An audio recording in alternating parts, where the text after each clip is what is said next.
Please, I hope it's working. Okay, so we are recording. Alright, welcome to our second session of Dungeons and Deadlands.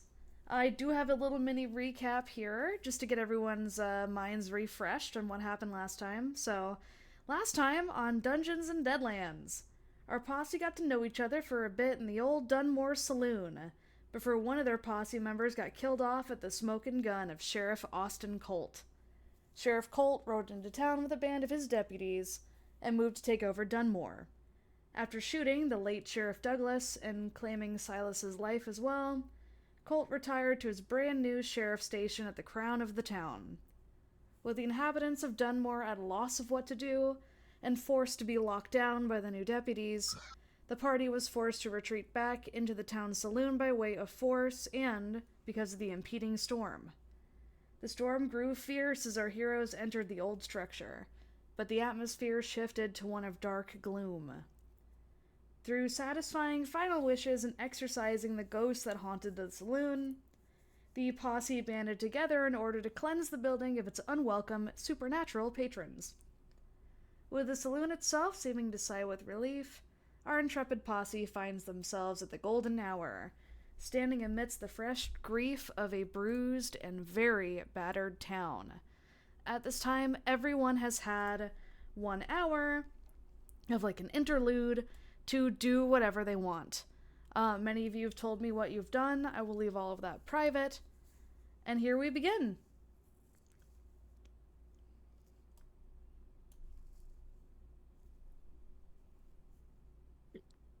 And here we begin. I gotta zoom out. I was like zoomed in a mile.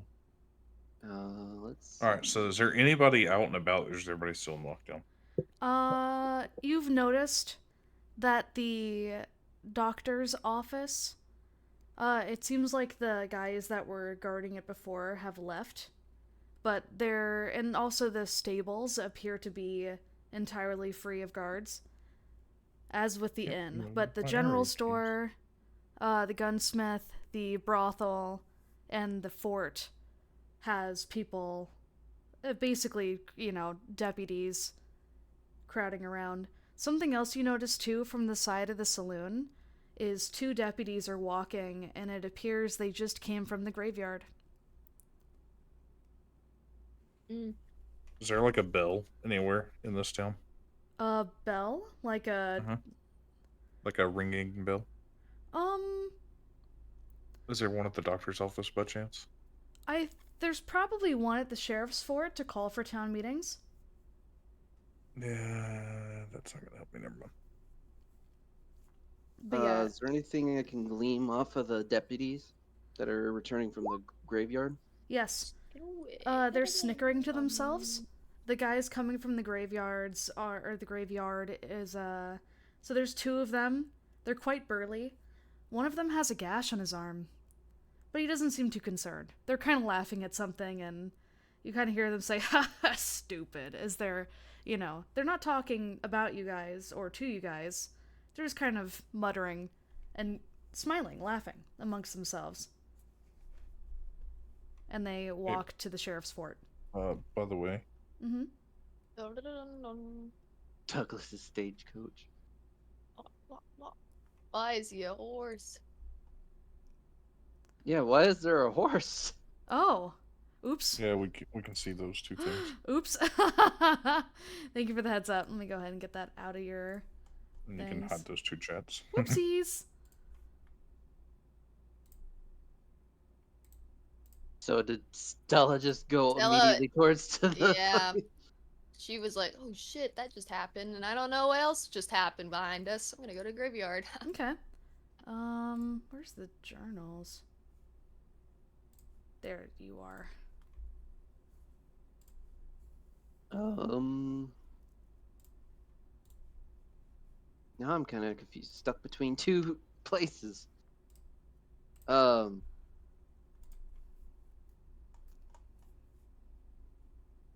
see. So what are you up to, Mr. Creed? Oh, he's just over there trying to gather folk around. Menacingly. unmenacingly. Oh. You could shout if you want to. Yeah, he's like shouting out like hear ye type shit. Okay. Oh my god. Here, I don't know where I even... Going for round 2. Fug, where'd I even put the... Ah, there you are. Okay. I mean, you don't have to actually have people show up. You can just say they are. No, I was talking about something else. Stella, do you still want to head to the graveyard by yourself? Oh yeah. Okay. I'm going there. 10-4, rubber ducky. Alright. What's everyone okay. else doing before we start? Because right now we have... The party is split. We have Solomon at the doctor's office, and Stella is making her way to the graveyard. What do you got going, Mr. Julian?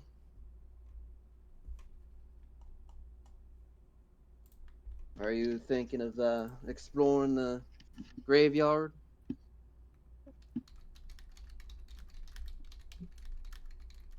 Am I in the graveyard or should I just stay outside of yes. it? The classic Julian silence. It's so silent and compassionate. By the way, guys, Creed's voice has changed. He's now going to sound like Goofy. Oh no. Believers in this shadowed realm we stand. Gorsh. Sorry, my Gorge. Deadlands voice box was being itchy. It's all good. We Man, figured he's really something. committed to that. He said voice box. He's a roleplay. He's so good at roleplay. Next he's Oh gonna my talk about gosh. his second job. My cousin. In my apartment.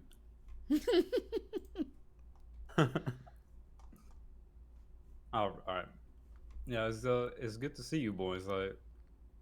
I kind of I had to do a little bit of reflecting when we went down that dark room. I don't really know what happened after that. Well, you didn't miss too much. There was a hell, not a hellhound per se, but it was apparently our good friend Solomon was able to suss out some ghosty apparitions that of Here we go a with the ghost again. dog, and it's Just hear Julian's pants unzip. what?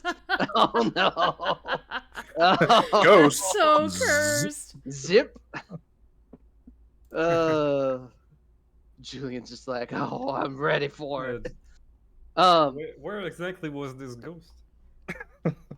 If you recall, the trap door that we were heading down to, Oh, there was a cage with bones of recently. Well, I don't know about recently, but a fallen dog and its kindred. And we helped exorcise them back to heaven or hell or whatever it was that the father sent them back to. okay.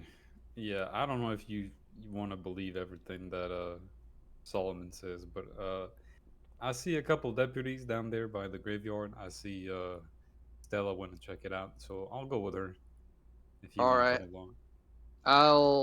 I'll keep watch with our good friend Father Solomon. Don't want to All right, leave good, sir. him too astray. And he goes towards the inn and keeps an eye on Mr. Solomon. Okay, so right now as it stands, the party is Solomon, Ike, and Victor. And then we have Julian and Stella. So we'll start with the 3 men. Ike is just kind of... He's like leaned up against the wall of the inn where one of the deputies used to be leaned up. He's just kind of idly... He's kind of lost in thought.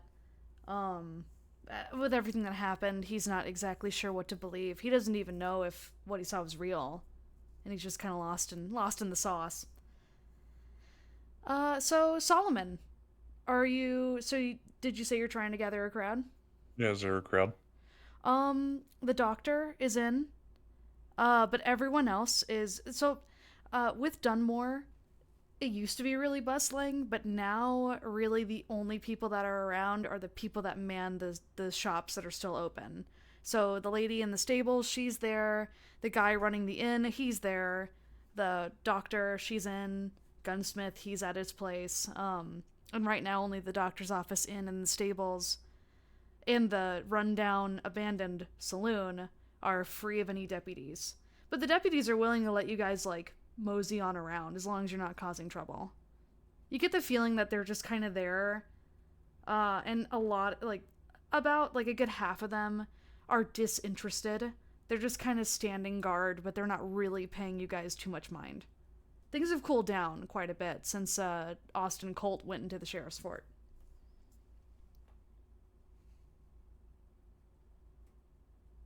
You said a lot of words, but you didn't answer, are there people gathered around me? I did answer that by telling you that everyone is in their respective buildings. Then I have no plan. Forget everything I was doing. Okay. Alright, so do you guys want to continue to stay in the middle of the street? What do you guys want to do? Do you want to follow Stella and Victor? You don't have to. I mean, if I was only here keeping an eye on Solomon just in case if there was trouble stirring, but it's all up to whatever Solomon's doing to where I'm going at the Remember, moment. you can call out if you want to try to rouse people from their places Well, I of said work. I did that, and you said nobody came, so yeah. Oh, I'm I just going to the didn't graveyard. hear that you did that. Was that why you were doing your goofy voice? No. I Oh. said, yeah, he's doing some shouting out, hear ye type shit, and you Oh, laughed. So. okay, sorry. It's trying to keep track of a lot. Doesn't matter. He went to the graveyard. Are you sure? Yep. Okay. I will just tell Ike, dear sir, you make sure you mind your mind what was there? I can't say it. Mind your idleness and be careful, but keep a good watch if you can. And he'll go towards the graveyard, I guess. Okay. So Ike at this, he kind of nods to you and he thanks you and wishes you well and says, if you guys are heading to the graveyard, have fun. And he's just gonna stay there at the end because I don't feel like NPCing Ike. Alright, so the whole posse goes together to the graveyard. Let me go ahead and...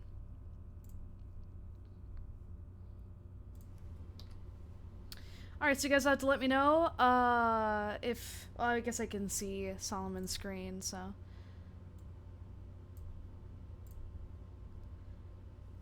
Alright, so as you guys arrive, the air, it's anyone who lives in a desert will know, as the sun creeps away and night rolls in, a chill starts setting on the air. There's no humidity, so the chill takes pretty quick. And yeah, you all find yourselves standing together at the front of the graveyard. All is quiet, except for you hear a very faint rattling coming from within the graveyard. You can hear rattling more towards the south, but not only that, on top of that, you can hear coming from inside a building to your right. Or I guess your character's left, but to the east, or southeast. To the southeast, huh? Well, Stella, she's a bit... Everything seems to have hit her. She's just gonna try and find, maybe where, like, the sheriff's grave would have been, or, like, fresh drugged up dirt, if they didn't want to name it. Yeah. She's gonna... walk in slowly. Yep. Go for it. You guys have free reign of your tokens. Go ahead and walk around as you see fit. You don't need to wait in turns if you don't want to. Would she find, like, an unmarked grave, or just something that could indicate it was the sheriff's? Yes, kind of. So you see down further into the graveyard, there are 4 open graves, freshly dug. They're just in preparation. The people who kind of take care of, dealing with dealing with the graves. There's no undertaker of Dunmore. There hasn't been an undertaker for a while.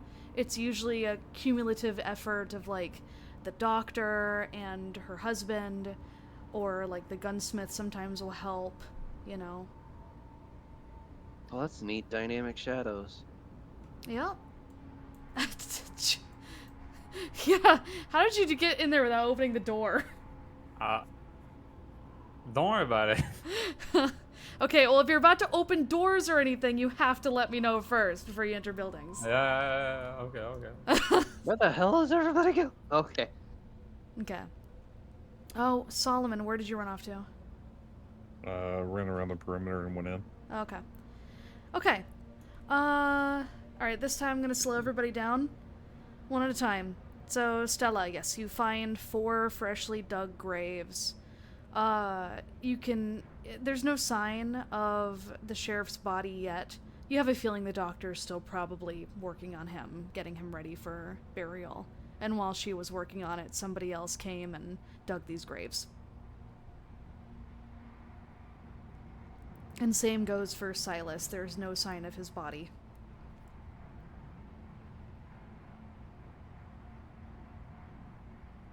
And those 2 deputies that we saw coming, they went towards the town? Yes. Yeah, they actually went, not even more than that. They went into the town and towards the sheriff's fort. But remember, one of them did have a gash in his arm.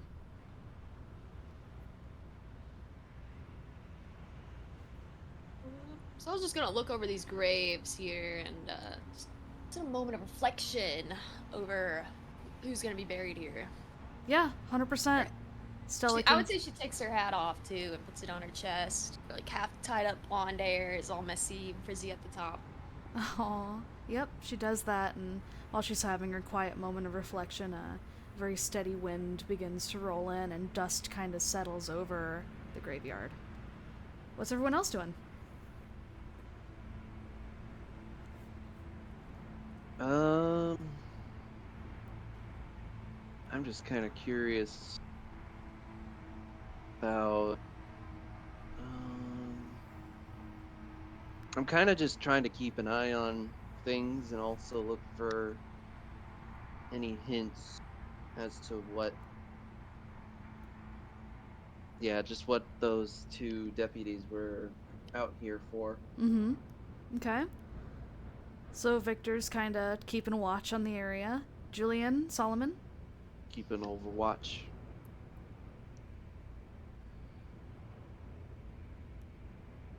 Julian is investigating this whole area around the big tree that he's next to.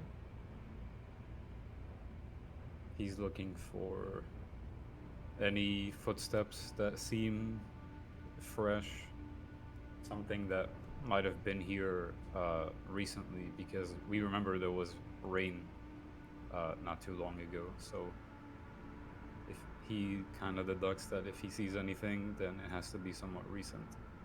So he's specifically looking for footsteps? Yeah, footsteps and anything out of the ordinary in this entire area. Okay. Especially where the path ends. Okay, go ahead and give me a notice roll. And that does not have to be private. Unless you want it to be.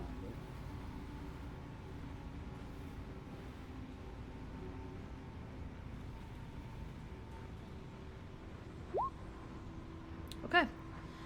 So, as Julian looks around, you notice that there are indeed footprints. You can see, like, there was a scuffle of some kind. That something was dragged. And then something was dragged all along. Like, you see there's drag marks all the way around here. Mm-hmm. And from your line of sight, they disappear at around here.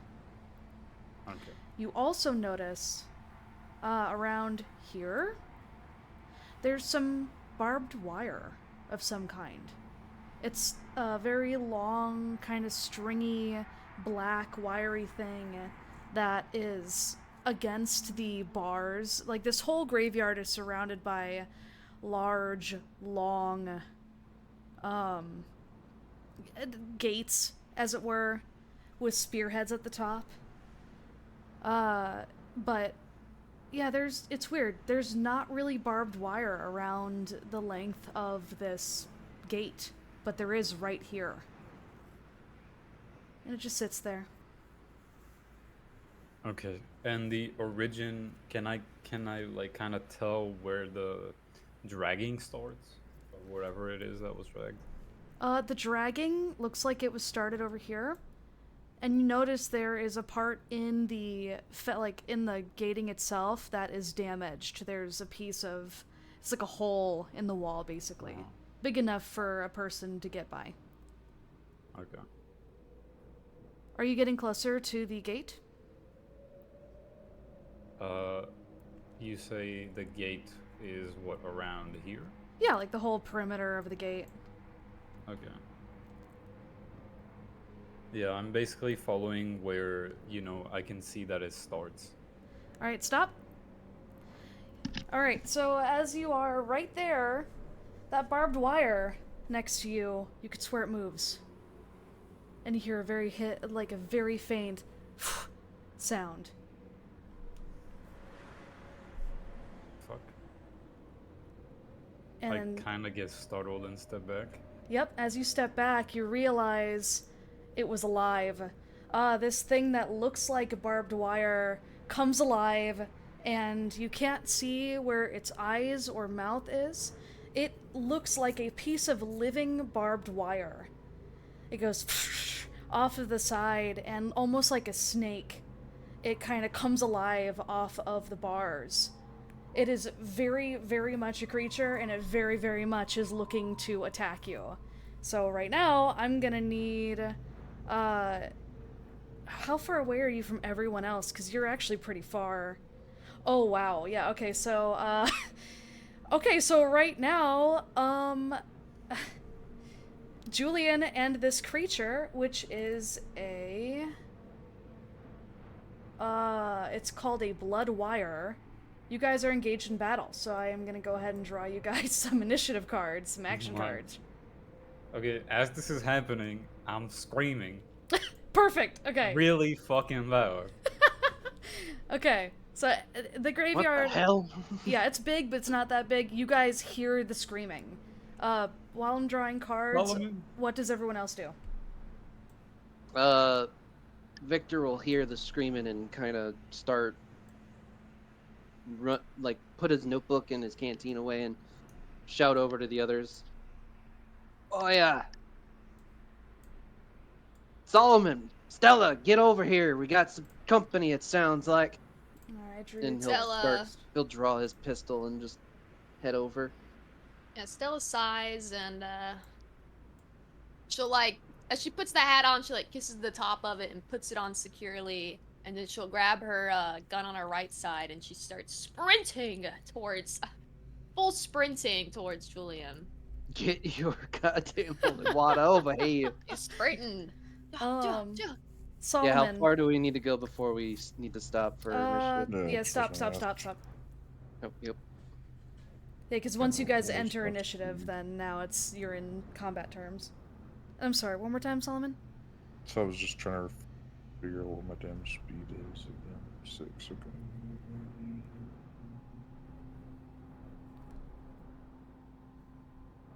Holy shit, this map is big. Mm-hmm. I can literally move from there to there. Well, I'll let you get as close as everyone else is. Yeah, just Before you guys a enter straight initiative. line, you ran to there. Okay. Okay, perfect.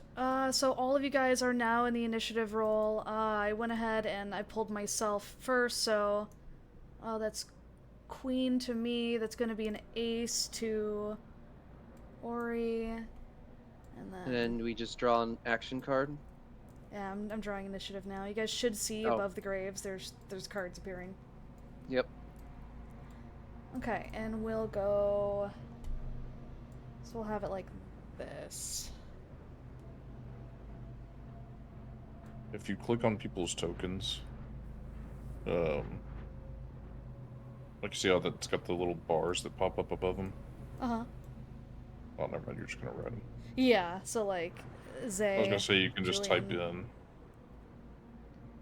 That might what be order they easier. go in. And then who reacted first? Was it... Victor, then Stella, then Solomon. I'll do C for Rose, I Creed. got a 4. Okay, so yeah, now we are in battle.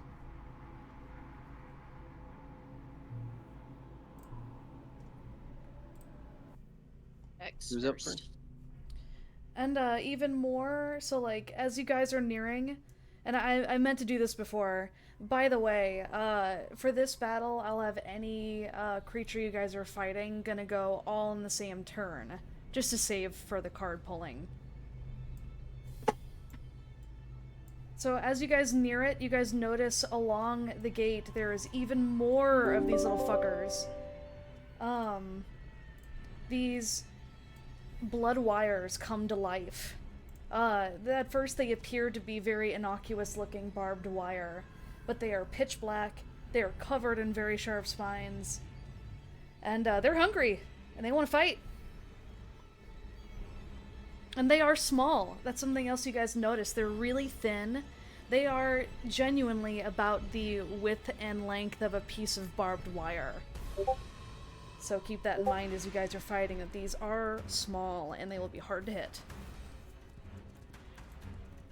Alright, so to begin, let's see who starts. It's gonna be... Looks like it is Julian. Gets the jump on Ace. Alright.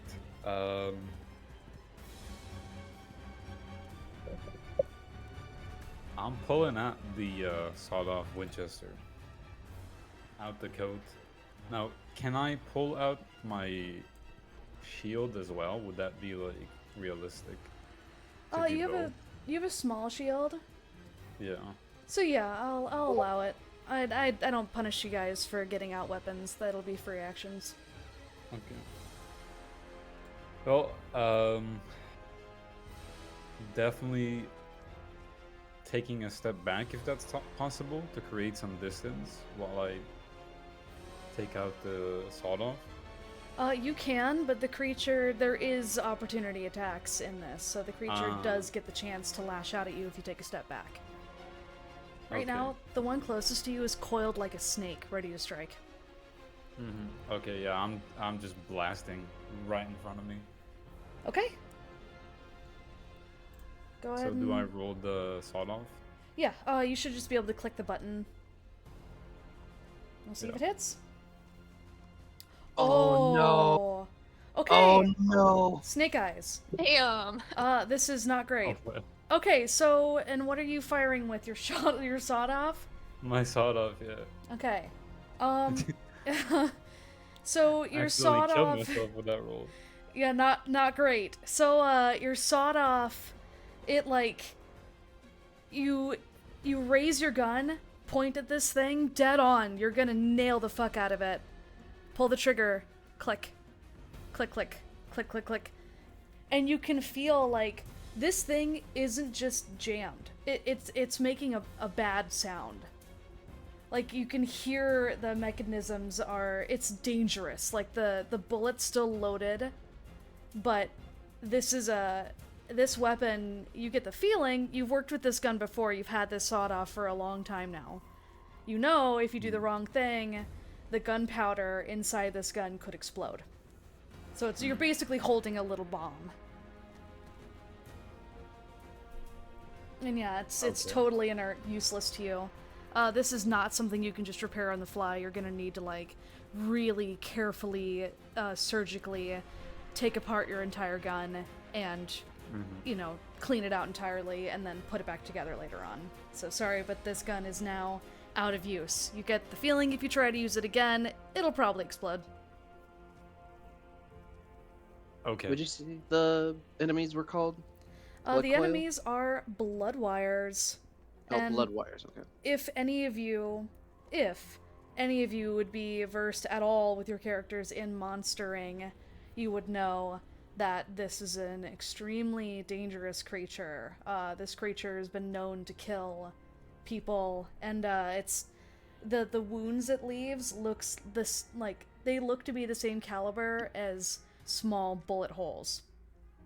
So a lot of people mistake blood wires for somebody getting attacked and by outlaws or whatever and just getting peppered with bullets, when really it was the work of a blood wire. Got it. Okay, so what are my options now that basically my gun failed? Is only to run, right? Yeah, you certainly can. But the creature will get an opportunity to lash out at you, especially because you are right in front of it and it is ready to go. Mm-hmm. As opposed to, like, if I wait, it's not gonna be its turn yet, right? When does it get a turn? It goes right after you. Oh, okay. I might as well try to run as far as I can. Yeah. Oh, I am inclined to agree. So, Okay. you are going to attempt to move away. Yeah. Okay. So as you attempt to move away, the blood wire lashes out at you, and it strikes out with its spikes. It's looking to snatch onto a piece of exposed skin. And it does not. So it thought it was about to get blasted by that gun, so it was extremely wary of you. And as you're about to run, it just kind of sloppily and sort of in a scared state for its own life, it totally whiffs. It misses. And it stays there. It's so scared. I'm even gonna say it's so terrified that it almost got shot.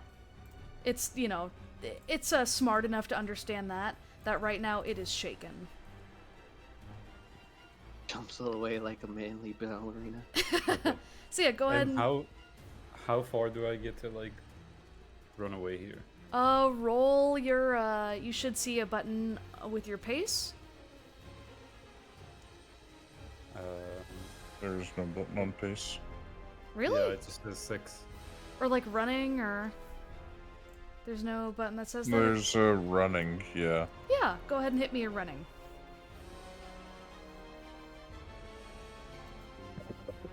It's right above your pace, just click the word running. Huh. Okay, you get to move 8 squares away. Bet. No, only 8 inches. Yeah, just 8 inches. Alright.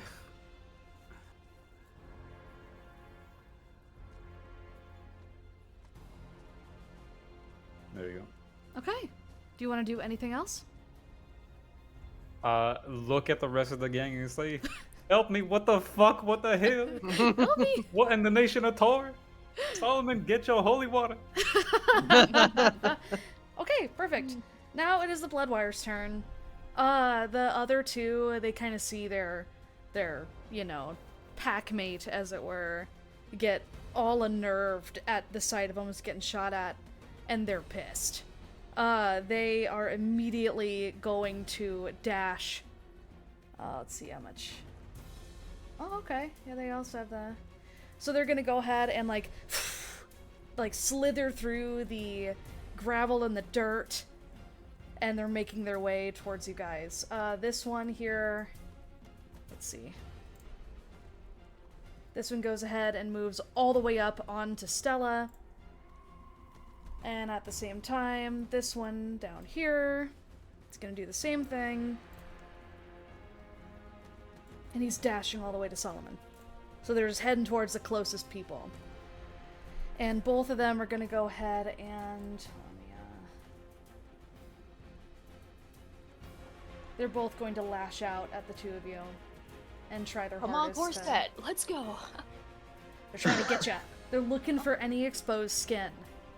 And you don't even know how they're seeing you. You can't see obvious eyes or anything like that. 1 second.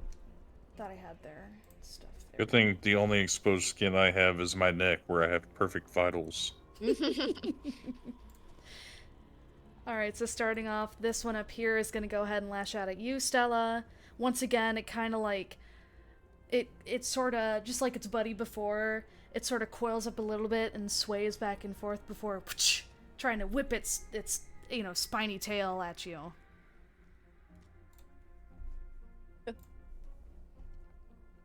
Okay, what is your parry and what is your toughness?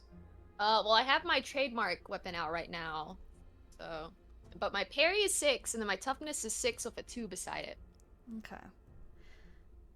And I also have my... I think I get a +1 if I have my trademark out on my parry. If I have my gun out. I think. Let me check on that. Because it's old Jupiter. It is all Jupiter.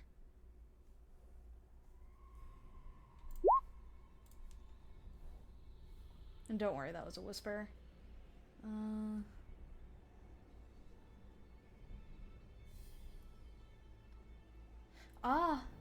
Yeah. Okay, no, yeah, you're correct. Good call. Alright, so that was very good. So, and what was your parry again? Old Stella. Well, I have the 6, and then the +1 with my trademark, I think. Okay. I can send you a photo, too. No, I believe you. Okay, so... Does not exceed. Okay, perfect. So what we're gonna do, the creature, like, as it whips out at you, you take your gun, because it's already at the ready, and it's a piece of metal, so you're pretty sure if the metal hits the creature, it's gonna be fine. You just, BAP! You just smack the thing's, long, whip-like Like a tail fly. away. Yeah, exactly.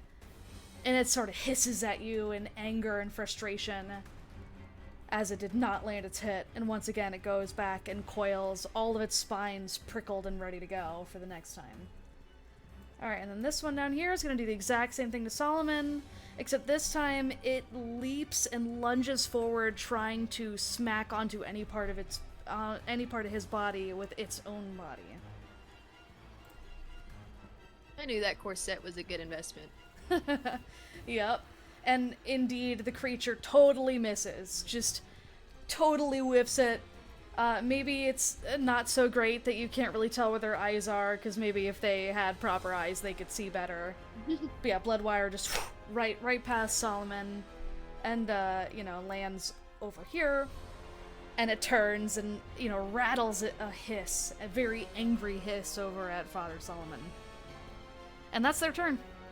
Next up, we got... it's gonna be Solomon.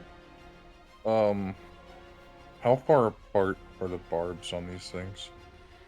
How far apart? They're like, I don't you know. could grab it without getting barbed, like actual barbed wire? Yeah. I'd say if you roll well enough, I'd say your fingers could definitely fit between the spikes. Alright, I want to try to do 2 things here. Okay. I don't know if they both count as major or not, but probably. Tell me what they are and I'll tell you. I want to try to grab one, Mm-hmm. and then cut it at the point between 2 barbs with a knife.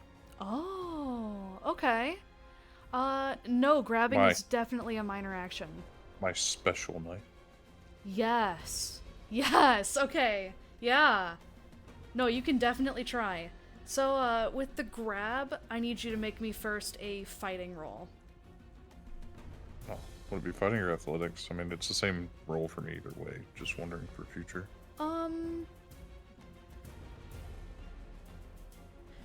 Maybe athletics, because that's a broader, you could be grabbing, yeah, we'll make it athletics. Okay, yeah, you definitely, so, easily, effortlessly, you go in there and you grab this thing, and it's like, as soon as you grab it up, and it's starting to writhe around, it's very mad that you just grabbed it. Well, and I don't pick it up, it's on the ground, and I just grab some and pull it up to where it's, kind of tight. And I want to take my knife and just kind of, Yeah. Okay, go ahead and roll me attack on your knife. Benny. Yep, Benny away. By the way, all of you have 3 bennies to start off with, unless I've told you otherwise. Do we add... Oh, wait, never mind. Mine was still what it was before, so Mine was 7. I'm down to 2. Yeah, Alright. any past bennies are gone. Everyone starts Gone, with okay. 3, or if I told you, ooh. Oh. I should have just kept the Oh. fail. Yeah. Everyone's so unlucky. That's okay. I'm not gonna Yeah, count why that is as a critical fail, because you did spend a Benny, and the Benny just lets you take the highest of whatever you're rolling. So we're just gonna rewind. You did spend the Benny, but it's the 3-2, not the 1-1. So yeah, the thing is just, as you're holding this thing, you're still Wait, holding hold it. on a second. Hold on. Uh-huh. Actually, timeout. Yeah? Is this thing supernatural? It is. Oh, wait, never mind. That's for damage, it's not for the roll. Never mind. Mm-hmm. I was double checking my flavor text. No, you're good. Nah, I'm picking up what you're throwing down. But it's good. Keep that in mind. It'll probably come in handy here soon. No, I'll forget about it. So will I. It's all good. Okay, so yeah, just that 3-2. It's just writhing around. It's still got a hold on it. So it's let me go ahead and give this a... So this thing right now is vulnerable. So because you're holding it in place, it can't move. It has nowhere to go. And this thing, on the next turn against it, anything against it, it will be rolling with the vulnerable penalty against it. Because Solomon is holding it in place. Is there anything else you'd like to do? No. Okay, are you just gonna hold that little fucker in place? Yep. Alright, you definitely do it. Next up is Stella. Okay. I would say Stella's got this wicked grin on her face. She's ecstatic, actually. Complete change of emotions going on here. And then as the thing goes to attack her, I would say the pistol, she raises it up quickly and like pushes it away. And then while her right arm is out, she's gonna quickly reach for her left one with her two-gun kid. Yep. She's gonna go for her second revolver, and she's gonna aim it, kind of where it's like coiled up, where it's a little bit of a bigger target. Yeah, that's sick. Yeah, go ahead and roll me on your gun. That's a hit.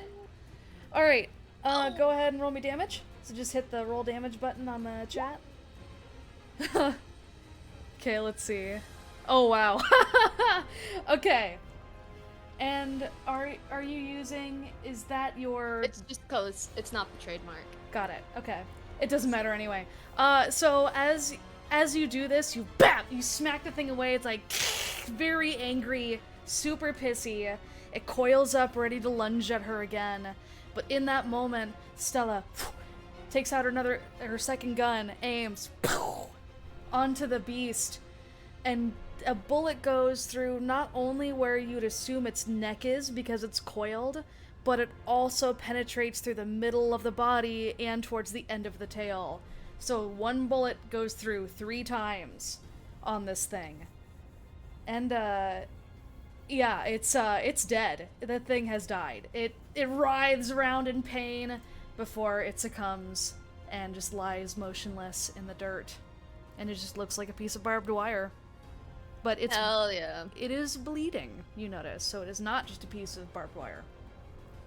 Stella, she's gonna like twirl the gun in her left hand and she's gonna put it back in her holster real quick. And then she's just gonna squat and try and like, with the dirt around her, she's gonna try and pack the blood up into it to make it stop bleeding. She's like frantically like trying to get this thing to keep all its blood in it. Or, Yeah.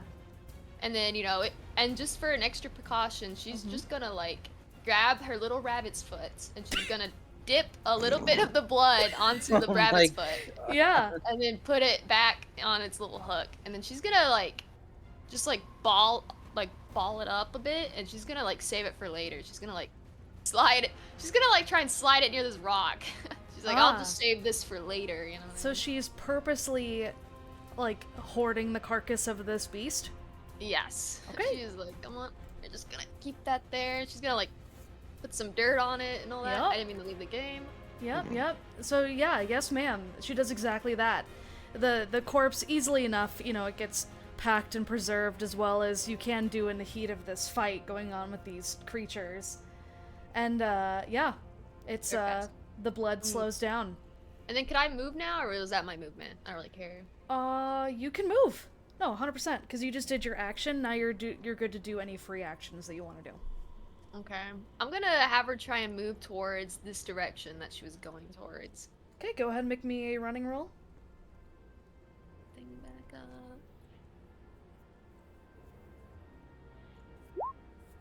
There you go. You go ahead and move 10 squares. She is so happy. She's like full sprinting towards where Julian just came from. Yep. And as she nears the creature, you could swear it's trembling. It looks very scared. She looks very happy. She does not care how scared this thing is. Excellent. Is there anything else she wants to do? I can't really do anything, so I'm just gonna like have her trademark weapon at the ready again, and we'll be done. Okay, yes ma'am. Now on to Victor. First, Victor looks confused at Stella's actions. Speeds. Yeah. Because it's right in front of him, and he's just like, what the hell? But then he looks to Julian and sees his kind of unarmed situation. And can I toss my Winchester over to him? He certainly like- can. Okay. Make So me an you'll see- athletics roll. Oh, shit. Okay. Yeah, any knew that was tossing coming. is athletics. That is athletics. Oh, Beautiful. okay. Easily. Toss. Alright, and then go ahead, Julian, make me a strength, because strength relies on athletics, so go ahead and make me a strength check to see if you catch it. But the toss is perfect. It comes right at you. Wouldn't catching be agility? Is athletics tied to dexterity or strength? I don't remember. What's it say next to your sheets? Because the one I'm looking at doesn't have it. Athletics is agility. Okay, then no, you are correct. Thank you. Yeah, go ahead and make me an agility roll, please. Alright, your wild die did succeed. So yeah, easily, you catch it. You now have a gun. Better get some use out of it. And then, can I look? So, what's going on with Solomon and the blood wire? Right now, Are Solomon they being has grappled? it. It's vulnerable. So the creature is vulnerable to attack right now because it's being held in place. It's Okay. writhing around angrily and hissing and kicking up dirt as it's writhing in the ground. Well, Victor, seeing that it's kind of in a vulnerable state, will take a shot with his Colt Peacemaker. I'm going to spend a Benny for that. Are you sure? Because your wild die... Oh no, I guess no, that was a nat. Never mind. Yeah, you can go ahead and spend it. It's not a critical fail. I will allow you guys to spend Benny to re-roll your skill die hitting a 1 as long as you don't roll snake eyes. Got it. Oh yeah, that's way... Yeah, that hits. 1,000,000%. Much better than the last one. Yeah, that hit with a raise, so... And you do get that bonus damage because it did have a raise.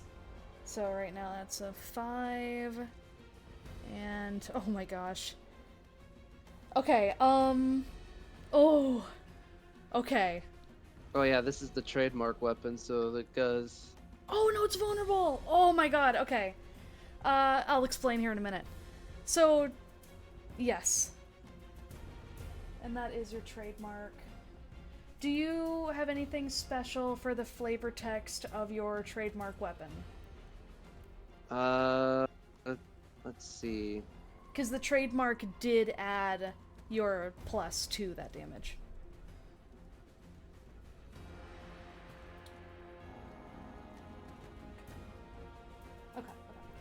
Okay, yeah, good. So, what happens is, yeah, you take a shot in this thing, and you get a feeling if it wasn't vulnerable, it wouldn't have played out as well as it did, but because it had a penalty to being vulnerable, you take a shot at the creature, and without fail, thanks to the combined efforts of you and Solomon, you pierce a bullet right down, like, it kind of looks at you as you're about to fire, and it hisses in defiance of your actions. It hisses in defiance of both of you.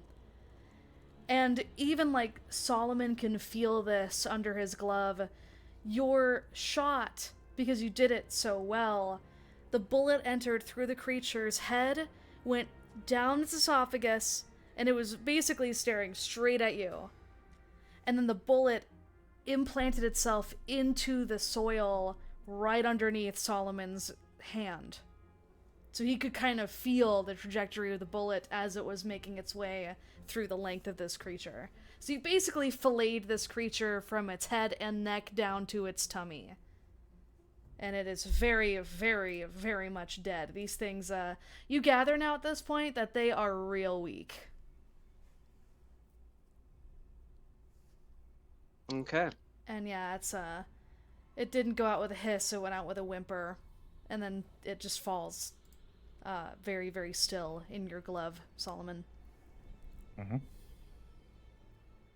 And that leaves the one remaining that is very shaken, and it's just seen 2 of its pack mates die.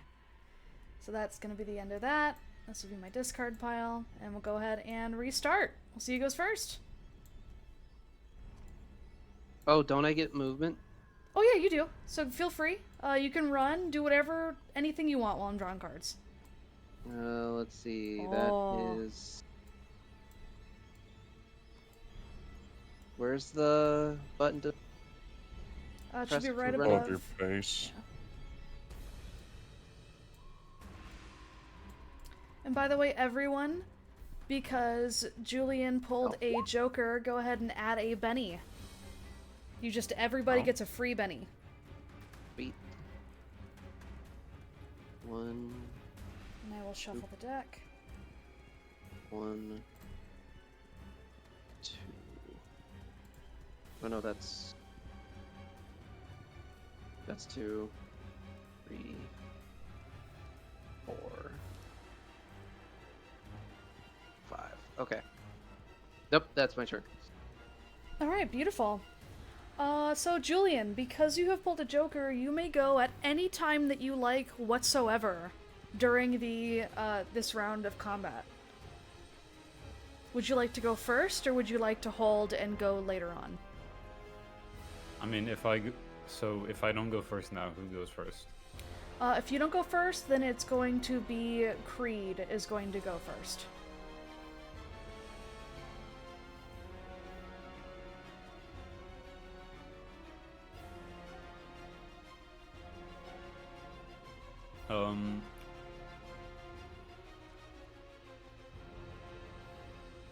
Okay, so I'm gonna go first. Okay. I'm gonna use this opportunity to step closer. Yep. So go ahead and, well, do me a running roll. Oh, great.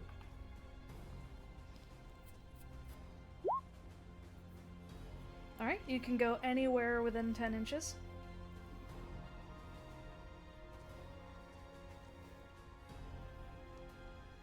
So I get up here next to Stella, and I say,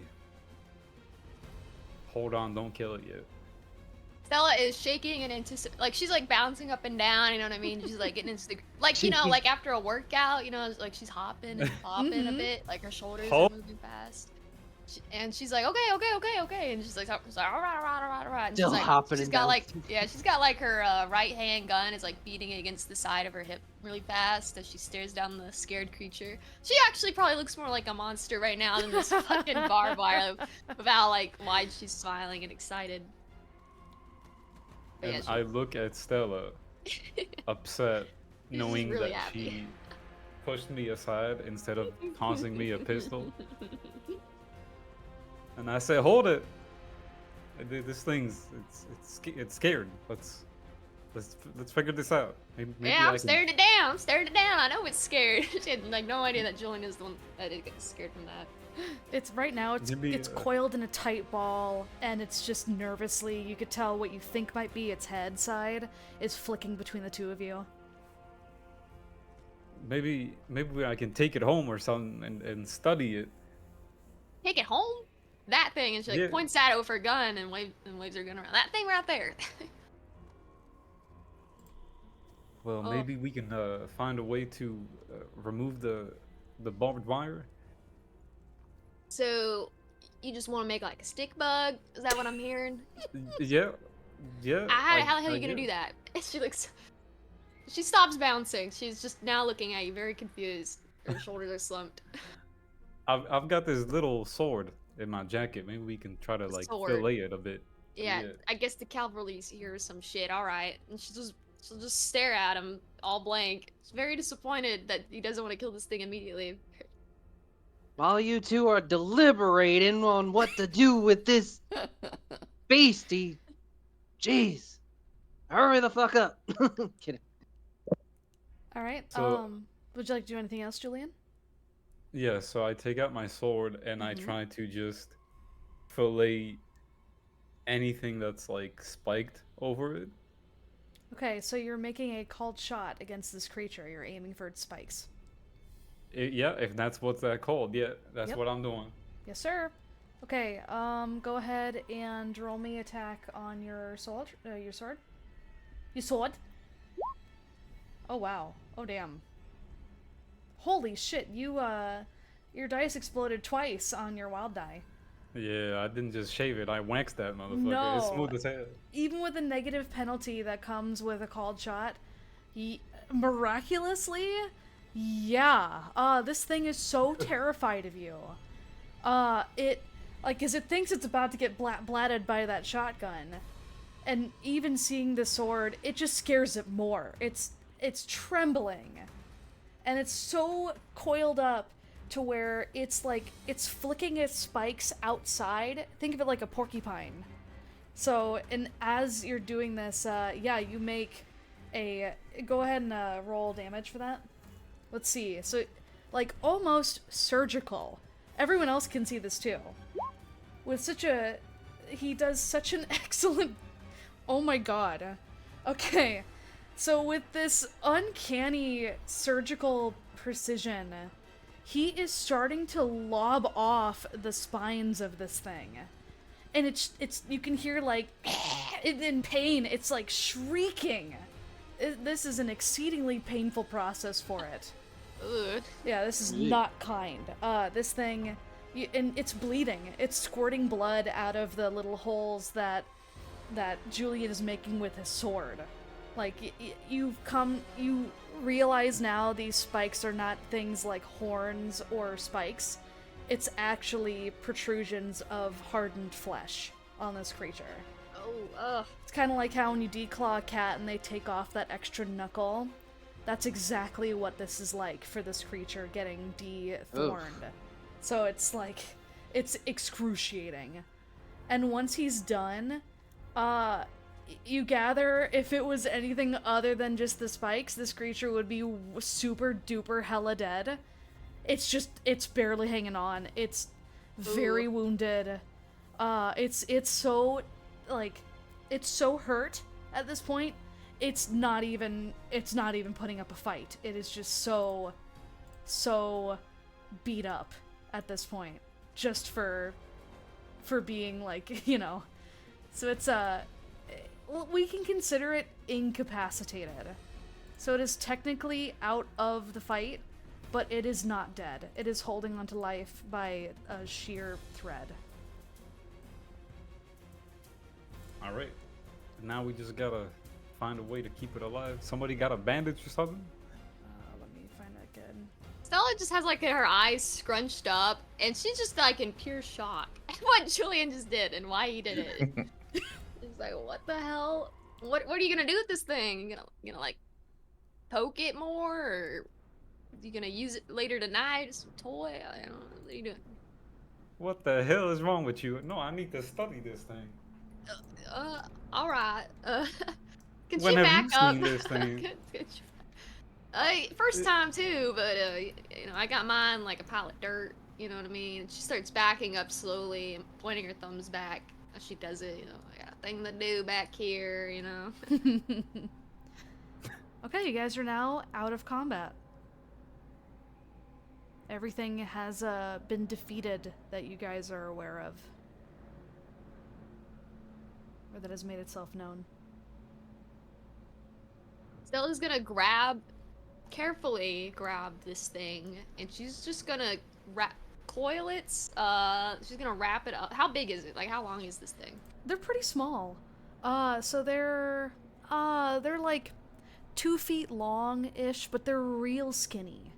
Like, you can kind of imagine the girth of this thing is about as thick as a quarter. And that's not counting the spikes. Be mindful it does have its spikes are still all protruding outwards, even though it is very much dead. So it might be very much dead, but it can still very much hurt if you're not careful. Yeah, she's gonna carefully pinch where the barb shouldn't be, and she's gonna try and, on the top of her hat, she's gonna wrap it around the top of her hat. That's cool. To hold it. Okay. For later. Yeah. So she's gonna add that onto the top of her hat for now. Yeah, 100%. So you do exactly that, and as you kind of fit it to the, you kind of take your hat off for a second so you can make sure you get a good look as you're, wrapping this thing around the hat. Its corpse, as partially bloodied and packed with dirt as it is, it sits quite nicely on the base of your hat, and you barely even feel the added weight as you put it on your head again. And yeah, so go ahead and make a note of that somewhere, that you currently have a blood wire wrapped around your hat. The carcass of a blood wire wrapped around your hat.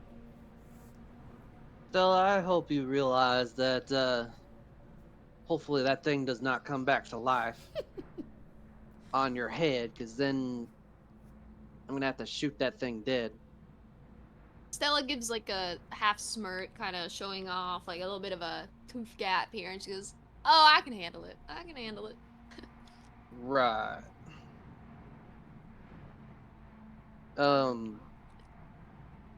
Yeah. So there's I'm gonna still the carcass of one here, and then the unconscious body of one here. I don't want to know what Julian's doing over there. Solomon's just cutting the one up that he has into little pieces. Okay. Yeah, easily. Your knife glides through it. Your knife glides through it very effortlessly. Is there anything else you want to do with the bits, or is he looking to bury them, or? Nope, just tosses them aside. Okay, yep, so that thing is all chopped up into little bits and tossed aside. Julian calls Solomon over.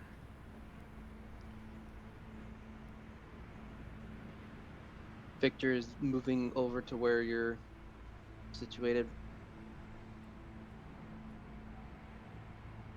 What Yes, are you my child. doing there, Mr. Sinclair? Well, I'm trying to think of a way we can keep this thing alive. Well, first things first. I'm the For some- realist. For some reason, it's bleeding, so I do have this bandage in my survival pack. I don't think we So, should keep it alive. Horses of the devil should be sent back to where they came from. Victor is already getting a gun trained on the creature. Wait, hold on, gentlemen. Wait, this is priceless right here. I've never seen anything like this. This thing Yeah. nearly just tried to make you mincemeat. These things is a dime a dozen out here. This I think. I This honestly don't thing. know. this little 2 feet pole thing. I don't know. I don't know about that. You're being dramatic, Victor. By the way, Julian, so you were successful. It is entirely dethorned. And whenever do you dare to take a closer look at it? Still unconscious. Yes. So, I do try to bandage it up Okay. with something to stop its bleeding, and I do take a closer look at it while I do that. Okay. Yeah, this isn't your first time bandaging up wounds, so I'm not even gonna make you roll.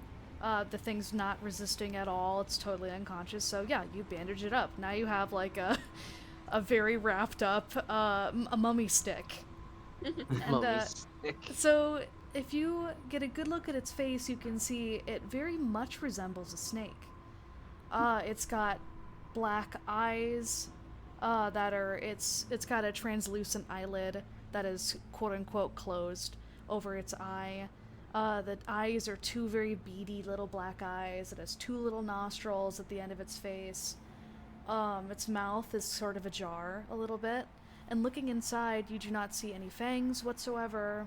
You don't even really see teeth at all. But so, you're not entirely sure like how this thing feeds yet. It's a very strange looking creature. So just think a gummy snake with no teeth, no fangs, and very little beady eyes. It doesn't have any of the sensory pits on either side of the face like pythons or most snakes do. So you don't really know how it senses. Like you with the background that you have, Julian, and you're kind of going through your knowledge of animals as you know them, everything you've researched in the past, everything you've learned in your studies. And yeah, this thing is unlike anything you've ever really seen before. It's might be a descendant of a snake or some other kind of reptilian legless creature, but other than that, that's kind of a mystery. There's a lot to this creature that you don't really understand. Victor is basically cocking his gun right now as we speak. Hold on, Victor. The creature If remains... you can convince me that this thing needs to stay alive, I'll let you keep it. But right now, I am of the mindset that of Mr. Creed here, Mr. Father Creed here, that we need to murder it and keep it dead. That's Mr. Father Creed to you, son. That's Father, Mr. I'm Daddy sorry, Creed. Father Creed. Father Creed. Gentlemen, there is much for me to learn here. It's clearly not a threat to us anymore, okay? I promise that I'll keep a close eye at it, and I'm gonna take it back home so I can do what I gotta do. I bet you those so-called ghosts saw bigger poles in that bar than this thing is right here.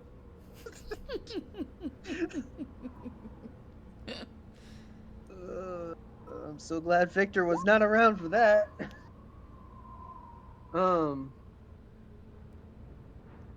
Now, can I please just go on about my business and see what I can do here? All right, this is this freak of nature. I must study it.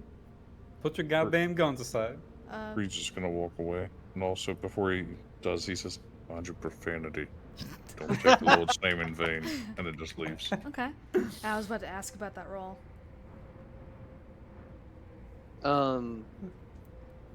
He passed think- it, so it doesn't matter. Okay. I think Victor will hear this and he'll take a deep exhale, just like as if everything in his brain is telling him that he needs to fucking murder this thing. But at the same time, he'll uncock the pistol and just swirl it and then spit it back into his holster. If I see that thing making any sudden moves, just know that it's gonna be dead. You hear me? Are there doors on these little buildings here? There are not. Or, no, actually, no, I lied. There are. Alright, while they're That doing all sounds their fair stuff, to me, I'm gonna Victor. start checking these buildings. Yes, sir. Alright, so we're gonna go ahead and pause on the... on the blood wire. That blood wire scene. Oh no. I imagine Solomon. they just stay arguing the whole time. Yeah. So Solomon? Huh? As you open, you notice these are like mini crypts. If you can, think like in Red Dead, in Saint Denis, like the larger buildings that hold a mini, not a catacomb, but like a mini altar for the deceased. You could tell like some important people are buried in this graveyard, people that had importance to Dunmore. Okay. Inside the first building, It's just what you'd expect. There's a sarcophagus in there. There's some really old, way burned down candles. They're entirely spent. You could tell this place hasn't been visited for a long time. The family has forgotten about this tomb. Am I able to see inside them or no? That's what you glean from the inside. No, I just meant like token-wise, but no. Okay. No. Yeah, you're good. And that's number 1. Do you want to check out the others? Yep. Okay. Which middle? Okay. Okay, for the middle one, you see, this one is more recent. It was somebody that was very loved. It was actually a kid that belonged to a prolific family of Dunmore. The sarcophagus is very small. There's old toys, like old teddy bears and, like little things here and there. There's a board game in there. That sounds creepy. Pulls his eye patch down. Okay. And that's a 6. Okay. Oh, yeah, so it's a 6. Yes. Okay, so success. You look around, and honest to God, unlike the saloon, you glean that the spirit that was here was definitely, like, put to rest. Like, whatever they had, there was nothing holding them to this mortal plane. They went out just like God intended. No, it's actually a 7, but... Yeah, it's still a success. Alright, so with that, I'm just gonna go check the last one. Yep. Is that still active? Is it? I don't know. Yeah, we'll say Maybe. we'll say it is. Let's say if not, I'll roll again, I don't care. No. Alright, so yeah, here you see same sort of deal, except the sarcophagus is open. It is open, there is a skeleton inside, and you can kind of see that this family, this is probably the richest one of the 3 different sarcophagi that are here, that somebody had, like, you can see there is dust on the shelves that line the inside of this thing for offerings to the dead, and within those shelves, in certain locations, the dust is newer than the dust around it, hinting that, like, goblets, chests, or anything that was in here was all looted. Somebody had come in and stolen everything. And you wager maybe those deputies were hanging around in this graveyard a little longer than they should have been. But supernaturally speaking, you don't notice anything else. Just that this place has been looted. I'm done with those then. Okay. But yeah, don't worry, nothing spooky. He's found out that nothing's lurking inside of the inside of the tombs. I say we get a move on and see where those dragging tracks lead to. The creature wakes up. So suddenly, you hear a very faint, like, sound. It sounds exhausted, like it's still He on pulls its out his last gun legs. again for a second. The thing kind of slowly curls in on itself, and once it feels how bald it is, because it has no more spikes, it begins to kind of roll around as if it doesn't really know how to move now that the spikes are gone. You, little might you have realized, but now it might be clear to see that you have handicapped this creature. It is in agony. It's in pain because you basically did the same as declawing it all over its body, and it is writhing. It's in pain. It doesn't look like it's trying to attack. It couldn't, even if it wanted to. You gather it might be trying to lash out in fear, but if it manages to make contact with you, it just harmlessly just slaps against your pants, and because it has no spines, it can't do anything. And it's just writhing. This mummified whip come to life, basically. And it's looking extremely bad off. Victor will holster his pistol and just be shit, like, didn't mean to do that. just remember, Julian, if I see that thing with thorns again, I'm ending that thing. You hear me? Yeah, that's I think we have an understanding.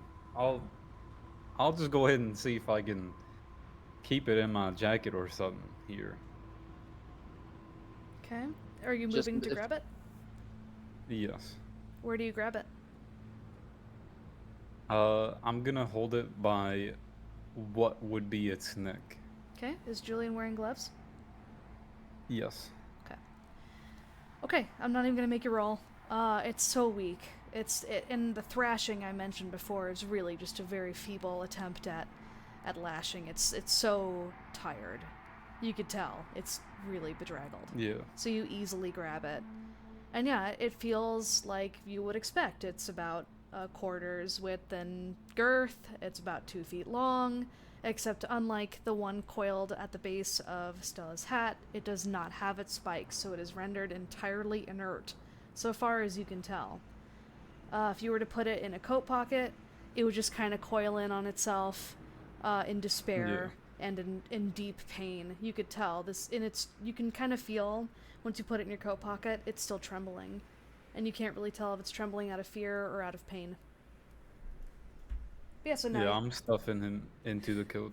Okay, go ahead and make a note that you have a D-spined or D-thorned blood wire in your coat pocket. Where do I make the note? You could do it either in your notes section in the Discord. That's probably the easiest one, Ori notes. Yeah. So yeah, Okay. just go ahead and write down that you have a blood wire D-thorned in your coat pocket, and go ahead and make an extra note just for me that it was on the verge of death, but it is bandaged.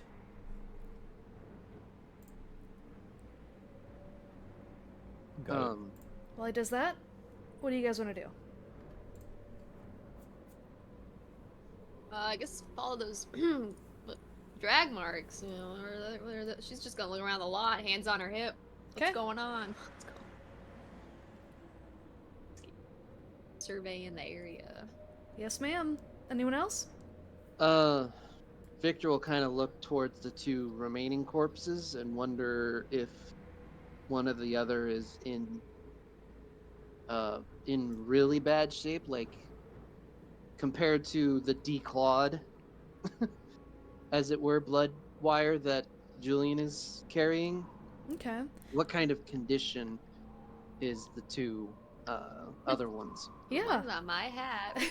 And, Yep. and It the was other all one I chopped chopped up. up into tiny bits and threw it away. Exactly. So you have the choice of like bacon bits over there in the corner. That's kind of like, it doesn't even look like much of anything anymore. It's just kind of chopped up, you know. And then you have the one wrapped around Stella's hat. Not making my job any easier. Do you say that out loud? No. Victor will kind of visibly look frustrated for a second, and he'll just like, all right, well, yeah, I suppose we should check out what's going on with these tracks, I suppose. Okay. And clearly, you could tell Victor is kind of just annoyed, Oh yeah, for sure. but he's just trudging along. Yeah. Although he does think about Julian's now his pet little blood wire now Mm-hmm. a little bit more. Okay. So the rest of the posse, if you guys follow the tracks along, you'll see that the drag marks are going, and then if you keep following them, they'll lead you to Solomon. Hey, I'm, like, Victor, thanks for sprinting. the Whoa. thanks for the pistol, by the way. You mind if I hold on to it for a bit? You mean the Winchester? Yeah. It's a rifle. It is a rifle. Oh, is that what you threw me? Yeah, I threw Mhm. you a Winchester 76. Well, I But, assume you have a spare one. He basically taps his holster. Oh, I got plenty of firearms on me. You can use that until you figure out what the hell is going on with yours. By the way, whenever you want to do damage with a gun, Ori, let Victor know, and then I'll just have Yep. Yeah. Victor do the, It'll just be easy. to damage. Okay. Yeah. Mm-hmm. Okay, so the posse is reconvened in front of the shack, it appears. What do you guys do now? Solomon, why you running off without us, man? It's scary as hell out here. Yeah, you running off on your own isn't gonna help your sermons or your preaching if you ain't alive. I've got the protection of the Lord on my side. I'm not worried. Hallelujah. Does this door look closed? Yes, It it is very is. much closed. Okay. It's actually what Solomon was doing whenever you guys walked up. Was he was getting ready to open this door. Could Stella try and push him away? Well, not push him away, but walk beside him and try and kick it down. Only if he is willing, unless he has prior plans since God, he was he's there like- first. Yeah, she's like eagerly standing behind him, looking over, like leaning to the side at the door. He steps aside. She goes, yes. So she's gonna, like a SWAT leader, she's gonna have her pistol at the ready. Atta up girl. at her right. And then she like looks to her right at Julian. She gives like a firm nod, and she looks to Creed, and she also nods, and she goes 1, 2, and then she's gonna run at the door.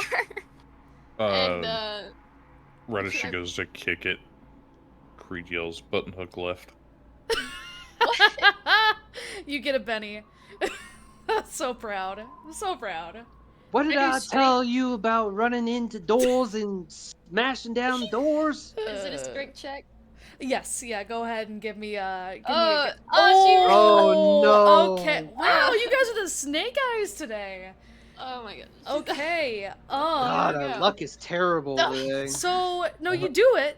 You do it, by God. Oh But your foot doesn't come away from the hole you just made in the Oh, door. shit. The, Help me, damn it, the Creed. door does not does not break away, and inside here, "Rawr!" like an angry God. snarl, Help and me, help your me. leg is on the other side of the door. Oh. It's like, wave her angry. arm Rawr, around. rawr. It's something is so pissed in there, and you're like, your leg is stuck, and it's stuck Solomon so good. grabs Flapping her like a bird. and just yanks her Help. backwards. Okay, strength check, because that's pure raw muscle. Okay, Oh, 100%. that's so funny. That's great. So, yeah. Sorry, Does go the on. door come with her? Since her foot is stuck through it. You know what? Fuck it. Yes. So, yeah, Solomon easily grabs her, and like in Solomon, you notice when you grab Stella, she's real tiny. Like she's a little lady. So you like wrap your arms around her thin frame and yank, and there's like as hard as you yank, she comes with you, and so does the door. So now the door is open. How old does Stella appear to be? I think she said 20s. Young, yeah, Young. younger 20s. Yeah. Yeah, young. Okay. But don't worry, she's an adult. But yeah, she's a No, young adult. I wasn't worried, but yeah, there was Yeah. a reason. But yep. So the door is open, but it's so dark in there, it's hard to see. But as the door like plops away, whatever's in there, rah, this like screams again. You've not heard anything like it. If any of you are nature, like you're outdoorsy kind of nature people, this roar might be a little familiar to you. Would Stella kind of get that? I don't have like this thing though, like a skill check for nature. Right. Oh, Well, whatever. no. Well, knowing her backstory, she would have been in nature a lot. You can tell this sounds oddly feline in nature. Oh no, it's a Goddamn jackalope. cat there. Goddamn cat there. Just like shaking your arm. Get this door off me. I need to kill it. But yeah, so oddly feline in nature. And then you just hear from inside once you guys, as you're working the door off of Stella's leg. What the hell? Solomon goes in. Hail. Okay, Well, Stella's gonna. She's probably I can't not gonna get be in. the first one in. you can't get in. sadly. You should be able to. Even though the door's open, I can't walk into it. What the hell? Let me fix that. Don't you click on the... Oh, that's the... We like Oh. Stella, you pissed off whatever was in there. No more kicking doors, alright? We gotta I go love I in. kicking told you not doors. to kick doors down. You Do ain't... the next one What? better. Is the door off? There you your go. leg Can now? you go through now? Yes. Beautiful. Okay. Does anyone else follow him in? Stella can as soon as his door is off of her. She's on her knees crawling in. That's okay. Yeah, she can go in. She's good. Okay, everyone goes in, I take it? Yep. Yeah. Okay, as you guys walk in, the first thing you notice is it's pretty... don't mind the torches, it's a lie. It's pretty dark in here. Dingy. Eerily enough, you see 5 coffins that are pretty newly made. You can also see that there's 3 coffins that have been there for a while. They're a little nicer. You have higher quality stuff built to last for a while. But yeah, 5 pretty new pine boxes next to you guys. Immediately, you can see on the very far end, towards the southeastern corner of the shack, there is a golden furred puma, a wildcat. It has a heavy chain around its neck, and it is currently linked up via metal chain to the wall. And you just hear another roar, and it's staring at you. Its eyes sort of, in the light, the reflective eyes of the cat give an eerie glow. So you can see 2 glowing eyes and golden fur in the corner. Are you doing the thing? Uh-huh. Okay, so as soon as you do everything you have to do the thing, are you looking at the creature? Yes. There is nothing supernatural about it. It is just... Alright. It's just a wildcat. Yeah, he just pulls his eye patch back off and just pays no mind to it. Okay. And yeah, it's chained. It's angry, and it is pissed that it is chained up, and it looks like it was recently chained. But as far as you guys can see from how far away you are, you can just mainly see the golden fur and its glowing green reflective eyes. It makes you guys no think move. those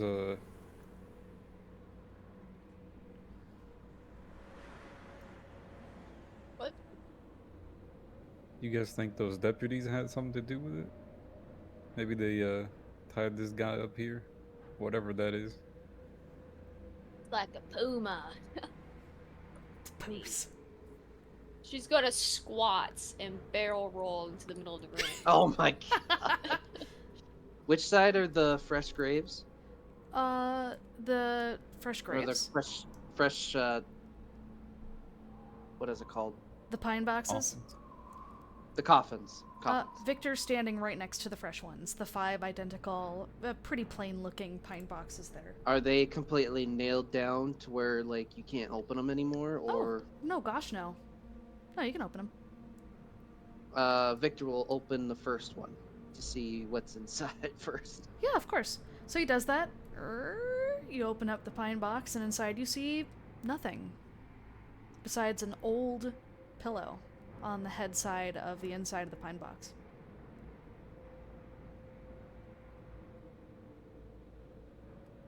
And the wood even Alright. smells like it was fresh cut. Just maybe yesterday or the day before. Mm-hmm.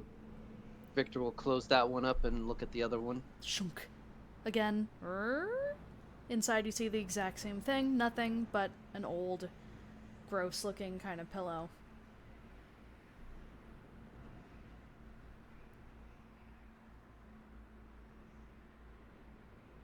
But yeah, I look at the next fresh coffin. Yep, same thing.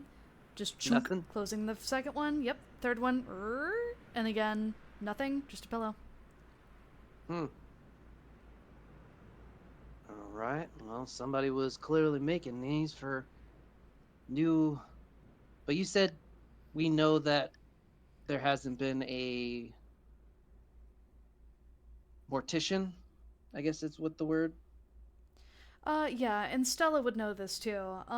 So when it comes to like the Undertaker, there hasn't been a properly appointed one in a really long time. The last one flew the coop years ago when Dunmore was starting to show signs of not being very well.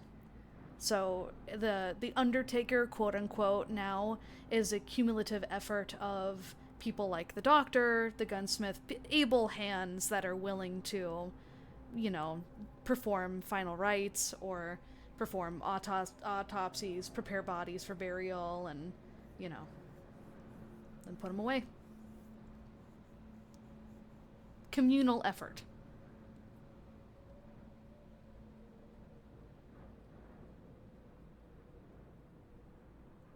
I'm trying to assess how far that animal can get away from where it's chained to.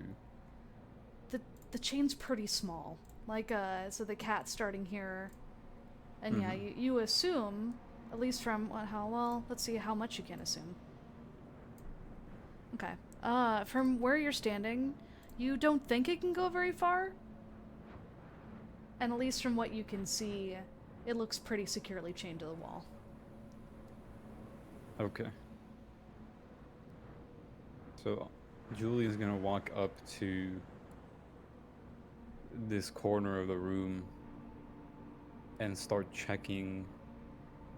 For example, there's this cupboard. Mm-hmm. So he's gonna look for anything inside it. Yeah.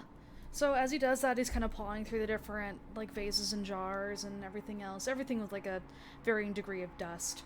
One of the cleanest, quote-unquote, so least dusty jars he can find is just some embalming fluid.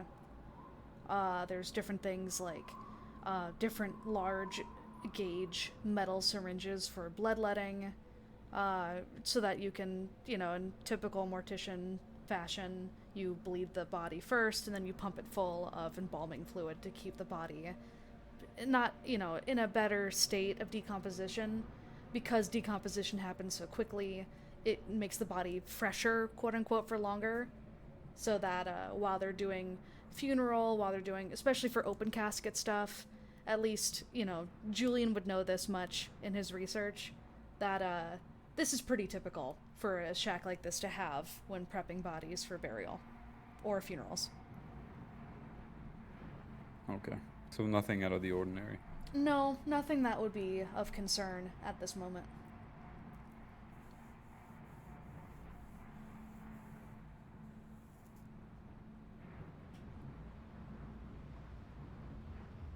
Once again, you hear a very low coming from the corner where the cat is, and the cat's glaring daggers at Julian because he's the closest. Is it? You said it's just a, like a young puma, or what was it? Yeah, it's a wildcat, a puma. All you can glean is that it's got golden fur, at least from where you're standing currently at this moment, Victor. It's got golden fur and green reflective eyes. As its eyes kind of dart around the room, it almost looks like an eerie glow, but... Is it protecting something, or is it just chained to the wall? So far as you can tell right now, it is very securely chained to the wall. The corner that it's in is a little disheveled, like it's been kind of pacing around in a very small radius for some time. Like you notice that there is a jar knocked over that was probably a little too close to the cat, and it was just lashing out. But other than that, there's not anything of note that you see near the cat.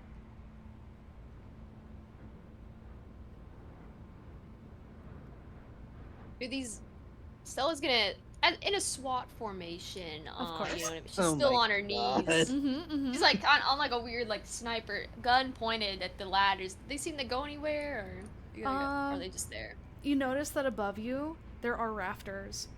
And on the far western and far eastern sides of the rafters, so right over where Julian is and right over where Solomon is, there's like a pseudo floor, like a second floor kind of deal. And you can kind of see crates and boxes poking up from where you're standing on the ground floor. She is going to 360 spin over there, basically, on her knees. And she's gonna turn around and go, I'm going up! And then she's gonna start climbing up the ladders. Yes, ma'am, she does just that. She's gonna put the gun in her mouth as she climbs up. It's badass. Alright, so as this is happening, you guys can hear the creaking of the ladder as Stella's heading up, and she's got, Oh boy. very like Rambo-esque, but she's got a gun in her mouth as she's climbing up the ladder. A little bit of dust kind of settles off of the second floor, and gently God. floats down to the bottom floor as she makes her way up. I'm tiny, I'm alright up here. Anyone else? Solomon, it's been a minute. No. He's not worried about anything. He's just back there reading. Okay. Anyone else? Victor will kind of walk carefully over towards the Puma, Okay. just taking steps, Mm-hmm. holding his hands up kind of non-threateningly. Okay. As you do... Oh, sorry, go on. No, go ahead. Okay, as you do, once you get to about that close, you can see as the cat is pacing. You can tell, back and forth, like to the north, to the south, to the north, to the south. And it's not taking its eyes off of whoever is the closest to it. You can tell, like, as it prowls to the southernmost side of its range, the chains grow taut. And then when it comes back to the middle area, the chains slack only just a little bit. And as it approaches the fireplace, the chains grow taut again, and then once more. And you're just watching this creature. On its left side, whenever it turns and paces towards the north, you can see there is dirt, like caked on mud and dirt, only on its left side. It is not reflected on the right side. Am I able to glean off this pacing to know if that's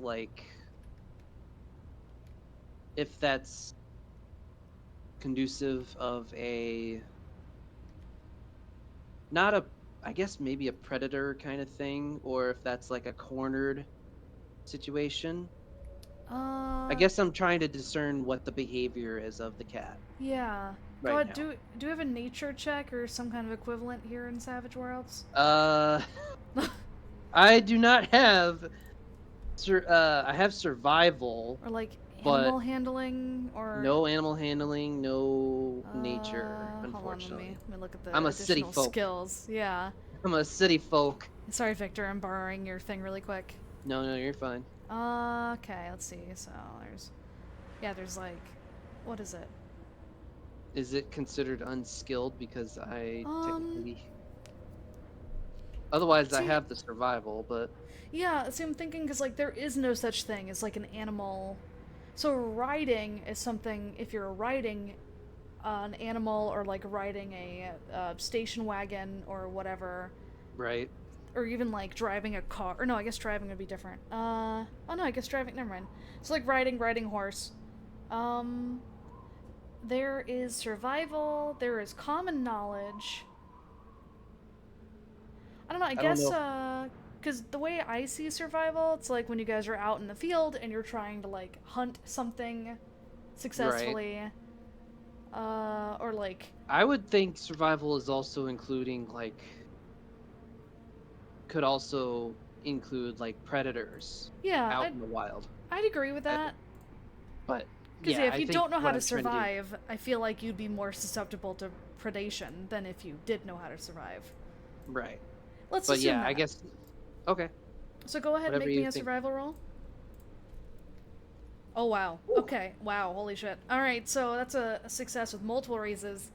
Yeah. Without a shadow of a doubt, you've seen this kind of behavior before, especially with the things that Victor does and has done up to this point in his life. This is entirely a trapped behavior.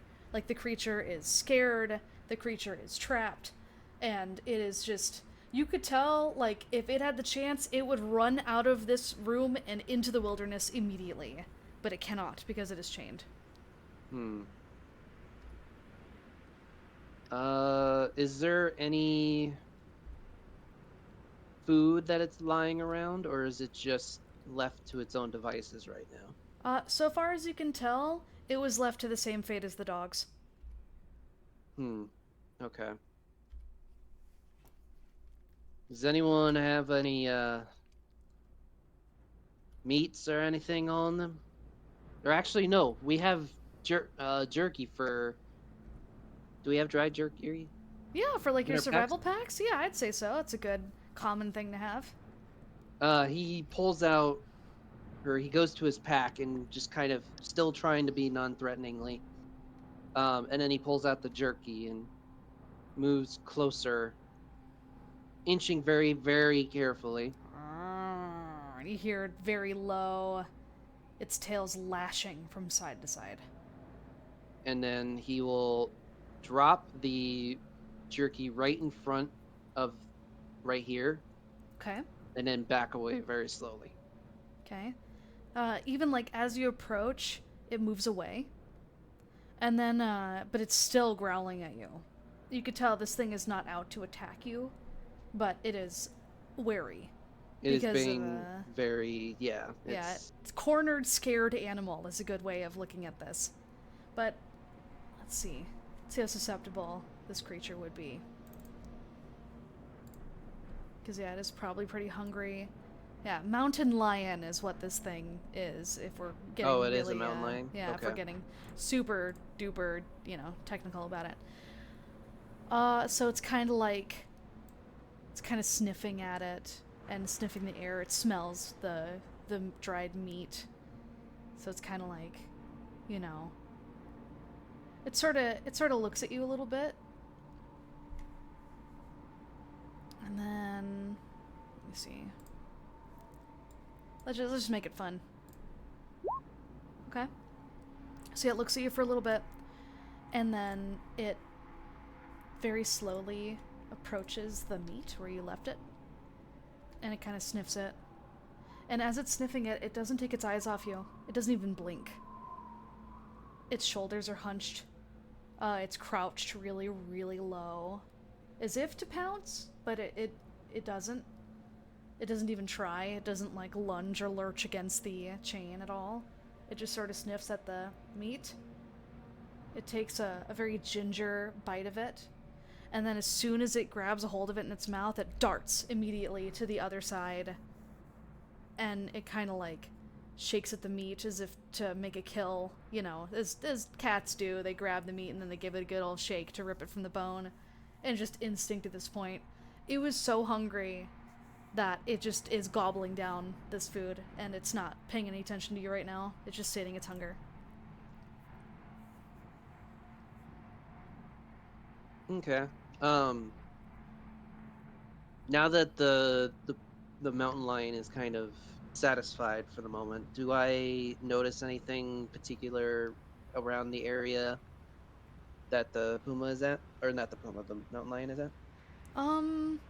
You see little bits of blood against the wall, and now that you're close enough to the creature to where you're not super worried about it, trying to lunge at you or attack you, and it's eating currently, you can see it does have some signs of damage. It's got some slices on its forearms. It's got, a little bit of... You're not entirely sure, but you think that its tail is a little shorter than it should be for a mountain lion, from what you know of mountain lions. And at the end of it's about like half as long as a mountain lion's tail should be. And where the rest of its tail should be, you see a bloody nub. Interestingly enough, you see no blood on its mouth whatsoever, or on its claws. I think seeing this, Victor will go towards his group and be like, watch your step, I'm gonna release this this mountain lion. Okay. Before you do And that, go ahead. just to make sure, does anyone else want to do anything else? Because I know Stella's heading up the ladder. We have Solomon at the Yeah. door. Julian, anybody want to do anything else before, like, as Victor's telling you all about his plan? I'm gonna move out of the way of the door. That's smart. I mean, it doesn't back look up to to me this like corner. it is. It looked to me like it was just scared being there. So like I have I'm imagining in Victor's mind that if I released it, it's not going to attack us. It's wanting to get out versus risking any sort of confrontation with us, as far as I'm aware. Mm-hmm. Because as you said, it looks to be in dire straits. It just wants to get out, from my understanding. Nothing ventured is nothing gained.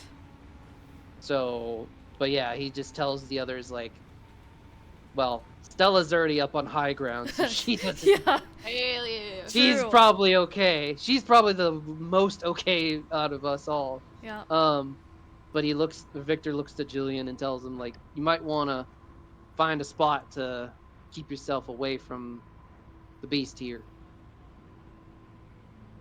Are you kidding me, Victor? You were giving me shit for holding that little snake, and now you're releasing this bitch? This is a normal mountain lion versus your crazy blood covered in wired snake-like thing, whatever the hell it is. I'm just letting this poor creature out, okay? Well, fine, but you know, if you can give meat to this guy, I can give some meat to some ghosts. Give yourself a Betty. That was good. I will judge you so much for any sort of meat that you're given, because I don't trust your shit. Julian gets out of the way and aims the rifle that he got from Victor kind of like on standby towards the ground. Is he aiming at the cat or no? No, I think just he's on just the aiming it ground. towards the ground, yeah. Okay, just making Yeah. sure. At this time, the mountain lion finishes the beef jerky, and it's just licking its chops now. It seems a little more Victor- relaxed. Victor will go carefully It's staring at you. towards where is it right here, the little where it's being held? It is right here. Okay. Its ears are pinned back. He's gonna move here. Another low growl. And then he'll go here. It is the creature, so this mountain lion has backed up as much as it can, and you can see now the chain that holds this thing. It is pulled as taut as it possibly can be, to the point where the metal collar on this thing's neck is yanking its scruff forward. Its front paws are pushed out in front of it, as if it is trying desperately to get away from you. Yep, that's what I was getting to the point of. And then he will go towards the chain and start working on getting it released, basically. You hear a low hiss come from the creature, and then another.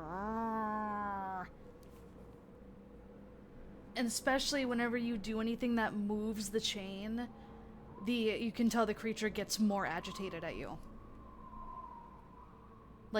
Almost like you're hurting it.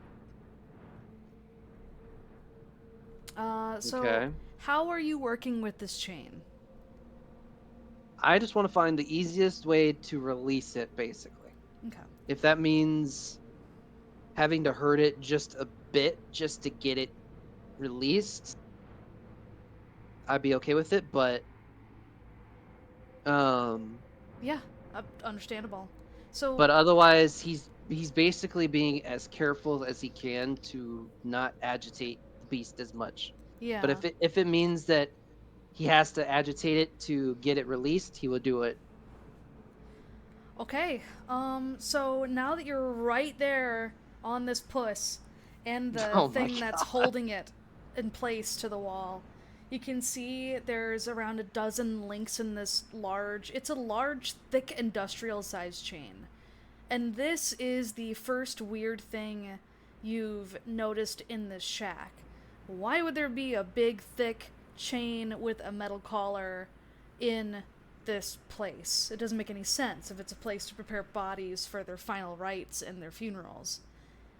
So with that, you notice that the chain is held on by two large nails driven in on either side, but they're driven in kind of poorly. And the way that this creature's been struggling for however long it's been struggling has been slowly loosening this, because they've really just kind of driven in these nails into this piece of semi-rotting wood, because the shack is pretty old. It's been around for about as long as Dunmore has been around. And yeah, you're not entirely sure how this has been able to be held together. You think with a big enough yank you might be able to get it off of the wall, but you right now those links are still like the link and the connection, the square connector that goes into the wall are still very much connected to the collar that this thing is wearing. Connected for free. Education connection.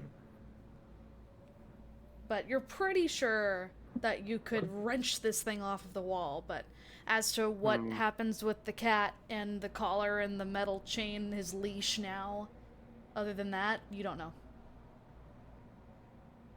I'm either tempted to shoot the chain off, which would probably set the frickin' mountain lion in a frenzy, or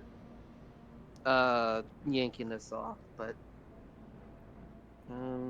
As you're thinking, once more the tail's lashing and you can see even better the wounds on this cat. You can easily tell now from this distance the cat's tail has been shot off. And it is extremely agitated now. You're pretty sure you don't have a lot of time before it makes up its mind about you, and you might not like the outcome. Okay, well, he goes and sees that the cat is agitated immensely and just starts yanking it off. Okay, do me a strength check. Whoa! Yanking off the cat. You're mad about him putting his meat in a ghost, but then you're gonna yank off a cat? Okay. All right. Oh no. Well, I'm gonna Benny that. that. Go ahead, Benny that. Okay. Much better. Yep. So you yank like you gotta and as you do it you feel the slightest little shift and it doesn't come free. And again, angry, the thing is roaring at you now. It is very mad.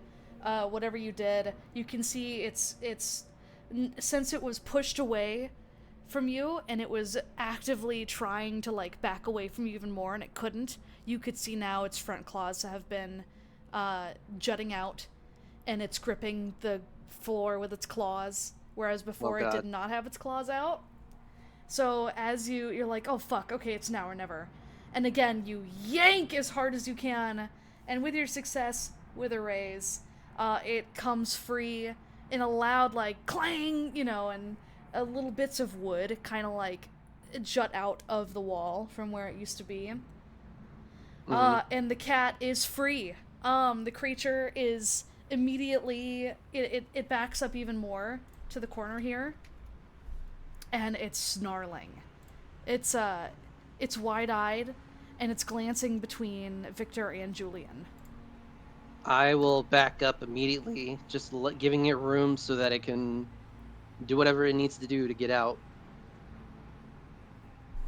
Okay. Does anyone else want to do anything before we continue?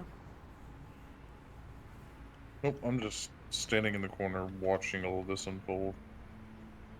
Stella is trying to look through some crates. Okay. Actually, you know what? As an aside, as you're looking through the crates, you can see there are tons of crates full of lumber, full of pieces of like hinges and stuff to make coffins. You see little metal adornments all over.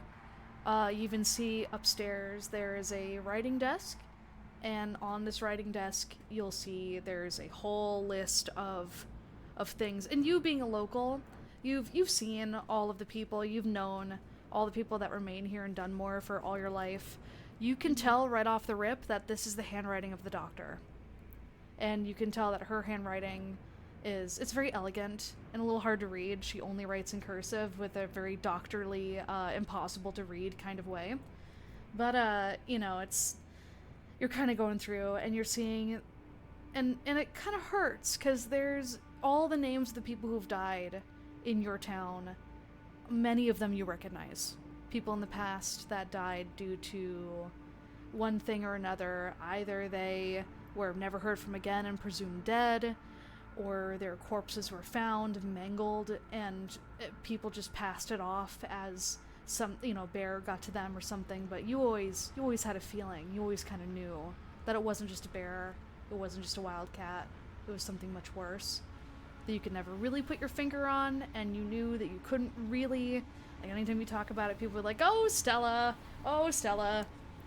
But now that you see this sheet of paper here, especially for you, it just hits really hard. Because these are people that you used to know, that used to love you, and you used to love them as community members, and they're no longer here. Stella's just she's gonna slump her shoulders. Her moment of excitement from the past fight kind of drained a little. She touches the tip of her hat. She tilts it slightly down towards the notes, and she's just gonna fold up the note, and she's just gonna leave it back on the table and just tap a few times. No. And then she's just gonna look around the room to see if there's anything else. Yep. While you're still searching, does anyone else want to do anything? So Solomon is he's bracing himself, standing in his corner. Julian, Victor, do you guys want to do anything else before this cat does whatever it's planning on doing? I'm just standing by with the rifle, but I'm also looking to my right at the floor. I can't quite tell what that is, but it's kind of distracting This me. thing? No, actually. Let me I think that's a head of a creature. What is that? What? I think it's supposed to be Oh yeah, Trophy head. it's a stag. Yeah, it's just a regular stag head mounted on the wall. Oh, okay. Yeah, I'm a bit distracted by that. That's it. So's the cat. The cat notices this too. Weirdly enough. So now it's the cat's turn. The wild cat just kind of, it's hunkered down, and it's curled up. It almost looks like a scared house cat, or like if a cat you just said no to really really loud, and you could tell it's kind of sad, and it regrets what it did, but it just kind of looks scared, and it doesn't really understand. It is just an animal, so it doesn't really understand what to do. But it certainly doesn't trust you guys.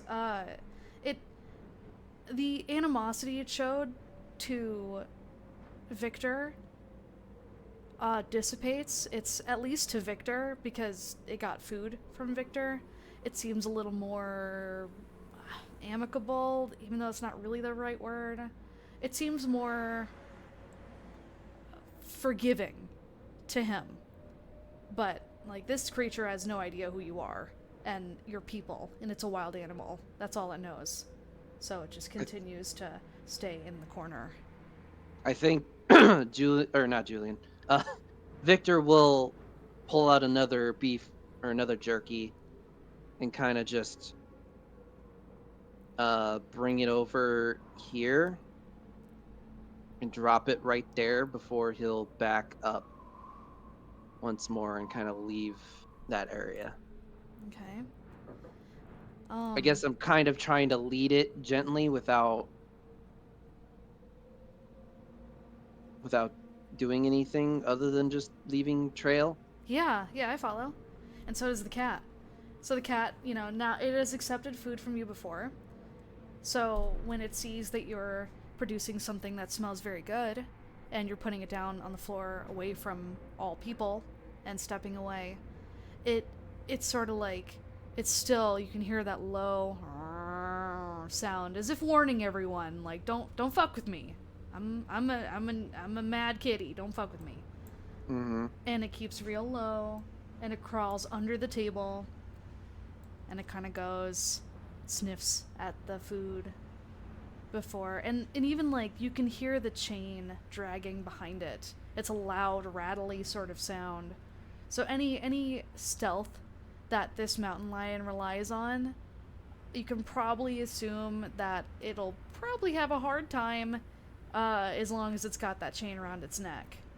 But as an aside, it just goes and takes the food, and once more it darts back to its corner and begins to eat. This is a very scared, very unknowing animal. Doesn't understand the concept of, like, doors. Well, Victor. it's not working out as I was hoping. But Really? don't talk to me like that, Julian.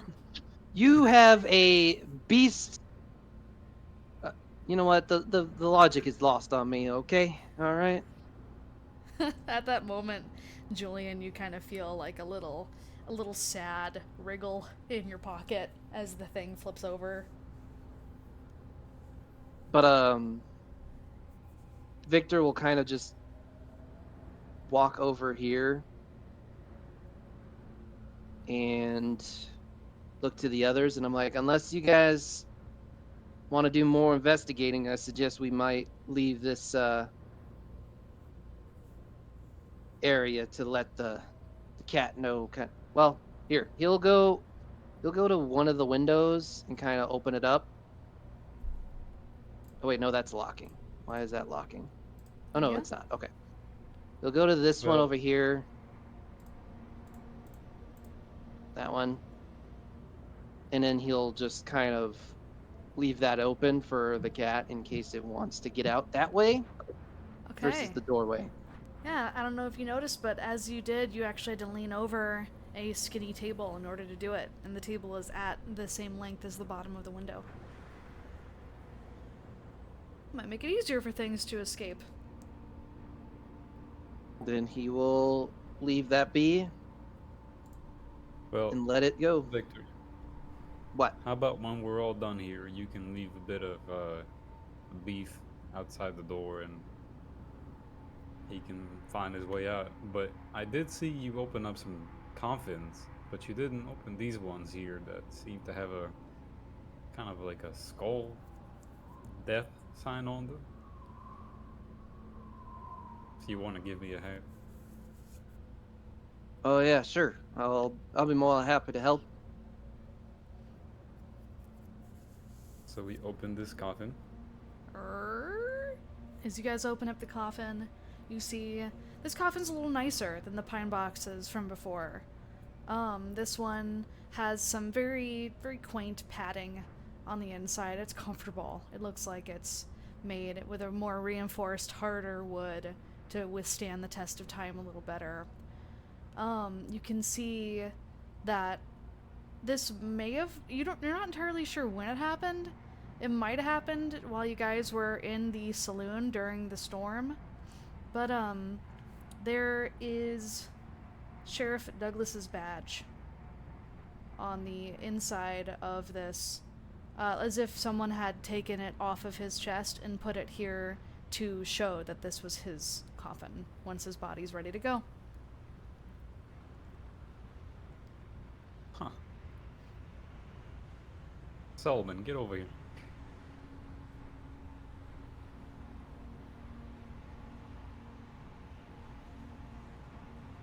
You recognize this badge right here, Solomon? Never seen it before in my life. I can't remember what voice I was doing if I haven't talked in so long.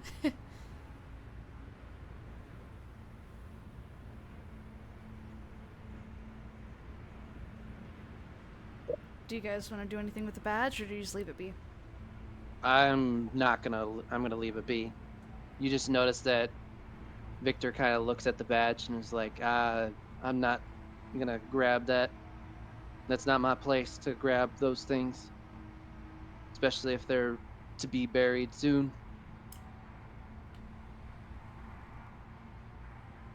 But he will go over to the other coffin over here and take a look at it. Okay. So as you do, give me 1 second. It's always fun when the DM's like, "Oh, give me a second to look up something."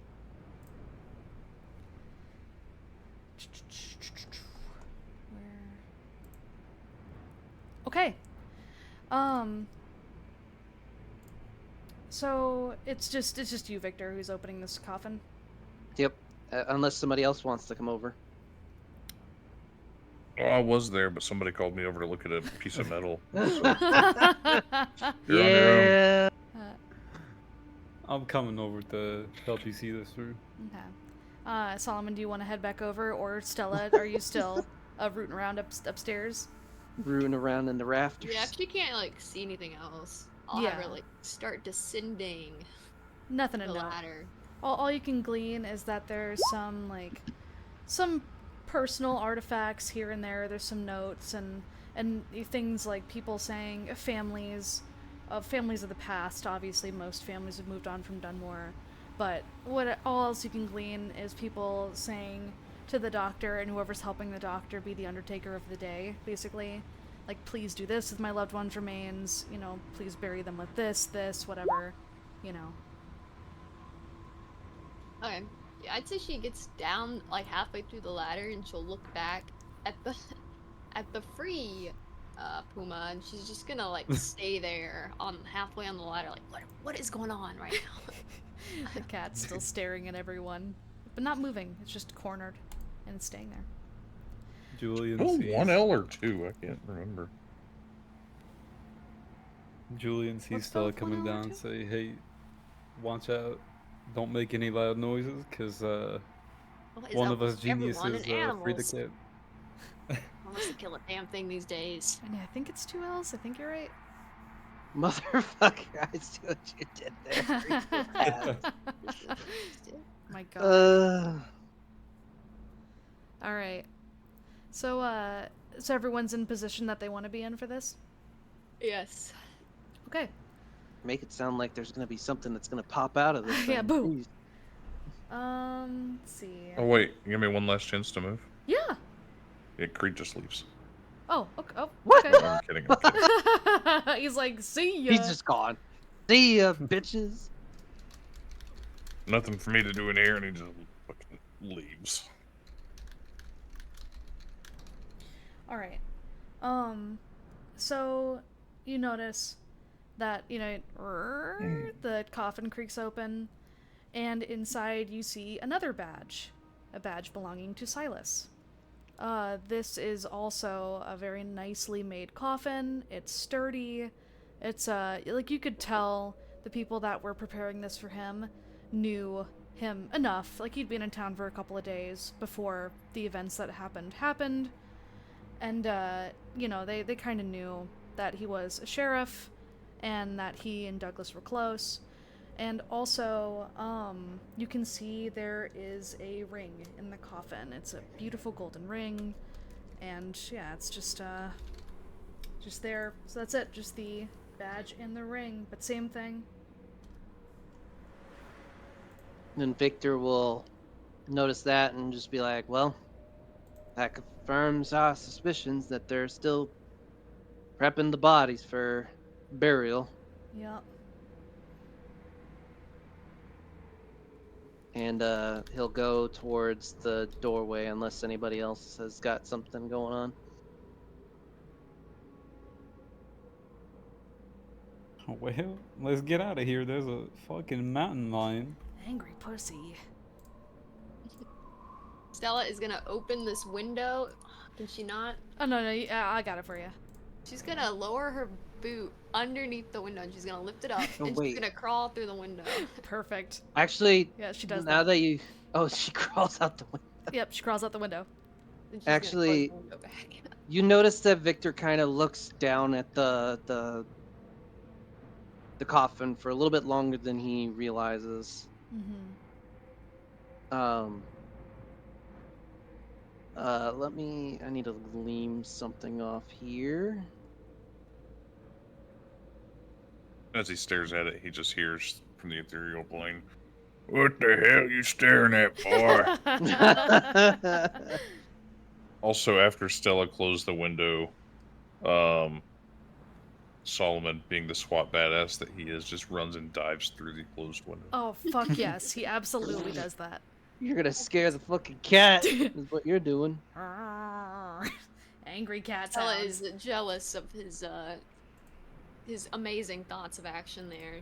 She's gonna jump through the next window she sees now. Oh, they're learning. I from like each to other. imagine while he's staring at the coffin, we're just diving in and out of each window on this building. He's having a very solemn moment. You guys are like, oh, yeah, check this out. Oh, yeah. All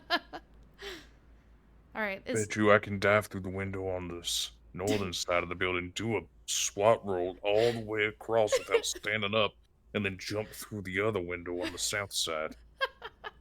You wanna bet she's gonna dive through the window again? she's gonna launch herself through this window in front of Victor.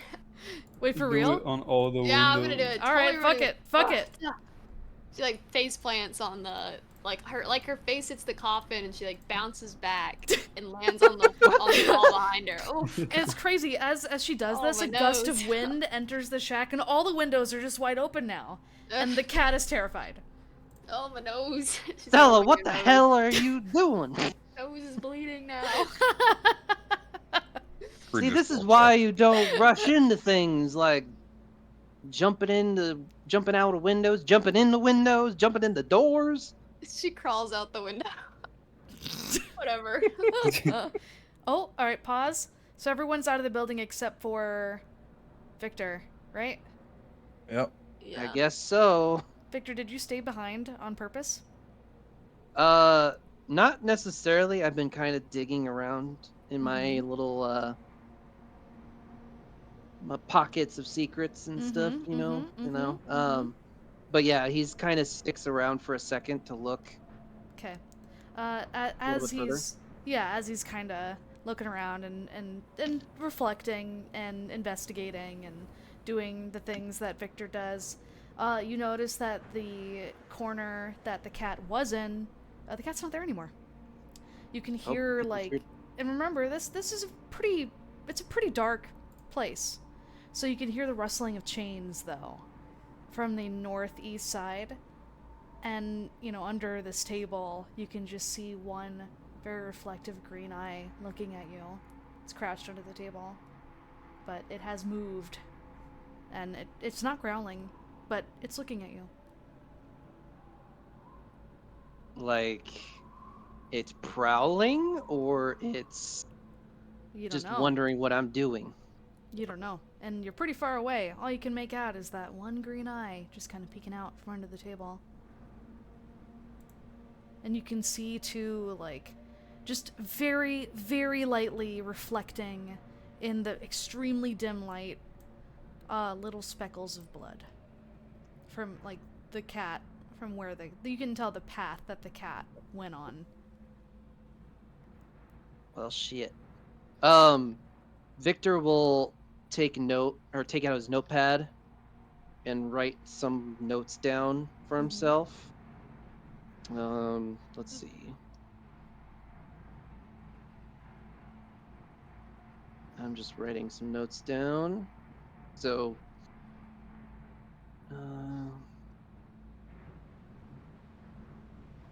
what was Silas's last name?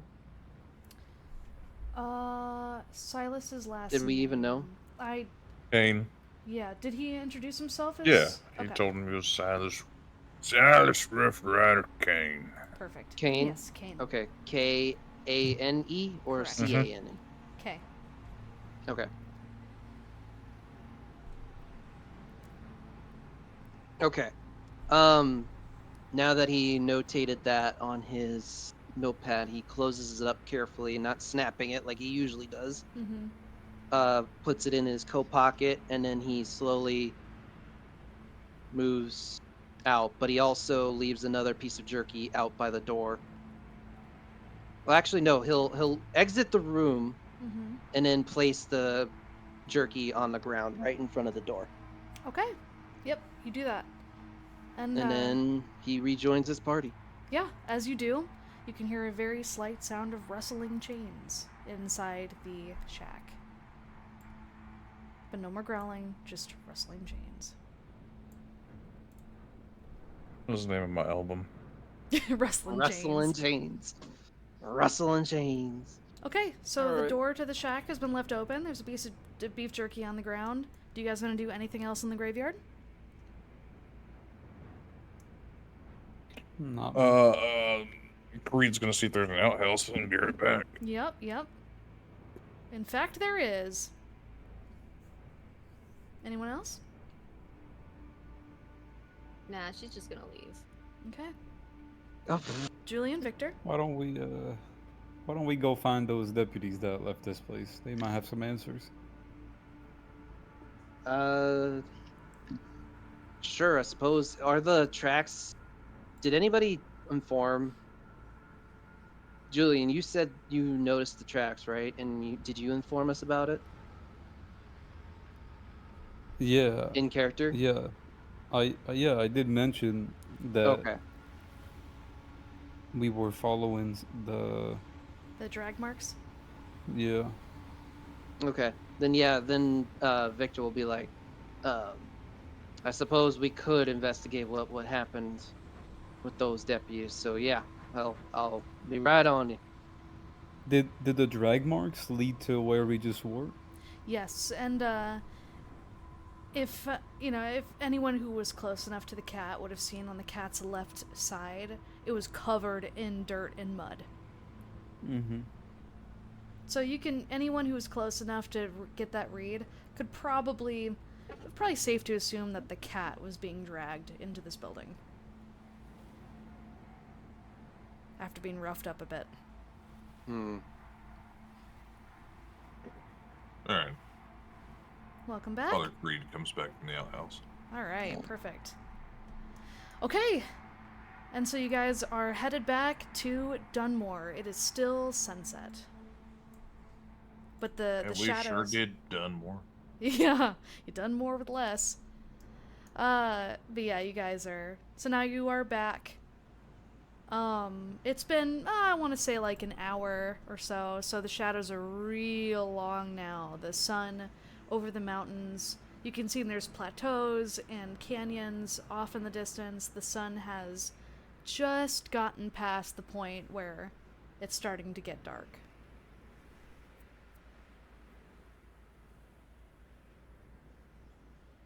What do you guys do?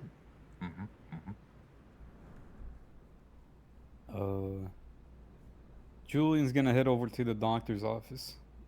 Okay. And before he does that, he's gonna look at everyone and says, I'm gonna go check in with the local doctor. I don't really know him, so if anybody does know her, if anybody does, you're welcome to come along. I want to get some professional opinion on this snake. I don't know if the doctor's gonna be any help to figuring out what the hell you got with you, but I guess that's better than nothing. All right. Guess they'll follow along. Same. Okay. I suppose same. Beautiful. So everyone's gonna go see the good doctor. Yeah, because Creed's met the doctor before. Mm-hmm. Oh yeah. It's still a poser, so. Oh yeah. So you guys make your way across the main Still street. just laying crooked on the ground. You guys make your way across the main street, and as you do, you can see that even more of the deputies have kind of retreated back to the fort. The town is way less locked down than it is now. And as you push open the doctor's office, you hear ting-ting-ting of a itty-bitty little bell on top of the door, just to let the doctor know someone has entered our office. And there you are. So you guys are now standing in the middle of the doctor's office. Behind the counter, you can see a really disheveled looking woman. She's thin. She is very pale. She's very tall. She's beautiful. She's elegant in her own way. And you can see this woman look at you with very tired eyes from behind the counter. And she goes, "Hello," as you all walk in. "How can I be of assistance?"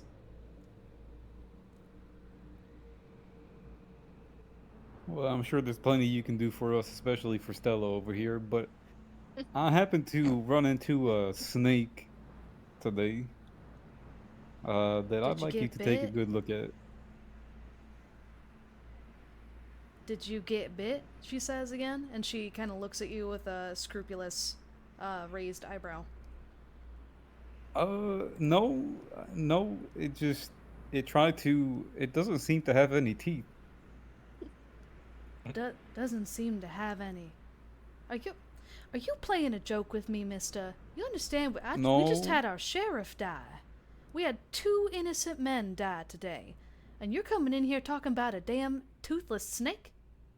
I understand. Hold on. Let me start over. My name's Julian, okay? crosses What's her your name, Doc?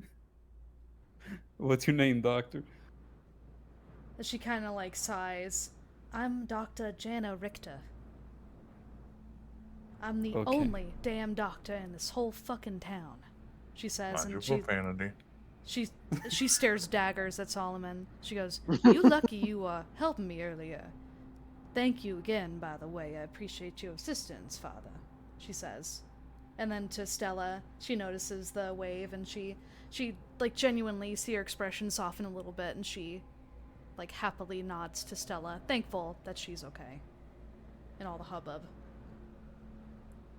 Oh, Dr. Richter, my condolences. I'm not from around here, but my deepest condolences for what happened. And he steps up to her. Is she behind like a counter or something, or next to a table? And as you get closer, you can see how pale she is. She looks almost vampiric, like she hasn't seen the sun in a good long time. She's very gaunt. She's thinner than what the picture might suggest. That picture was a picture of her in the slightly younger days, but and immediately, like, and all of you too, Solomon and Stella, you guys are aware of this because Solomon, you were in the office earlier, and Stella, you've known Dr. Richter for as long as you can remember, but her office is real heavy with the smell of herbs everywhere. Any kind of good smelling herb you can think of. There's sage, there's creeping thyme, there's lavender, there's blue baby bell, there's yarrow, all over. It's almost overpowering. Like, if you had a really sensitive sense of smell, you almost couldn't stand being in her office. It's so fragrant. She's into drugs. It is super duper fragrant in this office. So Julian, as he steps closer and tries to calm her down, notices her paleness and how skinny she is, and he's distracted a little bit by what he's seeing, and obviously being overwhelmed with the smell. So as he says, "I'm sorry for your loss," goddamn, and then he takes out the fucking snake thing and just plops it down on the counter. It sounds like a massive dildo just fell on the counter. Thunk. Yeah, 100%. As he does that, she gets startled. What? My word! And she looks at it for a second, and then she looks, because it has no spines. It very much looks like a black snake that is wrapped up. She goes, "Sir," and she kind of leans back a little bit, and her arms cross a little tighter under her breast. She goes, "You really are wasting my fucking time. I have so much shit to do, and you come here, and you flop a dead fucking snake wrapped up.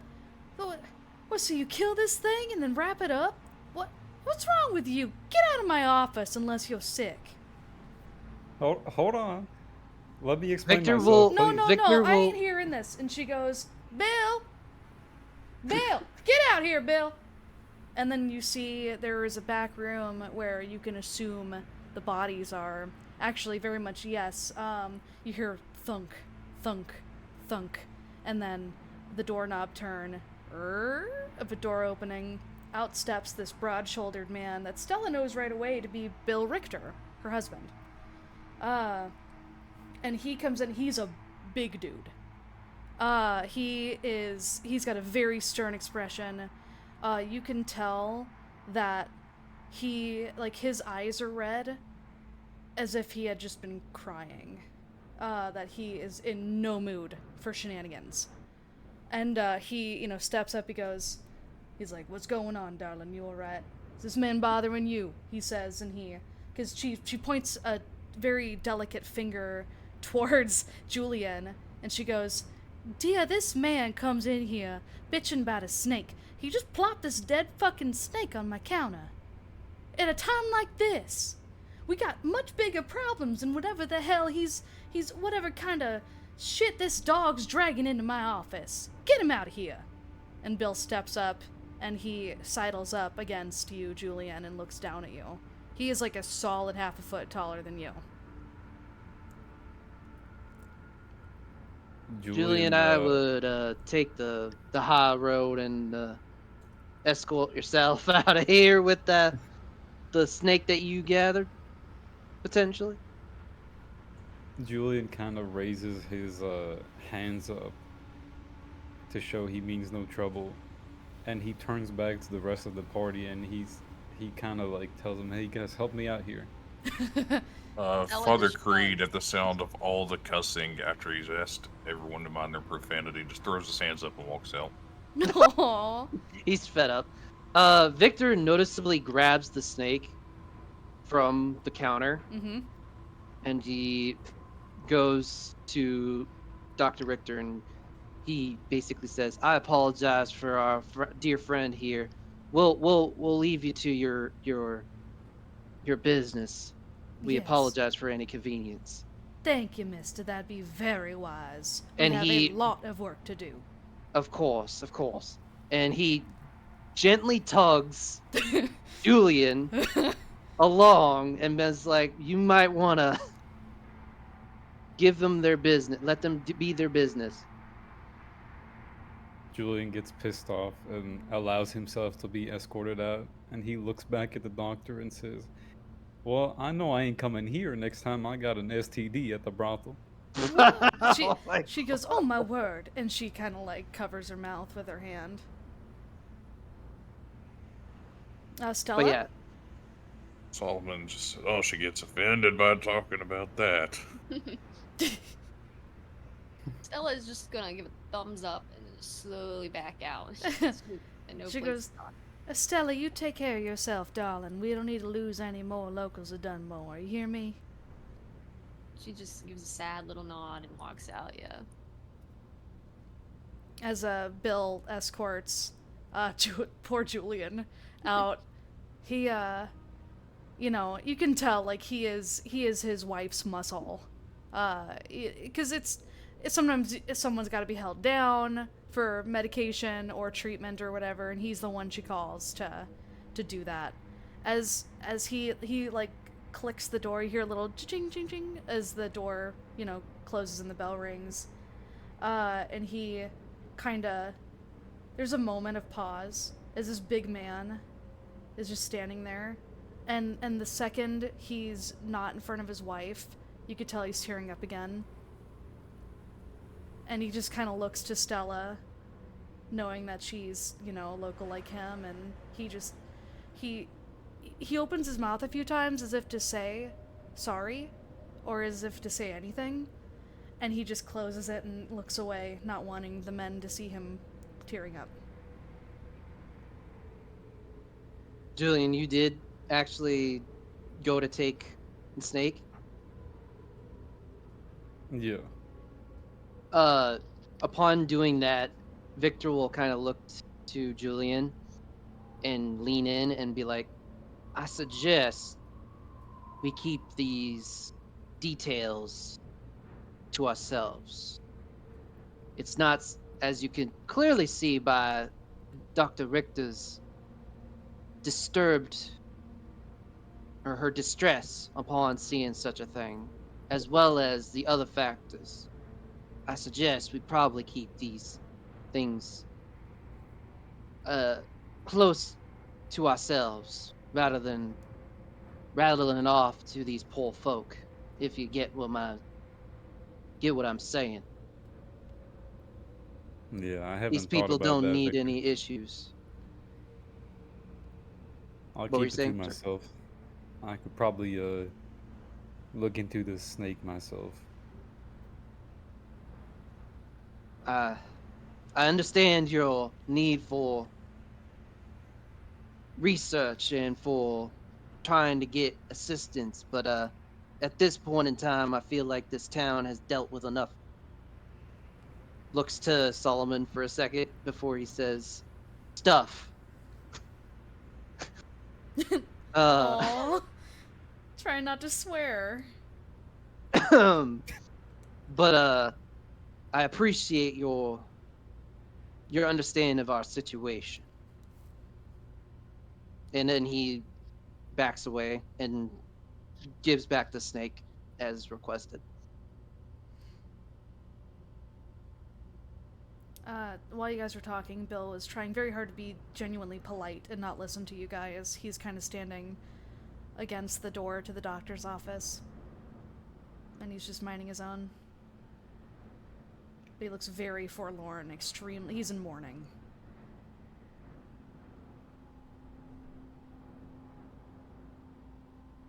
That'd be pretty funny.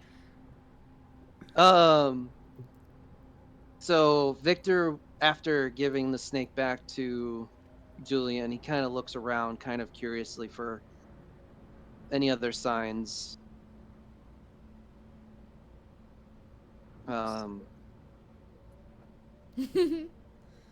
I was about to say her ears on the ground. She immediately pats the forearm and then just dives down to the ground. Yeah. Hit the deck.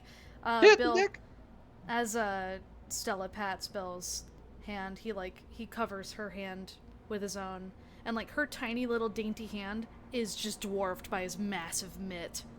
And he pats her back and he goes, "It's gonna be alright. It's just I really like Douglas a lot, and he's done so much for us."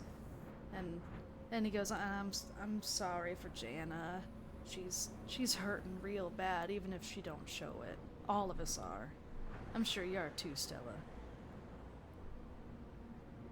Yeah, Stella just gives a slight nod and she's like, "Yeah, I knew she doesn't like my tricks anyways." You know, I mean, it's not the first time. He chuckles and, he's like, "Oh, we all love you, Stella. We look out for our own. So when we lose one of our own, and it's hard.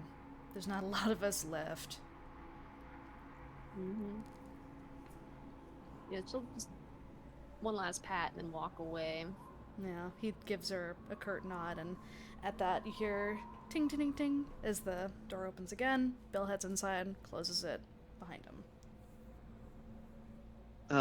Can I do a search for anything peculiar else going on in the town? Yeah. Go ahead and do me a notice roll. Wow. Whew. Okay.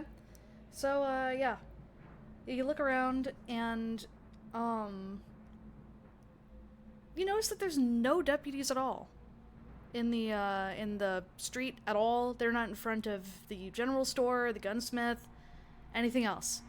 You assume that they probably headed off to the sheriff's fort. Wonder why they're all, wonder if they're getting ready for rest, something. I'm tempted to go take a look and see, but, is anyone else wanting to be curious? Are you going to be yes, but sneaking up to the fort? I'm thinking about it. Okay. I could use having the gunsmith take a look at my thought of. Mm-hmm. That'd probably be a good idea. We'll stop there first, and then we'll check out the fort. All right, we'll try to make this quick then. What about you, Solomon? What are you thinking? He's just gonna follow the crowd. Same with Alright. Stella. Okay. So you guys head to the gunsmith. You notice that the door to the gunsmith is more like a barn. So you have to, like, grab the huge sliding doors and, like, wrench them to the side. And they're pretty heavy. Yeah, Stella would know this. And, but usually whenever he's open during normal hours, he has those doors wide open anyway. So, it was only closed because the deputies had the town on lockdown, and they had actually closed him in. He was one of the people that's like, "What the hell?" as soon as things were going down. So you guys open the door, and you hear a man exclaim, "What do you want?" from the inside. What do you do? What do you want? Julian looks at Stella and says, "Well, first off, that's how you open a door. Second, could you take a lead here, since I didn't do too well back at the doctor's office?" Yeah, she'll walk in with confidence here. Okay. The second that the gunsmith sees Stella, his expression totally softens, as does his voice. Oh, my lord, Stella, you scared the shit out of me." He goes and he's like, you can see he wipes off sweat with one hand, and he's a big dude, kind of like Bill, but even bigger. He's a very strong man. You can tell that he's probably not only a gunsmith, he's probably also a regular smith. And you can even see there is a forge. The gunsmith building is long, and there's like a long alley, like a long hallway, and it's got all sorts of stuff. A big, huge forge. It's got stuff for like making tack for the horses and saddles and everything else. He's basically a jack of all trades when it comes to anything that you need smithed in any way. You can see there is a place for locks, so he's also a locksmith. You can see there's all sorts. He's done a lot, and he's basically had to be the jack of all trades for Dunmore because all his other hands have left. So far as you can tell, he's the only one in this building. He introduced himself. I'm Jim Nightingale. Nice to meet your acquaintance. Any compadres, Estella's, or friends of mine. Welcome. This is my gunsmith. And Gives a thumbs up and looks back to Julian, and she whispers, "Do not mention the snake." And he like sidles up to the counter and he puts both enormous elbows onto it. He's got like a wrestler's body. He's a very built dude. And he just sort of plops his head in his hand and he goes, "What the hell happened out there? All they did was shut the doors on me, lock me in my own damn store, and I heard gunshots and screaming." Stella just looks a little sad now as she looks at the ground and gives this like kick. He She looks someone else to answer that question. He sits up immediately. How's Patricia? Is she all right? Is she okay? Anyone been to the brothel? Stella shakes her head no. Damn, she does not Well, know. He's immediately alarmed. we'll go check over there to make sure everything's all right over there here in a bit. We just Victor looks to Julian and tells him to hold up his other rifle, the one that the sawed off. We're looking for help on getting this Julian's rifle here cleaned up.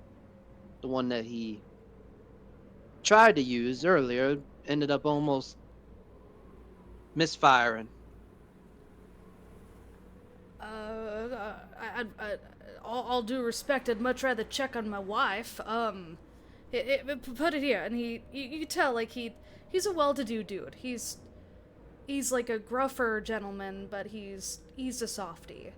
And hearing people need help, and you can see too, like now that if you guys are approaching him with the gun, you can see his hands are kind of jittering a little bit. Almost like he has symptoms of early onset Parkinson's. Would it help if we go check on your wife while you work on this rifle? I'd be real appreciative if one of y'all would head over there to the brothel. She's Patricia Nightingale. She runs the joint there. As long as she's okay, that's all I give a damn about. All right, Victor will kind of take the nod, and he looks to the two, Stella and Julian, and kind of give a "please don't cause any trouble" look. Before he steps out and heads towards the brothel. Okay. Stella hopes he knows where he's going. It just follow the scent of of sex, and you'll find it. The smell is profound out here. All right. Holy. He seems to relax visibly a little bit. Julian leans into Stella's ear and says, "You think his wife works there, or just works there?" Stella shakes her head. She's like, "Oh, I've never really been in there a lot. No, he does not take clients." All right. Did you already put the gun on the counter? Oh, yeah, so Julian walks up to the counter Okay. and hands the gun over, the sawed-off Winchester. Okay. So the gun even looks small in his hands. Like you have no idea how he manages to get the really intricate parts of a gun together with his big huge mitts. But he does. He's like deftly looking over it. He kind of like goes into this it kind of fades out of his existence a little bit and just zeroes in on the gun. if you guys were to talk to him, he wouldn't hear you. So he's futzing with it, and he's like, oh, okay. And, all right. You jammed this good, didn't you? He says. Yep, I got scared from something. It definitely wasn't a snake, but I got scared. All right, you don't gotta explain to me, partner. And he goes, and he let's see how well he does. He's gonna go ahead and do a repair roll. I don't have his sheet up, so I'm just gonna. He's very good at repairing. Oh wow. Okay, never mind. No, he's not that good at repairing. So he's like, he's kind of messing with it, and he goes, "What the hell? I had never seen anything like this. What were you doing? What were you doing before this thing jammed on you so bad?" Damn it! I might as well just throw the whole gun away. I might as well. And he's continuing to futz with that, but he's waiting for an answer. He looks at you expectantly. What? Well, you're. Julian looks at Stella. I've got to tell him, Stella. Stella Can I mention the snake? She shrugs. It's not the first time she's talked to him about something like this.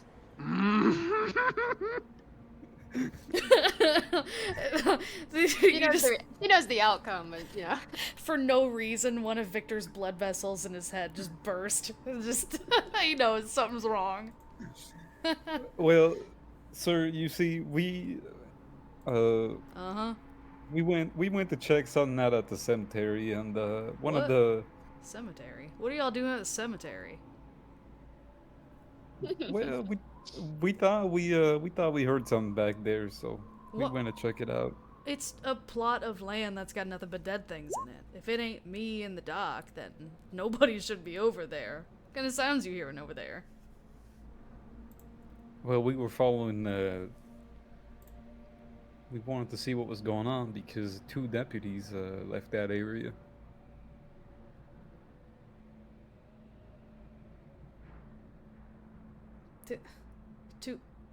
He kind of like, all right, I don't see why any deputies would be down there, but okay. And he just he kind of wraps the shotgun on the table, just a ding ding ding ding, little bit. Is Solomon with them at the gunsmith? No. Oh, okay. Slipped away.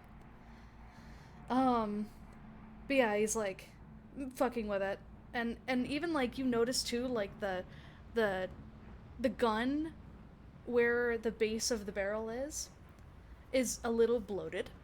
Doesn't look good. That doesn't really seem normal for a gun to, you know, be a little bit bloated. And he, like, again, he's kind of rapping on the table. Dunk, dunk, dunk, dunk. He kind of looks at it. Is this gun special to you? Oh yes, I've had it for years. Ah, perfect. He tosses it behind him into the forge. I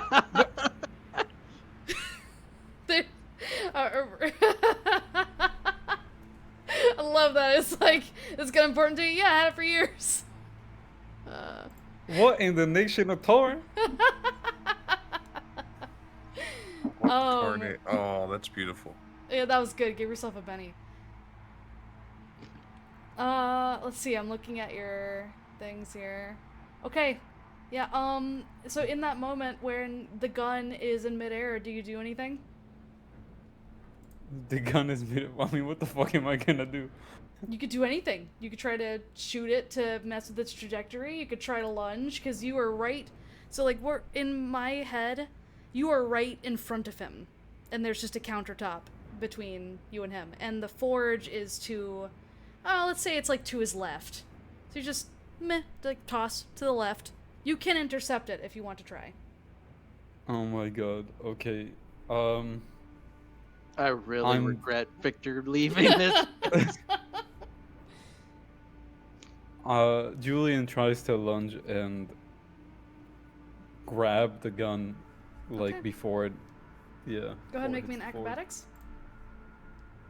Acrobatics. Or whatever that is, whatever your base skill is for, I think it's that right? Athletics? No. Agility. Sorry, agility. Still learning all the Agility. stuff here in Okay. Savage Worlds. Agility. All right. Okay. Yep. You snatch the gun out of the air. What? What are you? It's useless to you. Well, if you can't fix it, I'll try to. I was gonna offer you a replacement, but if you really want the piece of crap, then by all means, keep it. You would give me a replacement for free? Yep. One of y'all's checking on my wife, and I appreciate that a lot. Besides, I got some old guns around here, just gathering rust anyway. You can take any one of them. Actually, I think I got one Well- exactly like the one you got. Conveniently. Exactly like the one you got. If you'd like a replacement. Say less. Julian tosses the gun to the forge. Okay, bloop. And yeah, the gun, the wood, everything, just into the forge. The wood gets set on fire and crackles. You hear an explosion as the gunpowder goes off. It sprays, and like Jim doesn't even look. He's just like staring at you, and he's kind of smiling with his head cocked to the side a little bit as the explosion happens. Little bits of molten metal and pieces of burning ember kind of flick off into random directions in the gunsmith, land on the floor, you know. A little bit lands in front of him on the on the counter, and he licks his thumb and presses it against the smoldering ember to extinguish it like a candle. God damn. Yeah, and he's like, he produces a gun that's just like crazy identical to the one you just had, and he sets it on the counter. Think of it as, again, thank you for checking on my wife. It's our pleasure. Mm. In fact, I might go patronize her business later tonight. Yeah, of course. I mean, if there's anybody still working there besides her, and she ain't one to take clients, you hear me? And he looks at, you know, Julian with a very pointed gaze. Like, don't try anything with my wife. Sir, I would never. So you do with that, you don't. Well, Thank you so much for the gun. he like tips his head to you, and he looks to Stella. Stella, you need anything? He just shakes her head and then brings out a rabbit's paw and waves it at him. She beams. His eyes crinkle as he smiles at her, and you can see like a little his teeth under his mustache, and he kind of chuckles and shakes his head, and then he just turns and goes back to whatever he was working on.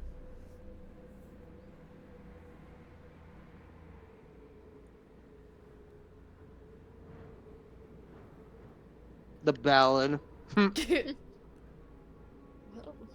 Ballad of Kakarot. Alright, so now we'll go to Victor. You were on your way to the brothel. Well, it's not more of like he's going towards the brothel. He's kind of wandering around, looking around. Uh-huh. And he looks at several of the buildings to see, like, oh, does this look like a brothel? Oh, does this look like a brothel? You can see that on one of the windows, there's a building that is 2 stories tall. And on one of the windows, there's a pair of pink panties hanging out from the top of the window. Ah, yep. That must be the brothel. There we go. And he wanders over towards the brothel. Okay. You, as you open the door to the brothel, it smells really sweetly of perfume. Like they're trying to mask other smells. So, you know, you walk in, and there's a pleasantly plump woman at the counter, but she looks very concerned. You walk into the brothel and realize it's not actually a sex shop, it's just a place where they make broth. Yeah, it's like a soup kitchen. You see you know, a little heavier set woman that's there behind the counter, and she is in fact holding a gun. There's a double-barrel shotgun in her hands, and she looks very nervous.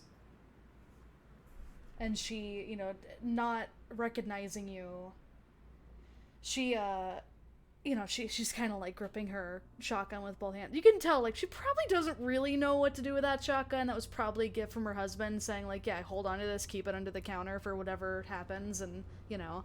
But you don't know if she's ever really fired a gun before, you know? Mm-hmm. So she like nervously is holding it. She goes, who are you? Victor immediately sees that she's holding the shotgun, and just puts out his hands up. He's like, I mean you no harm, man. I was just coming here to check on someone that's the wife of the gunsmith. Oh, oh, Jim, she says, and immediately, like, she lets her guard down. The shotgun is, she, like, thunks it onto the counter. The barrel is pointed away from you, thankfully. But, yeah, it's... He Oh, Jim, he worries about me far too much. I love that man. Is he doing okay over there? I believe since I saw him, he was doing all right. Although my compatriots might change that. Who knows? Oh, thank you, honey. I really needed to hear that. I was very nervous after hearing everything going on outside. Did you hear about the sheriff? She says, and like she kind of bats her eyelashes. Uh, yes, I was unfortunately one of the bystanders that was able to witness such a sight. Grisly sight. Awful, just terrible. I feel so bad for Sheriff Douglas. Yeah, I feel Trust bad for me, all of Dunmore. We ain't got much, and now we got whoever that man was running around, waving guns around and shooting people. Actually, I was just thinking that. I'm guessing he's not a folk that has been here for a long time. It sounds like he's just newly rustled into town, causing trouble. Is that right? She like puts a hand on her hip and clicks her tongue. I have no idea who that man is. He just came out of here like a whirlwind out of nowhere. Decided to rustle everybody up and shut everything down, and he's scaring off any would-be patrons I got anyway. Luckily for him, I got no one that I'm tending to tonight.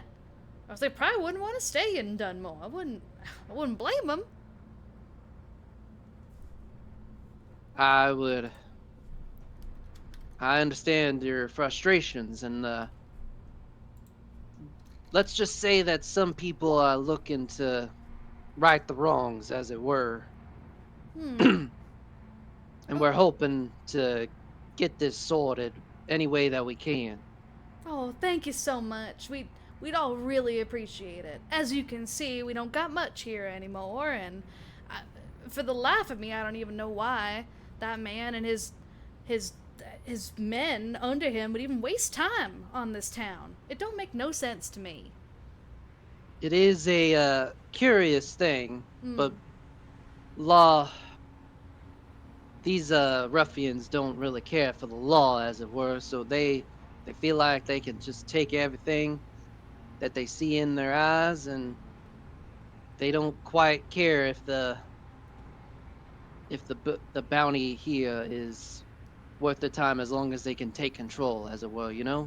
You are very, very right. I couldn't have put it better myself. Well, what's your name, Sugar? I didn't quite catch it. My name is Victor Cadwell. I'm not from these parts, as clearly. He kind of looks to himself for a bit and just kind of just like, let's just say I'm just a friendly mind in this town that's just kind of searching for things and trying to make right. A friendly mind searching for things. Boy, you sound like my newest patron. Might have set you up with one of our little fillies upstairs. She goes and bats her eyelashes at him. Ever the businesswoman. You know, I might take you up on that offer, but for right now, I think I'm just gonna do some more digging and potentially see if I can root out the bad seeds, as it were, around this town. Bad seeds, mister, you better watch your language. Bad seeds. You know, many fine folk around here come from bad seed. Oh, you know what? You're right. You're right.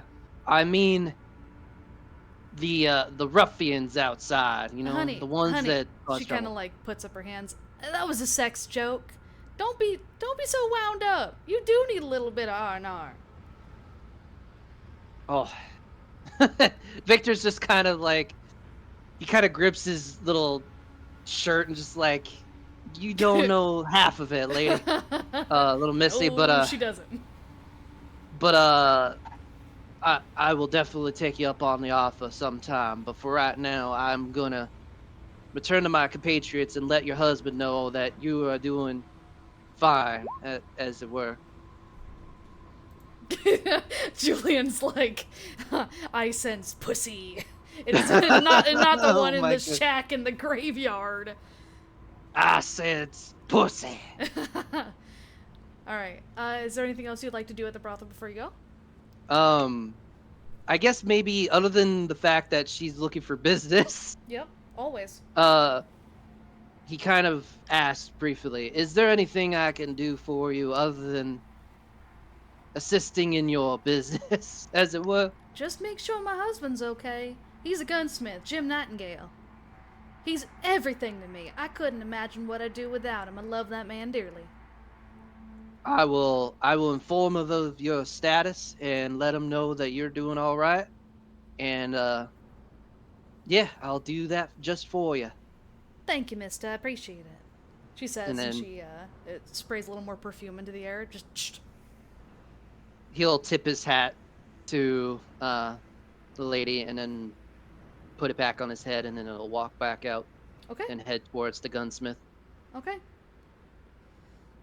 And so now we have that from Ike. So it can be assumed Ike is in the inn right now. He had checked himself into a room. So he is not outside right now. Okay. And then we have, so that's Stella, Victor, and then Julian. Yeah. Solomon, what are you doing? I told you what I was doing. Uh-huh. Are you wanting to do that right now? Alright, he's just there poking around from the outside. He's not going in yet. Oh, okay.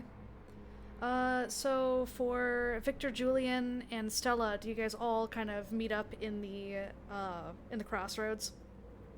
Yeah. Mm-hmm. Okay. And Solomon is nowhere to be seen. How did the gunsmith go? I got myself a new gun. So pretty Oh. well. How And was he- the you took a bit long at the brothel, but you get your hands dirty? Julian, I don't know what's obsessed with you on your end, but I only did what I was asked, and I checked on the wife, Uh-huh. and that's all I did. Uh-huh. Checked on Okay. the wife. Did you ask the prices for me at least? I didn't realize that you were so interested, so I did not check the prices. All right. I'll And guess I'll he- find out myself. Victor will hold out his hand as if expecting something in return to Julian. Since now you got a new proper rifle, is it all right if Oh. I take mine back? Right, I almost forgot. Julian hands him the rifle. Thank you again. Of course, and hopefully it doesn't happen again, but if it does, I'd be more than happy to lend it over again. I appreciate then- it. If you ever need my snake, I'll slide it over for you too. When you phrase it like that, I'm kind of questioning on which snake that you were referring to. Just Yeah. I hope because- it's not the right. I hope it's the one that you declawed, as it were. While you guys are talking, you notice it's gotten real dark, like real dark. And you go, Oh, no, I'm our not tokens- where I was Oh anymore. no, you guys don't have any of your tokens. Let me fix that. But yeah, it's gotten real dark. What do you take me for, Victor? You think I'm obsessed with my penis just because I Let me put you had this to back. test out that little trick of the light? Since you molested the ghosts, yes. It was not a ghost. You're letting Solomon's gibberish get into your head. I saw what well, okay, I recall Solomon saying they were physical apparitions. I might not be a believer solely on that, but I believe whatever the father has been able to discern, because he seems like he knows what the hell he's talking about in certain aspects. Hey, speaking of, whatever happened to that old man? Victor kind of takes in account to what he says and kind of looks around. Oh yeah, where did the father go? The father's younger than all of you. Yeah, he's the youngest member of your, or one of the youngest members of your posse. Which is funny because he's a father, but you know. Yeah. Wait, hold on. Gotta love it. Wait, no, Victor, not Solomon, the one from the saloon. Who? Still looks confused. You mean Y'all don't the remember bartender? What? Yeah. She just shrugs. No one's been there for years. What do you mean? We just went there. Uh, sure, yeah. She just shrugs. You literally drank 2 gallons of milk back there. She like pats her stomach. Now I think back and really go for some milk. Victor looks Stella, to you get a Julian Benny for that. confused. Victor looks to Julian confused for a second, like, are you just as confused as I am? Well, it's not entirely out of character for her to forget that. It's entirely Considering, not out of She's very character for her disappointed. at all. Like, I remember everybody from this town, okay? But you don't one's- remember the bartender? Yeah, no one's been there for a while. Last one left when a big group left. Green Just- eye. Well, I thought he had blue eyes. Wait, Just thinking Stella, of the past bartender, yeah? what do you mean no one's been there? Like, has the place closed? Or I mean, she like points to it. Yeah, it looks pretty closed to me. You know, there's like, Oh, wait. He wasn't here at the end of the session. that's upside down. Boom. He's It's been still just- he's been caught up to speed. Oh, okay. She's pretty firm. Are any lights on at the saloon or? No. If you Ew. guys notice the saloon, it is entirely dark. It is pretty rundown looking. It looks like no one's been in there in quite some time. Little do Well, they know we'll- the father took a nap there. Well, we'll deliberate on Stella's. We'll deliberate on Stella's lack of memory of the She just saloon. looks pissed after you said that. She's not happy. She knows everybody from this town. We'll True. deliberate on Stella here, but first we should probably find our dear friend, the father. And he kind of looks around for tracks, for any sign of the father, as it were. Go ahead and do me a notice roll. Another notice roll. You have no idea where he went. The dust is Well, kind of shit. blown in, and it's getting kind of chilly a little bit. But that is all that you notice. I mean, I'm not the only one that can just notice. Yeah, true. What are we looking at again? He's looking around for Solomon. Oh yeah, she'll look around too. Okay, go ahead and notice roll. Okay. Despite the wind coming in and the chill, you know, you have lived here for a long time, and you know everyone's gait, you know the boots that people typically wear. You're very attentive when it comes to stuff like that, especially the people you've seen all the time.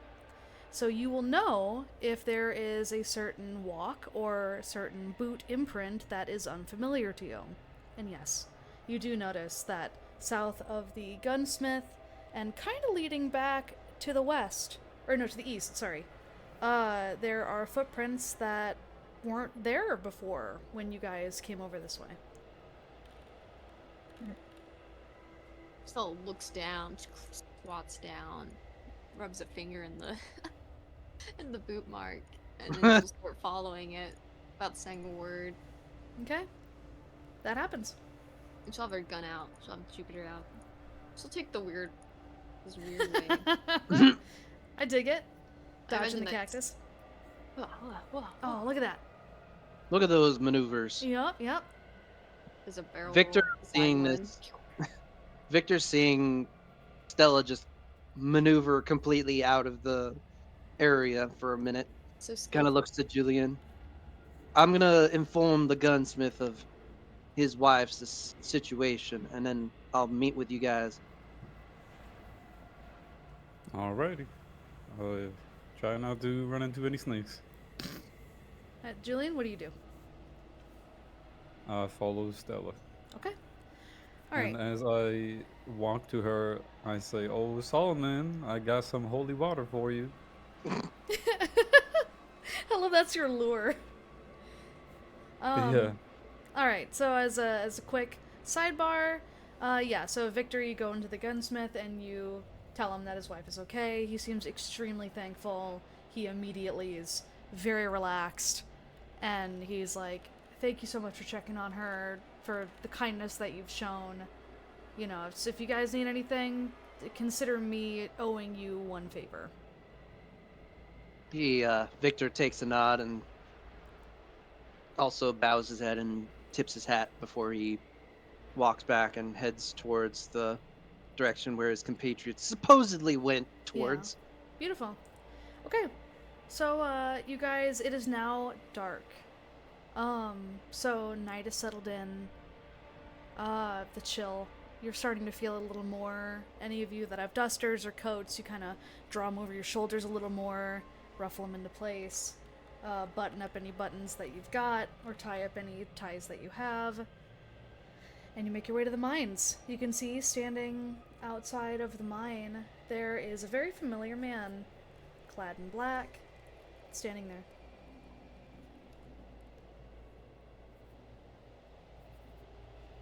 In front of the mines? Yep, in front of the mines.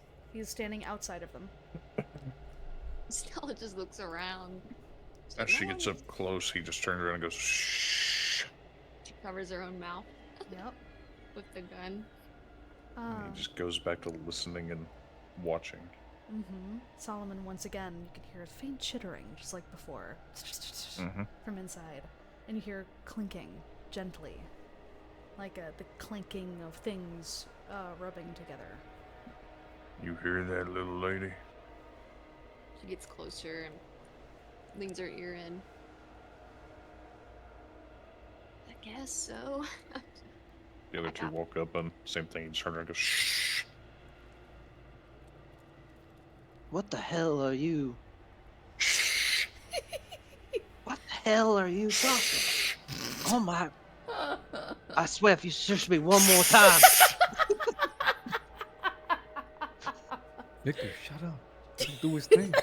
God, You guys are great. Once again. God, he starts saying God, and then he realizes, and then he stops. Okay, you know what? For you trying very hard to not swear, give yourself a Benny. God damn it, Victor, shut up. And there it goes. Once again, you hear another round of coming from inside the cave. It's very faint. It sounds really far away and echoey. But there's quite a bit of it. You all ever heard the ballad of Leroy Jenkins? Oh! No, let's I go. am not particular to that ballad. Leroy Jenkins. And he runs in. Fucking damn it. Oh, beautiful. Okay, he runs in. We Anyone just else? had a plan. I had a goddamn plan! Anyone else want to follow his lead? Yeah, excitedly going in. Yep, yes ma'am. You Of absolutely course, do. that's Gun at the Stella's ready. style. Yeah, Stella's right on his heels. Wishing she could kick a door down. Stella and Solomon have darted inside. Boys, what else do you guys do?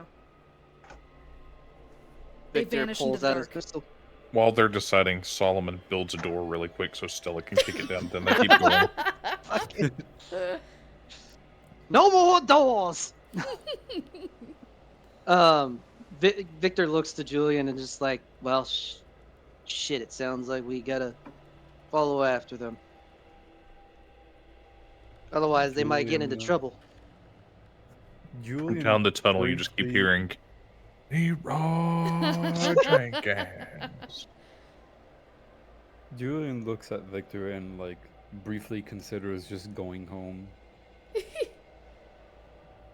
And then he just very deeply sighs and just goes in without saying anything. Good man. Alright, so the posse enters the Dunmore Mines. And as you do, the darkness is so thick. It's like, it's soupy almost. Any of you that have lanterns or candles or anything like that, you are welcome to light them. I believe I'd still have that full lantern from the saloon, right? I believe you'd be correct. I think I still have the miner's lantern. Yeah, if you didn't discard it, yes, you both still have your lanterns. TP. Alright. So, once you guys have made it in, don't mind the light. I foolishly assumed you guys would come during the day. So that is moonlight filtering in through a hole in the cave. There we go. God, I'm such a good DM. So, once you guys get into the cave, Actually, you're a marshal. Actually, true.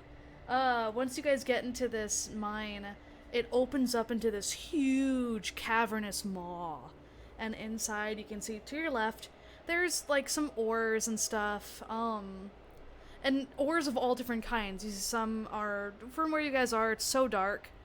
It's kind of hard to like get a read on what ores are in there, but you can tell there's rocky substance of things and such in those crates. And then you also notice that from where you guys are, because you're on a lower level, there is light filtering in from the top of the cave. There's a crack somewhere in the mountain where the caves are hidden under, and that is shining moonlight. But you cannot see what's on the rocky platform. You can just tell that it's shining moonlight into the cave. What Can I do? see that table from where I'm at? Yeah, you can see like just a little bit of the table. It's close enough to the ledge there you can see it. Alright, he grabs the table and drags it down and stands it up like a door. Okay, yeah, he does that. Ah. Thunk thunk. It's there and it's a little rickety, but no, it's standing. Father, why are you making a barricade in front of our only exit out of our current predicament? A dramatic flair, son. Stella nods, very smart. Oh my god, you too.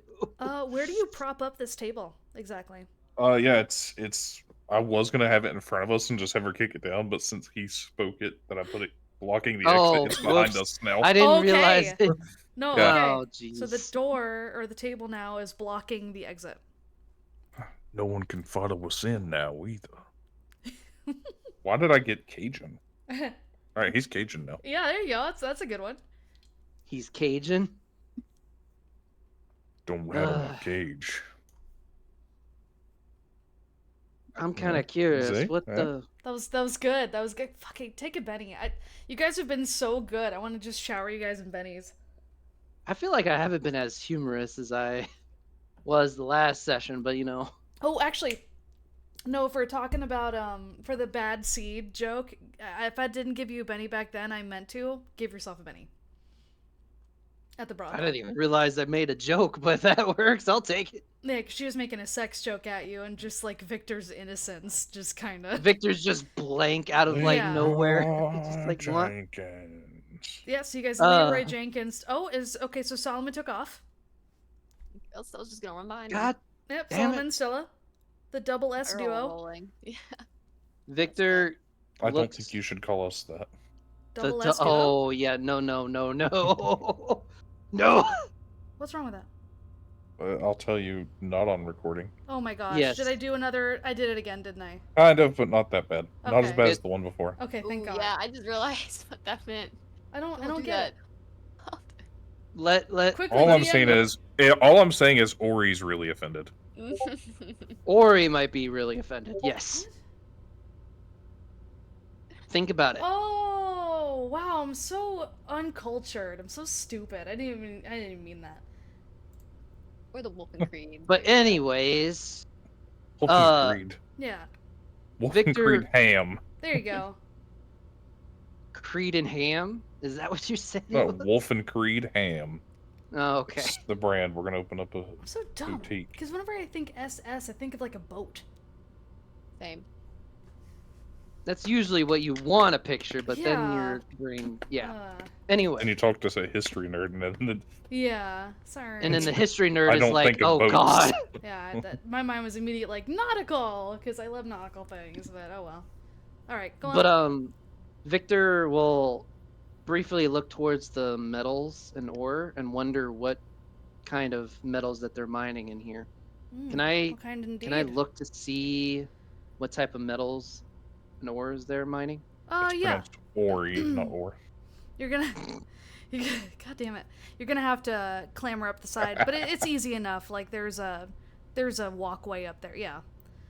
So Okay. you peek inside, and I take it you shine your miner's light into the Yep. the boxes. Okay. Very carefully, just in case. Yeah, of course. So inside you can see coal, you can see little, and it's not, don't let the picture deceive you. I couldn't control how much coal was in the, you see a lot of regular old coal. You see some little bits of iron. You see some little bits of maybe like tungsten or silver. You're not entirely sure. And then, curiously, you see there's some little bits, like there's 3 chunks that are about the size of the palm of your hand of black rock with very bright teal green streaks, cracks through it. And very softly you can hear, is that screaming? You can hear like a faint howling coming from the rock. Solomon, I think might found something that might be catching your interest. He kind of quietly shouts down, if that's possible, but Mhm. he kind of Your calls voice, over. he's Yeah, calling. carry- your voice carries and echoes. Yeah, Solomon, Solomon's still Solomon. going anyways. Oh my goodness. He saw there was nobody up there, so he just kept going. Because Okay. he already climbed up there and grabbed the table. He looked at those boxes, didn't care about them. Victor, seeing that Solomon does not give a damn, will go and grab out like some kind of fabric, Mm-hmm. in a sense, Yeah. out of his like pocket, and then he will take the rocks and kind of wrap them around and then pocket them into his pouch, Okay. or like a little backpack or something. So he grabs this rock, and it, like, the second that he touches it, even with the cloth, he, like, it just feels weird. Like, it's a strange sort of feeling that he gets even manipulating this at all. And it's still like, you can hear very faint, like, oh, coming from the stone itself, which is muffled a bit as you wrap it up and then pocket it. Do you pocket all 3 pieces? Yes. Okay. Go ahead and write a note that you have 3 ghost rock that you have currently found and wrapped up and stuffed into Oh, your... yay, ghost rock. Yep. Unmistakable howls of the ghost rock. Oop, that's the wrong notes section. So 3 hand-sized ghost rocks. Yep. Okay, but otherwise the other metals and ores are normal. Oh yeah, yeah. They're Okay. as normal as you can glean. They're inert, and you've seen He'll- coal before. Yeah. Victor will take note of those and put those in his notepad that he found these strange screaming rocks. And then once he puts it in a notepad, he'll close it up, put it in his coat pocket, and then race towards following after his compatriots. Okay. How deep do you guys go? And by the way, the mists are thick. with a double C Mm-hmm. thick. So, like, you guys could probably see 10 feet in front of you, but that's it. Everything else is just soupy mist. He goes to the edge of the soup then Okay, he's going to the edge of the soup. and listens to see which way the sounds are coming from. Father Creed, he's a very perceptive individual. So he can tell the chittering is coming from over here.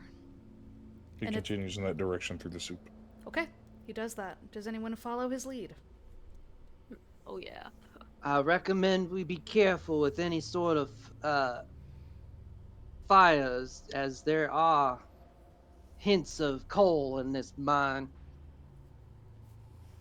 I strongly recommend that you keep any open fires to a minimum. He's gonna stop here, Okay.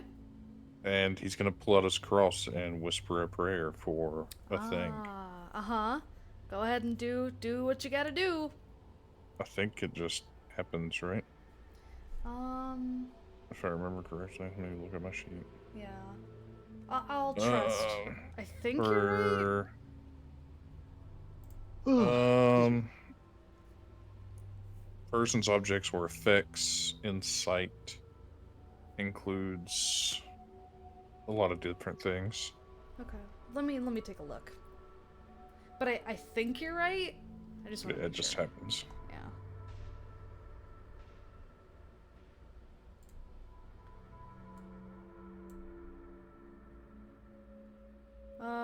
Yeah.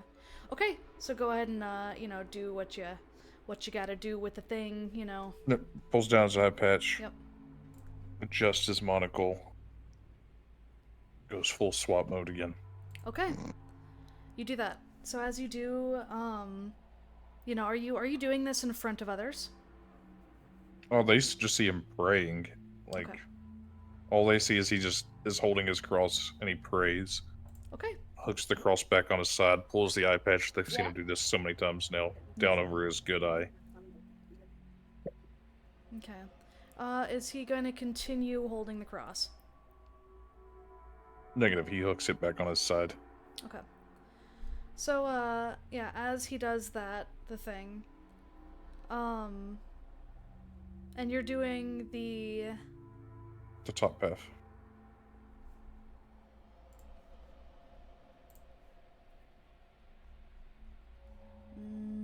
Okay. The D word.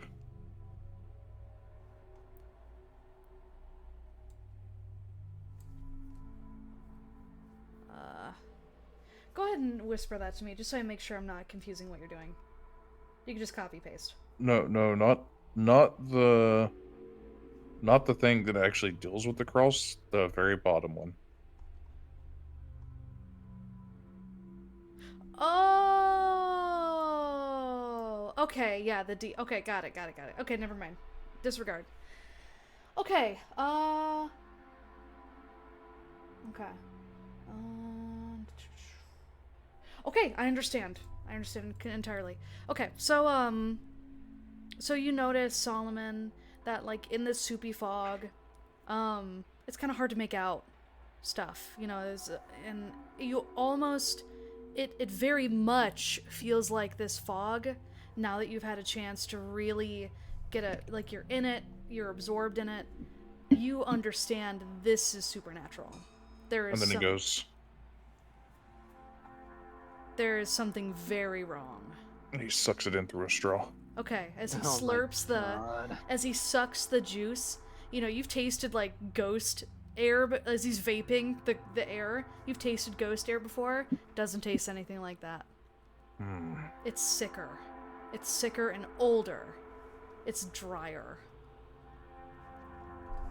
It's and it fills you with a genuine sense of dread, like you really shouldn't be here. He just mutters to himself. Alright, let's party. Okay, alright, so that's... Solomon, do you want to do anything else? Nope. I mean, he's got his revolver out and his knife out. Both, one in each hand. Mm-hmm. And he's just He's ready to rock and roll. Oh yeah, fuck yeah, he's ready to rock and roll.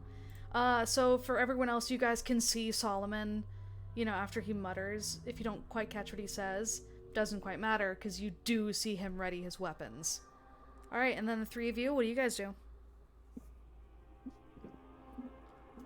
So far we see that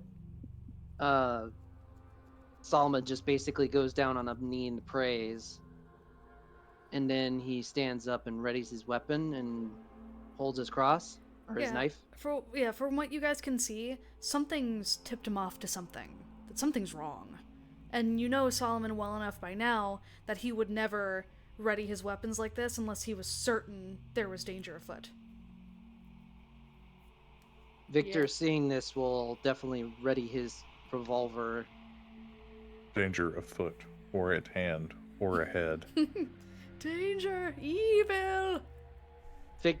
Solomon is basically our Sting right now. He's glowing!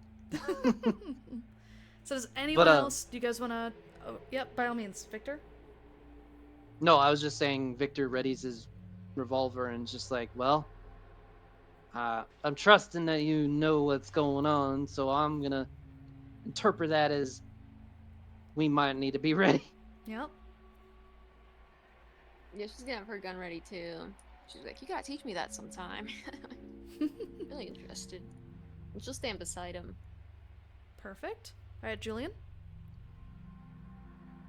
Julian downs a vial, takes his new sawed-off out. Alright, beautiful. You do that.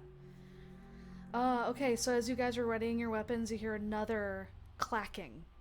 Like a clattering, almost. It almost sounds like... It almost sounds like... bones? Like the chattering of something.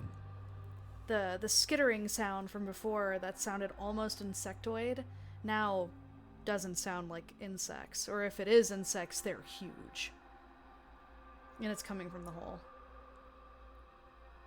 And it just every now and again, the fog, as it kind of ebbs and flows and sways in this maw of the cavern, you can see that there is a ladder that is right there. Just two little bits of ladder poking up.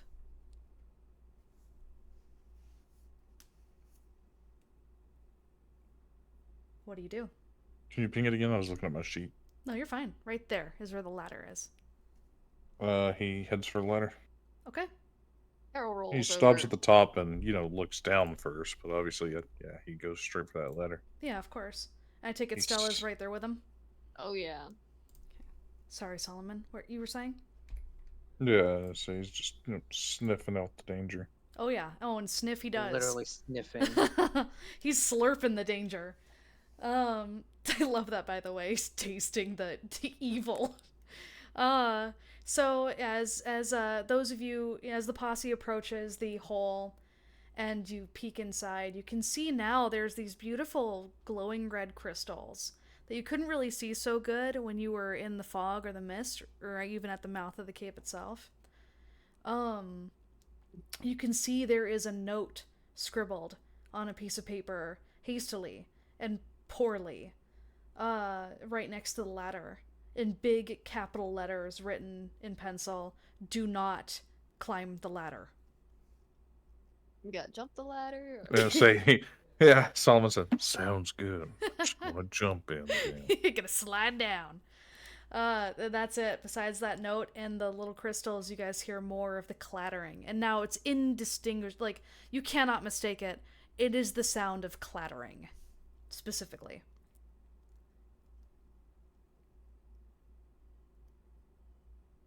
Oh, well, Stella, she'll offer to go first.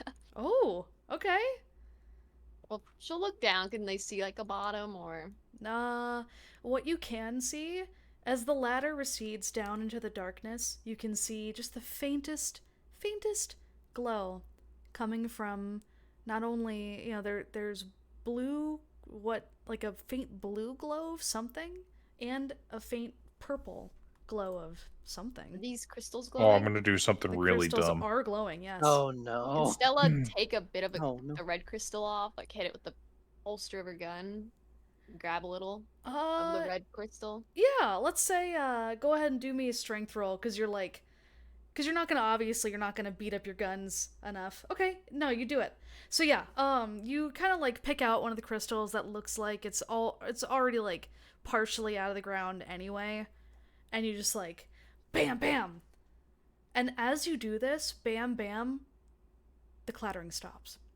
Ooh. All right, I have an idea. But she has Uh-oh. broken apart a crystal.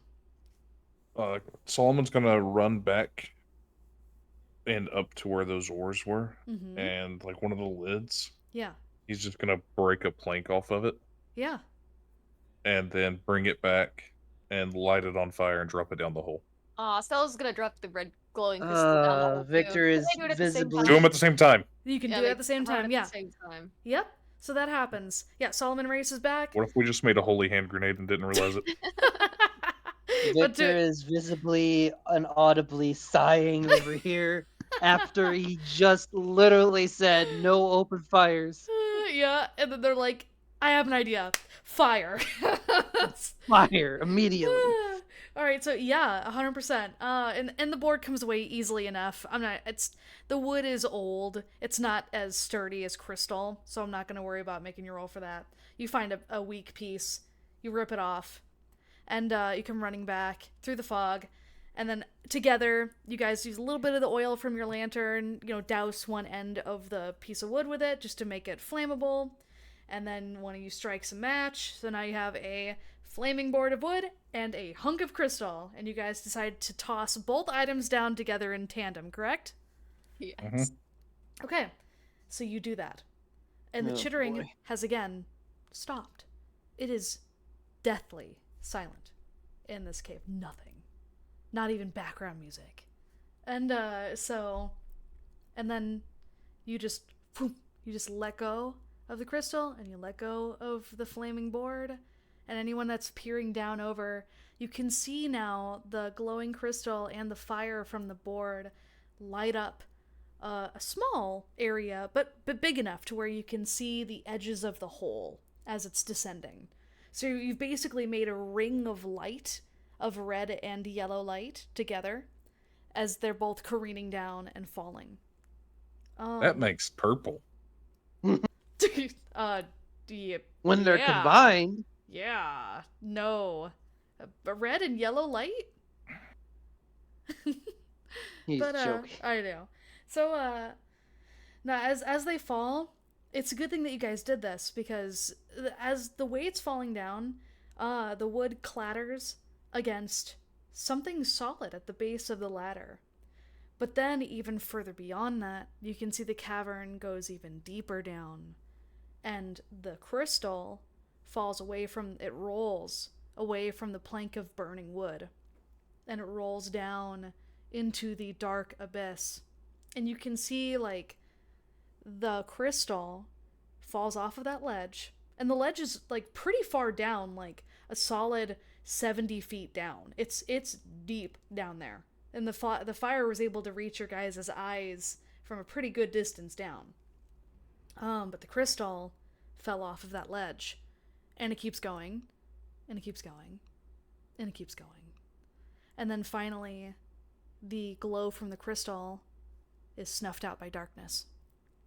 And then you hear as it falls to the floor. But there was a little chunk of time before it finally hit the floor. So what you guys have been able to glean is this is a pretty deep hole. And it opens up into a wider part. Think of it like a vase. You have the neck of the vase, and then at the base of the vase it opens up even more. That's basically what happens with this hole. At least from the angle that you guys are looking at.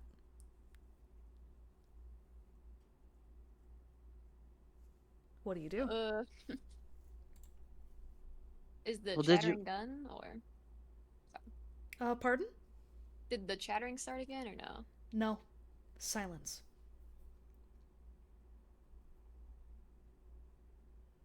Well, did your ideas for literally disobeying what I just said work out for you? I only followed the word of the Lord, not the word of some man.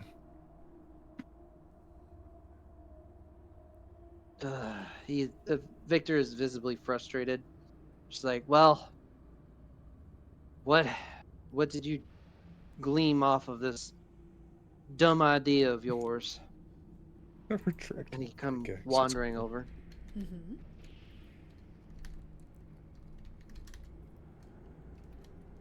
It's dark. It's deep. It's dark and deep. While they're talking Clearly. about deep dark It's about holes. all I learned, so. Uh-huh. Julian, go ahead and make me a strength. Sorry, what? Go ahead and make me a strength roll. Just bare bones brute strength. Let's see how strong you can whack that pickaxe into the crystals. Okay, How hard can you whack it? How hard can you whack it? Because, so like, here's the thing. I don't know if you guys glean this, but I only count critical fails if you roll snake eyes. So, because your wild die got 4, that's a success. Yeah, you managed to break off 4 big hunks, like the size of your forearm of crystal. Alright, I'm gonna stuff it into my gear pack.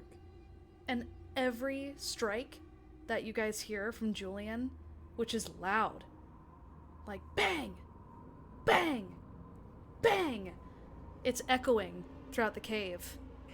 And it doesn't feel good. Like, you guys almost get the sense that something is also listening to this banging. Something that is probably very aware of your guys' presence. Alright then. Let's party. We like to party. So is he going down Julian, first? Sorry, go ahead. No, you go. You go. Before we go down the Julian, ladder. Oh, sorry. Takes out a device. We'll just call it a device. And turns it on. And Mm-hmm.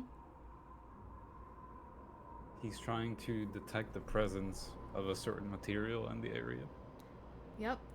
As he does that, you hear beep, beep, beep, beep, beep, beep, beep, beep, beep, beep, beep, as you are getting close to Victor. What in the Sam hell is And that also, device? I feel the presence of whatever he pulled out through what I did a minute ago. Actually, yes, you do. I do, yeah. Yeah, so you, yeah, you also get It this grabs feeling. my attention. Uh-huh. So I Julian have looks at both Victor or Solomon and Julian No. looking at me. Julian's looking at you. I'm looking at Julian. Oh, Hey, Victor? And Stella's just looking at a rabbit's foot. She's looking at the hole. Could you, take a step to your right, please, for me? Victor looks very confused for a second. He's like, "You really want me to move to the right? That's all you need me to do?" Yes, please.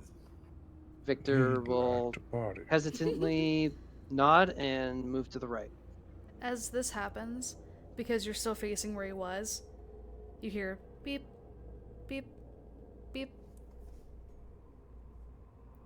Victor will look towards his device and start moving away from him a little bit. Beep, beep, beep. Slower. And then he'll move closer. Beep, beep, beep, beep. What is this device that is incessantly beeping at me? Well, this device, it picks up on certain diseases. Now, I thought you said you didn't have enough time at the brothel. Sir, are you implying that I have contracted a disease that I unknowingly partaked in and did not even You Sir- did look a bit sweaty when you came back. That explains it. Sir, I seriously hope you reconsider what you're saying right now. 'Cause I'm really about to punch you in the daylights out. Or Whoa, whoa, whoa, whoa, whoa. punch your daylights out here for insulting me. Hold on. Let me take a look at your gun. My gun. Yeah. Do you have a gun, another gun aside from the one you gave me? Victor will pull out his revolver and kind of like, you mean this gun? You mean this gun? This gun? This gun? No. No, hold on. Do you have anything a bit more hot or glowy? Victor will hesitant for a second and shake his head. I have nothing else on me. Well, that makes no sense. I mean, nothing, nothing that emits a little bit of light in any of your equipment? Victor will kind of eye him for a second and be like, I mean, I did find some interesting materials back up on the cliff face up there where a bunch of ore were. And Victor will pull out the little wrapping of rocks and kind of show just a small snippet of what he found. So, like, he goes into his pouch, pulls out a little wrapping of some sort, and then unravels it, and then shows the items that he's picked up, which coincidentally is the 3 ghost rocks. So if the thing goes, or do you still have your equipment out, Julian? Yes. Beep beep beep beep beep beep beep beep beep. Julian puts both his hands on Victor's shoulders and starts shaking him. And you didn't tell me? God damn it, Victor. Oh, sorry, Solomon. Give me those. I literally just found them earlier, and I was about to tell y'all, but none of you were listening, and you guys just continue to run in the direction of the cave. Hey, man, I'm just following everyone, alright? But how about this? Why don't you let me hold those for now? And if you'd like, I could compensate you for these rocks, as you said. How about we divvy it out when we figure out what the hell is going on in this cave first? Victor will tie up the little wrapping and put it back into his pouch. Then we'll fine. figure out what we want to do with these rocks here. How about that? Oh, fine. But if you die, I call dibs on those. Let's hope that doesn't come up. So what were we doing? I think there was 2 people that are anxious to get down the steps of the ladder. Before we get down the ladder, I want to do a... Is this, like, walkable around Oh yeah. this hole? Oh yeah. Yeah, he wants to do a walk around the perimeter. All right, he does that.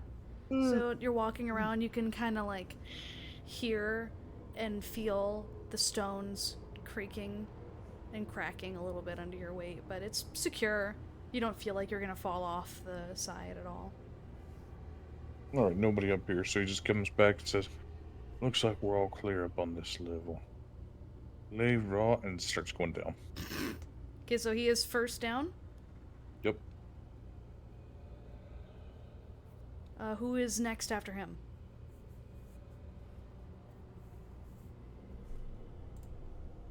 Looks to Stella. Inside eye. Stand alone. Confused. Julian, Godsmack. You give a personal Julian Benny. walks up and pushes Stella out of the way. Yeah, that's how it feels. And follows Solomon down. Oh shit, okay. So now we have... Okay. She's just gonna stay at the ladder. Is she not going in? Oh, are they going in? They are going Yeah, in. we're going down. Oh, dang it. She's just so gobsmacked. Yeah, she's going in last, I guess. Gobsmacked, Godsmack. Ah! Do you do you purposely want to go in last? I mean, it's a little too late for her to go in first. So just gonna That's go fair. in when she can. It's Okay. gonna be hard to go first when Creed's around because he Leroy Jenkins is a lot. Sounds like it. All right, so you all are heading into the hole. It's almost like that's something Yeah. on a sheet that makes him do that. Uh-huh. Huh. Good. All right. Before anything, I feel like it's like this is the part in the game where it's like, would you like to tie up any loose ends before you continue further in your journey? But everyone gets a Benny because you are braving the dark. Brave in the dark. Brave and the Craven. Okay. So the posse gathers together, and one by one you descend down into the darkness. I'm pretty sure we skipped like half the town quests and we're on the final quest. Huh.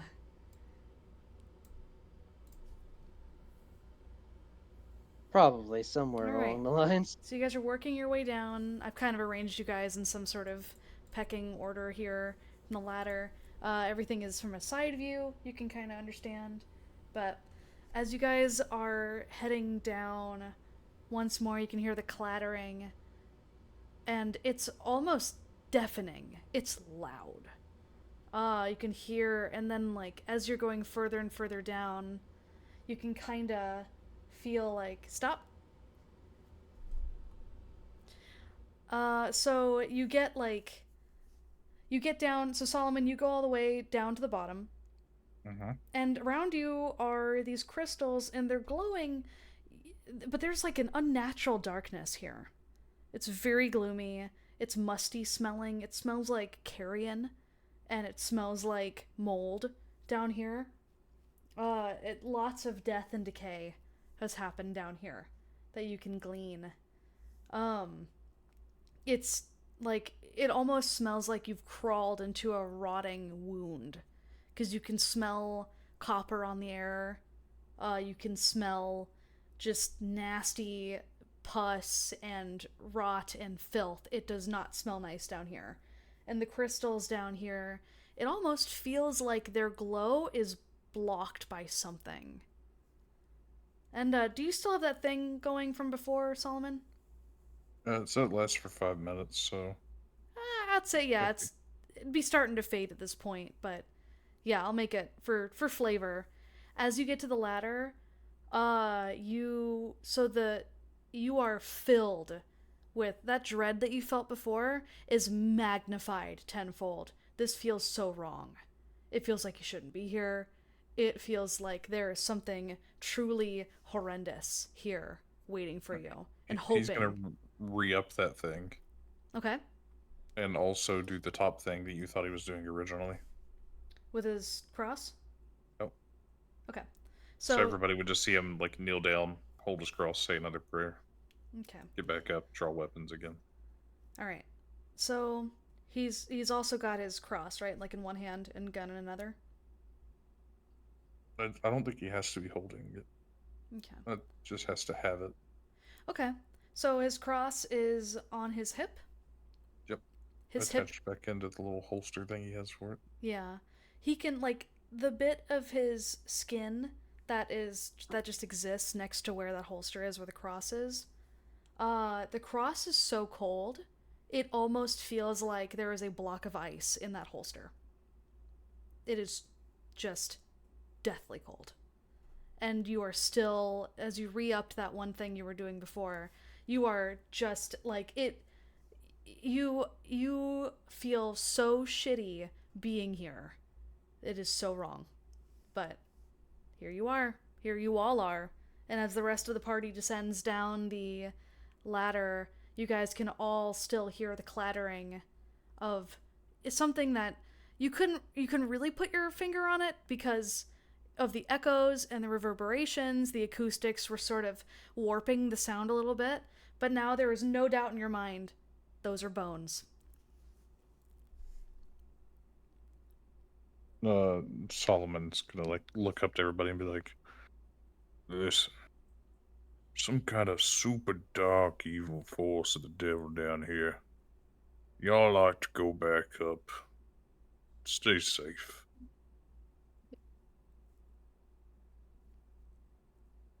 Stella just goes right beside him. Gun out. Are they? Is anyone? I guess. So how does everyone react upon hearing this? Before we go further. Very excited. Okay. Stella's Victor excited. Victor puts down his lantern and smelling the just overwhelming just nastiness that's going on here, wraps a scarf around his face just to cover up his nose and mouth, Mm-hmm. just so he doesn't smell or taste anything. But he grabs his lantern and his revolver again and looks to Solomon like, "We're already in the shit right now. Might as well just keep going."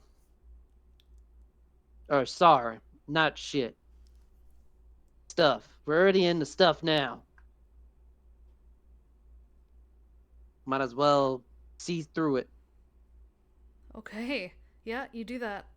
The scarf, it helps a little bit with dulling the crazy waft of death and decay and rot. that's If I hitting were your a nose. metagamer, the way the Marshal's voice is going right now, I feel like we're not supposed to be here, but I'm not a metagamer, You so. can do whatever you want. There's a reason why I even made a map for it. She even went, "Phew." I'm not sweating. You're sweating. So now we're on to Julian. Do you do anything? Julian, for the first time, is actually scared. He's starting to doubt, this all these explanations that he's been giving everything. Mm-hmm. But he's also trying to stay true to his scientific nature and follows through with everyone. So See, very she keeps doing hesitantly, it. Okay. very hesitantly moving forward and looking at everyone with some nods. Okay. Together, the posse bands as one, and you all have descended now to the bottom of the first ladder. Those of you that are close enough to see, you can see off to the left there is another ladder leading down. And for those that are close, you can see bones already around here. There are bones and something shining. There's a few more bones over here. Just the slightest little glisten of something you could swear is gold. A lot of it. A crazy amount of it. Like an amount where, like, if it's not glued down, you have hit the mother lode. There's a shitload. Okay, Solomon, stop. Yeah. Yeah, stop. Don't move a whole bunch whenever one at a time. So everyone, what is the current pecking order? How do you guys want to stand? And the ridge that you guys are on is thin. There's not a whole lot of room here to move. Oh, there's a ridge line? Yeah, so like the crystals here, think of it as everything is from the side. Like this is a cutout of the area, right? So like you guys would be like right up against the edge here. Okay. And the ladders too are from the side.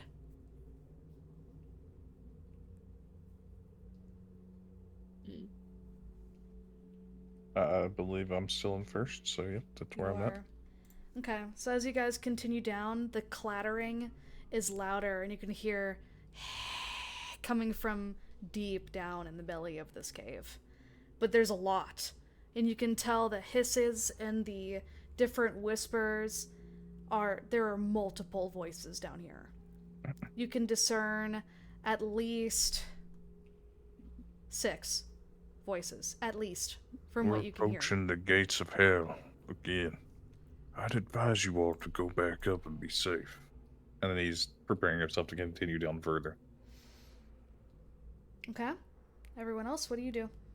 She pulls out her second revolver and stays squats now, so she's even smaller. Okay.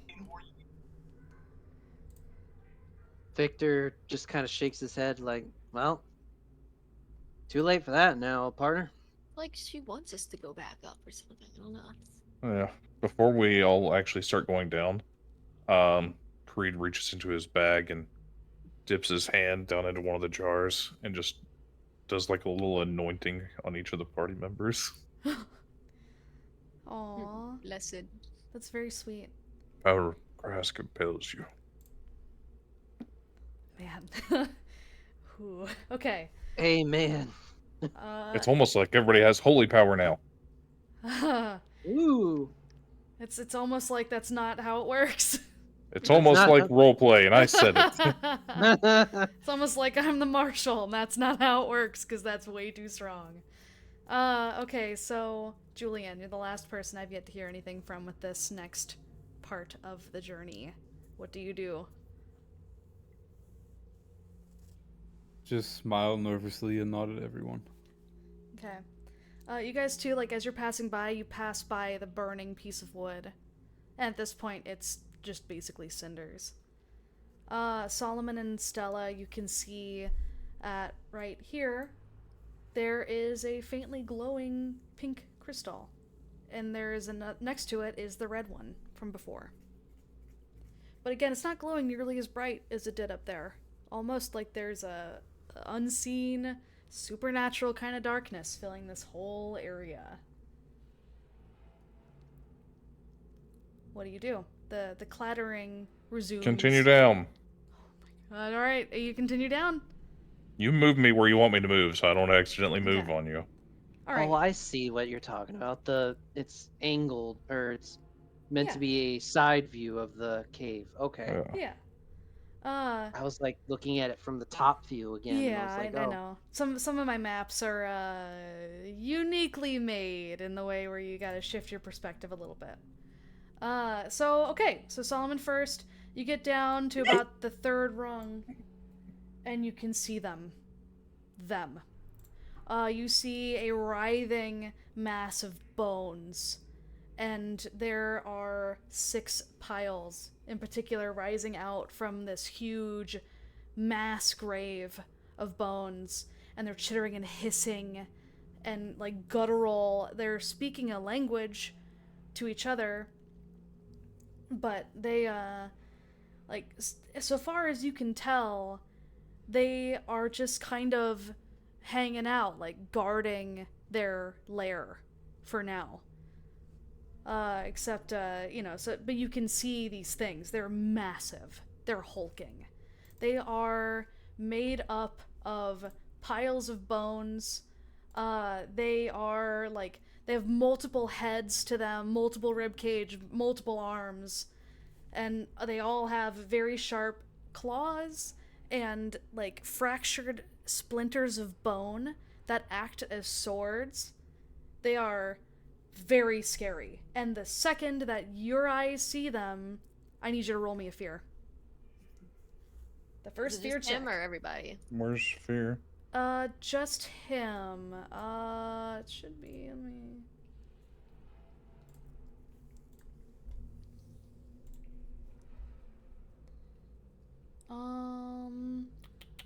Where is a fear thing? Oh, to roll fear, I think it's just spirit. So you roll, let me make it absolutely certain. But pretty sure you do a...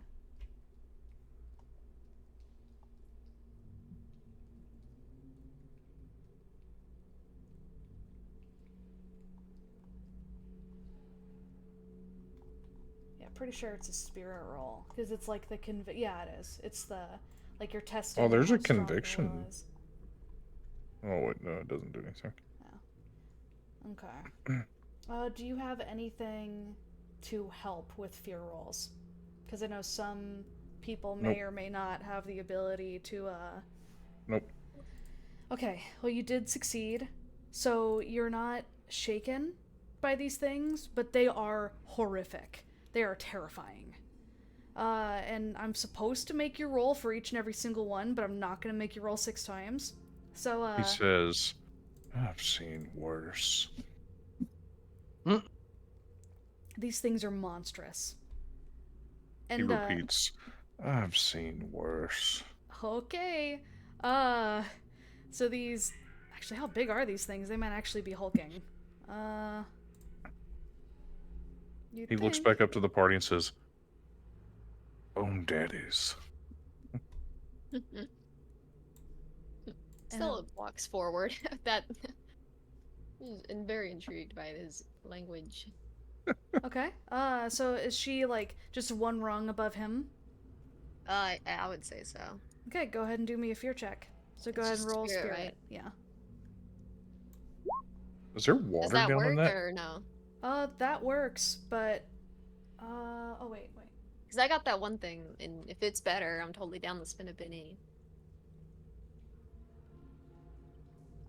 Yeah, you can go ahead and... That works, so go ahead and spend your Benny. Oh, yeah. Okay. Okay. Well, Alright, well, unfortunately, and these things are extremely scary, meaning that, you guys are suffering penalties, but, like, with the penalty, Solomon, you did succeed. But Stella, you do not. So upon seeing these 6 creatures, you are immediately shaken. So go ahead and tick your shaken thing. These things, you have never seen anything like this in your life. Yeah, we just hit the shaken little caution sign there. That should be good. But yeah, you are officially shaken. And these things are terrifying. They are unholy, supernatural, should not exist. And you can even, like...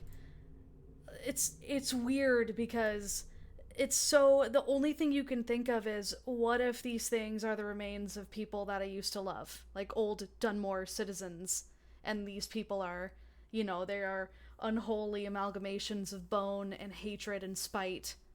And now they're all in this pit together, just having a party, hanging out in the caves. So yeah, you are unable to move. You are stuck. So Stella, everyone else notices this too. Once she sees whatever she sees in the darkness, her knuckles grow white because she's gripping onto the ladder so hard. And no matter what she does, she's just staring off into the darkness. You can kind of like mutter to yourself, or, but you can't draw weapons, you can't move, you are entirely shaken. And you are also a roadblock. So Solomon can't go up the ladder if he would even want to, and Victor and Julian cannot pass by you on the ladder currently. So she's like a rung above me, right? Mm-hmm. So what I want to do is, I notice she's terrified. I'm like, trying to warn you, kid. And he's gonna like go to climb up and like you put somebody on your shoulders, like to carry him around. He's just gonna stick his head up there and just like lift up and try to climb and lift her with him. Stella, would you be willing for that? I feel like she's a little too... Yeah, she'd be down. Can't do anything else. Go ahead and do me strength. Now keep in mind, Stella is very light. She's a very Good, because petite I am woman. very weak. Yes, go ahead and roll me strength. Okay, no, that'll do it. You do it. Yeah, easily, and you're like, wow, she's really light. It's like picking up a feather. So I just climb back to the top rung and put her off of the ladder back onto the actual land.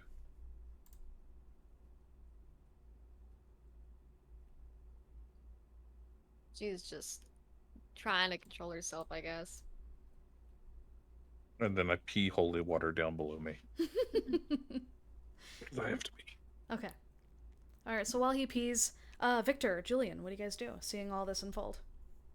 So we see that Solomon just basically goes down and says something. Did we even hear what he said? Yeah, you guys can hear. And so did they. As you guys are talking amongst yourselves, the chattering resumes. And you even hear like a coming from deep down below, because neither one of you guys can see down here yet.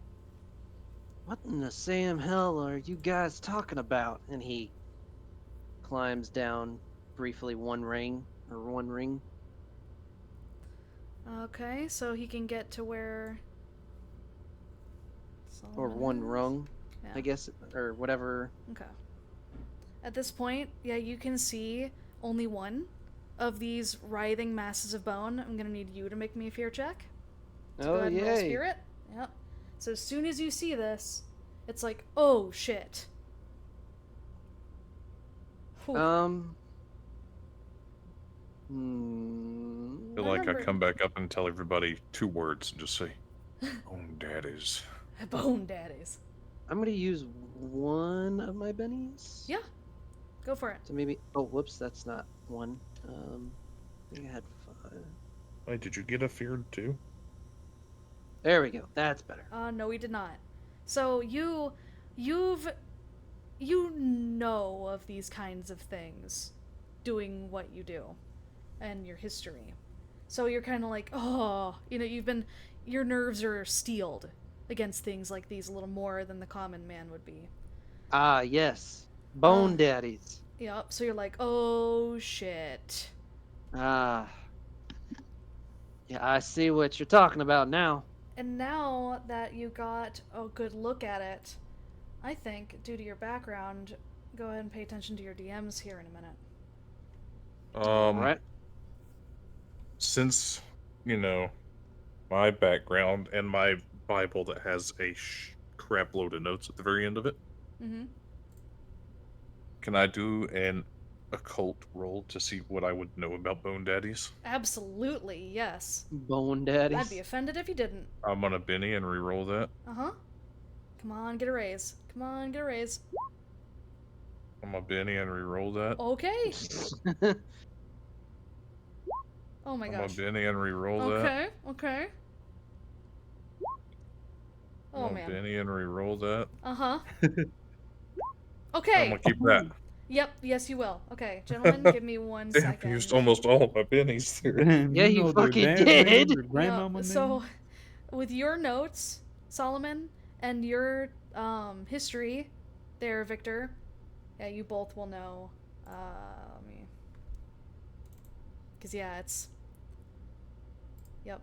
Like, I feel like he's fought bone daddies before.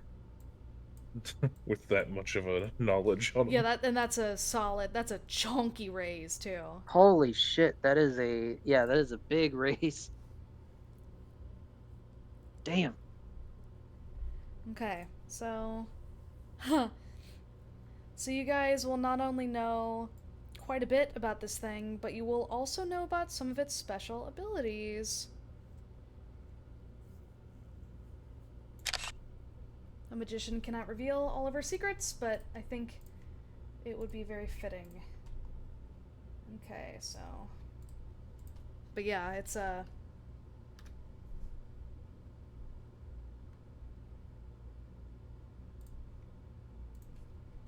Here you go, gentlemen. So of your knowledge of these things, this is kind of what you glean.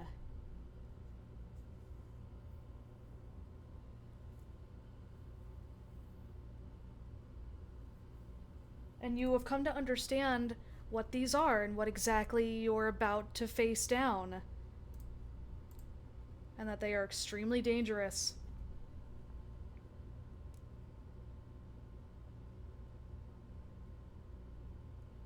Excuse me so I can climb back up this ladder for a moment. He Oh, you can do diagonal. So yeah, seeing what he sees, he kind of looks back up towards Victor or to Julian and says, "You might want to not look immediately towards the bottom of this ladder." Speaking of that ladder, how about you get off of it real quick? I have another crazy idea. You want me to get off the ladder? Yeah, climb on back up here. Victor will And I grab his somehow hand oblige. to pull him up past me, And as he clears the ladder, I'm going to kick the ladder down so it falls down into the pit. Oh. Okay. I'm not You even wanna- gonna make you roll a strength on that one, because that ladder is held up with just piss and vinegar. So, okay. So with everyone clear from the ladder, yes, Solomon takes his heavy boot and boosh off the side, and the ladder comes careening down and crashes down and sends the creatures there that you hear like angry, Oh hellish. my god, please never make that noise again.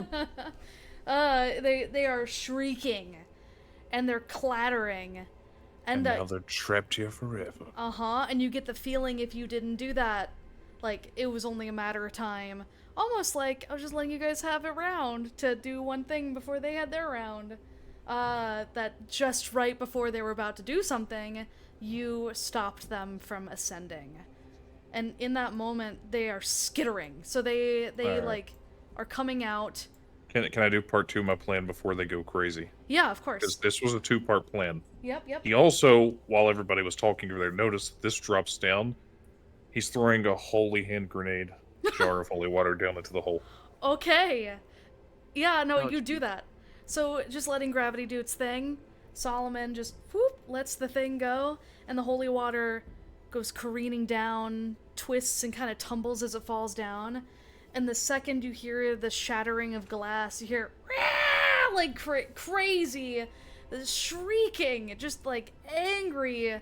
And Solomon, if you're looking off over the side, you can see that in a bluish holy flame, that one of them goes just boom up in flame, and the blue holy flame illuminates the backdrop of this cavern, and you can see the backdrop where these things that you now know to be a bone fiend.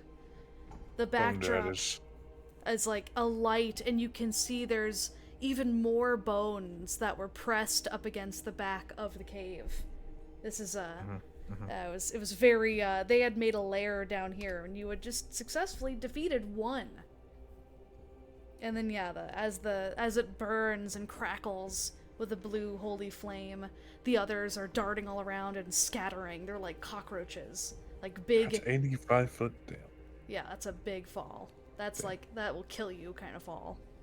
That wasn't what I was thinking, but yeah. Also, you'd have no way of getting back up. I was thinking about trying to shoot, but that's outside my range. Yeah, effectively, you've disposed of one. As the holy light dies down, and it just kind of simmers away, these guys are skittering all over, but they do not have any way to get up to you guys, so they are essentially trapped down here. Can I try and unshake or Yeah, go for it. Now get I'm me gonna out of here? There you go. Okay, you can go ahead and take away your shaken penalty. You're no longer shaken. You kind of snap out of it, and you realize, like, oh shit, I'm in a cave with crazy things. This is actually happening. Oh my god, I always wanted supernatural things to... Like, I'm not crazy. Holy shit, look at that thing. There's no way that thing could exist. I knew it was real. Yep. It's a moment of pleasant shock. Yep, she knew indeed. So, coming to her senses now. Stella, what do you want to do? Stand up and back up with her gun out. Okay. Yep. Well, she's floating in air. Holy shit, she's magic! Sorry. Oh, Yeah, you do that carefully around Solomon. You know, it's... And I'm sure he lets you Pretty pass. small, doesn't he? yeah. Yeah. Alright, Julian, Victor, you guys have been kind of quiet. What do? so Daddies. Bone daddies. so one of them was hit by a bottle of holy water. Mm-hmm. Oh. Yes, and I'll let you have your turn, Victor, and then Julian, I need you to roll me a fear check, because one of them did come into your line of sight. Alright. But wait, that I can was wait until after. I guess now that they're at this little outcropping, Victor will put down his lantern and put his revolver into his holster, and then take out his rifle, and kind of wonders if he could take a snapshot at one of them. You could, but right now you have both Solomon and Stella in front of you. And keep in mind, everyone, that this thing that you guys are standing on is very narrow. You can get like a person and a half. Okay, Bye. then never mind. Then I will not do that. Now you can certainly try. Well, knowing what is possible, and not possible at this moment, Victor will kind of just be like, well, seems like they're trapped down there. Are we aiming to leave them there, or what are we looking to do? I'm gonna send them all back to hell where they came from. Well, there's not much we can do now that they're down there. Unless you got a dynamite in your hand. He tells him to go look over the other side at the charred remains of the one he already killed. You hear another like of the creatures as they're trying their best, but they're so like that. These things do not have the wherewithal to put to work together to put the ladder up. Even though they have a whole bunch of arms and a whole bunch of legs and a whole bunch of skulls between them, yeah, they are, you know, you kind of glean that ladder was put there by miners before this place became infested. Damn, child labor. Yeah, exactly. Come on, that was gold. That was great. I love that. Yeah, give yourself a Benny, especially because you spent all your bennies. I did spend a lot of it. All Alright. I mean, there's not much for me to do because I'd have to shoot around you guys. Which you could very well do. What caliber? Sorry. Victor, what caliber is your rifle? My rifle is a 76 Winchester. Yes, but what caliber does it shoot? Fuck. Shit. I can't remember what the caliber is.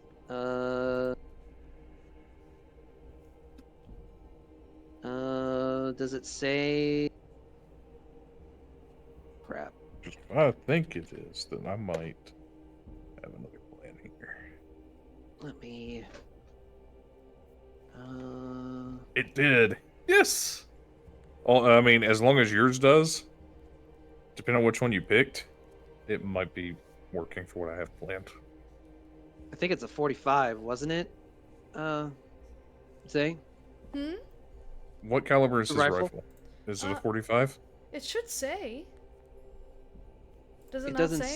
say- Like, if you unlock it, maybe it says in Yeah, there? like, let's see. Sorry, I'm taking control of your sheet here real quick. Yep. Mine doesn't. I just know what mine is. So for the Winchester 76? Mm-hmm. Are you seeing if it's the same caliber as... Yeah, the Winchester Model 1876 was most commonly chambered for a 45, but it was also produced as a 40-60, 50-95 Express. And a Oh yeah, 45-60. didn't we discuss that, Zay, about it because it was a 40? I wanted the 45 caliber. I wanted the 76 one. Yeah, Because there was I two think... different ones. Yeah, so let's assume, 45 caliber. 45. Alright, so Solomon's gonna look at you and be like, can I borrow that rifle for just a few moments? Victor obliges, puts down the lantern and puts his revolver back, pulls his rifle and hands it off to Solomon. Alright, Solomon takes it and just... It's lever action, right? Or is it a... Yeah, it would have been... I think Winchesters were lever action. Alright, Let me well, check. if lever action or repeater, no matter which one it is, just imagine he takes it and instantly starts maneuvering it just to unload all the shells, and they're just falling down into the abyss below him. Yep. That happens. You can hear the clattering of do you the want me shells to- as they hit the ground. Oh, you're not aiming for anything in particular? No, he just didn't fire it. He just unloaded it unfired. Like Yep. he's emptying What? out. Yep. Yeah, he's emptying it. Victor is unsettled by this. Like, what the hell are No you more doing ammo. with my rifle? Yeah, and then he reaches into his bag and starts pulling out these bullets. And if you look closely at him, you just see like little carvings and stuff on them. And he starts loading his own bullets into it. Nice. Alright, while you're doing this, go ahead, Julian, give me a spirit roll. Sure. You guys are finding out that Solomon's kind of crazy. He's a little too crazy for my liking. There's a reason for all of his madness, though. Nice. Okay. Julian Yep. says, bet I could stick my dick in one of those. Yeah. It's not the only boner around here. But yeah, so Julian. Julian, yeah, what do you do? Julian, he's been very reluctant to get involved this entire time, ever since he got off the ladder and kind of vaguely catching sight of what's down there. He completely went into panic,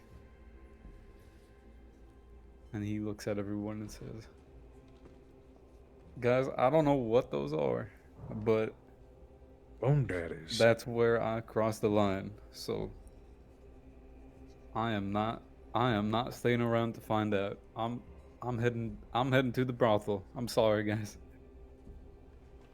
I'll catch you around." Yeah, Miss Victor. Nightingale's gonna take good care of him. And you can see he's like very pale and sweaty, and he kind of jitters as he tries to climb back up on the ladder. Yeah. Well, all right there, Julian. I'm not gonna stop you from avoiding this kind of trouble, Bone daddies. Bone but be daddies. careful on your way up, friend. You guys can hear And the I'll hang on to these rocks for you. You guys can hear the ladder creak as Julian makes his way up. And the little faint bit of light that you get from the red crystals up top in the cave are slightly blocked by his silhouette as he leaves the mouth of the lair. Is this where Ori goes to sleep? Yeah, thank you for playing. That was a lot of fun. Thank you for buddy. playing, Ori. Thank you. Have fun, guys. All right. Alright. Then there were 3. Somebody else want to do anything before I start my thing? I mean, you're unloading my gun. No, I'm loading it now. Yep. Oh, you're loading it. Oh. Mhm. With my own ammunition. Mmm. And if I see. you're pretty close, so you might be able to notice that there's some carvings on the side of the bullets he's loading into the gun. How many does this hold? Brr. It says on his sheet if you unlock it. Like, because my revolver's a 6-shooter, so it says 0 of 6. So on his, what does it say for his rifle?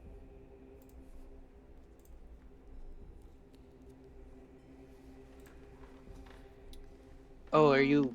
Sorry, I didn't realize you were asking me. Oh, 15. Neither of you. 15? Okay, so I'm going to take 15 of my ammo off of my counter. Okay. And I've loaded 15 into that rifle. And I see what you're playing at, Father. Shooting a fish in a barrel, son. It's alright. Did we lose the Stella? Well, while you guys are kind of working with this gun, you notice that Stella, because she did get feared earlier, and seeing that, Julian too is leaving, she's like, that's the much smarter option. She's like, I'm sorry, guys. I'd love to stay, but this is a little too much even for me. And she starts to make her Wait, way. did she just have to leave? Yeah, she starts making her way up out. I mean, of- we can just jeez. stop here. Yeah, we can stop here if you want. Yeah, if you guys want. I mean, yeah, it's been. My gosh, yeah, it's been like 6 hours. Right? Basically 6 hours. I mean, Yeah. 'cause all that was getting ready to happen, just Four to and a be half. completely open and honest, I'm just getting ready to start shooting them with their rifle until I run out of ammo or kill them all. Yeah, that's what I was gonna assume. I mean, Victor will happily take shots, but I don't think his gun's gonna do anything more. You'd If be he has surprised. a 45, we might. Yeah, you'd be surprised. And I know he has a 45 because we have the same revolver. Well, it's totally up to you guys. We can just stop here. That way everybody didn't have to, like, leave unless they want to. Yeah. We can just pick back up and say this is where we stopped. Okay. Yeah, Exactly. That way they're not missing out. I mean, because nobody's been damaged or anything, No. so it's not like we need a rest or anything like that. Right. So Okay. we can just say, we were all here, and everybody can just come right back to this if they want to, or if they still want to say they left during it, they can. Yeah. Yep, exactly. I don't want anybody to have to leave the scene just because they actually have to leave. Yeah. Yep, Okay. yep. Well, we'll call it there then.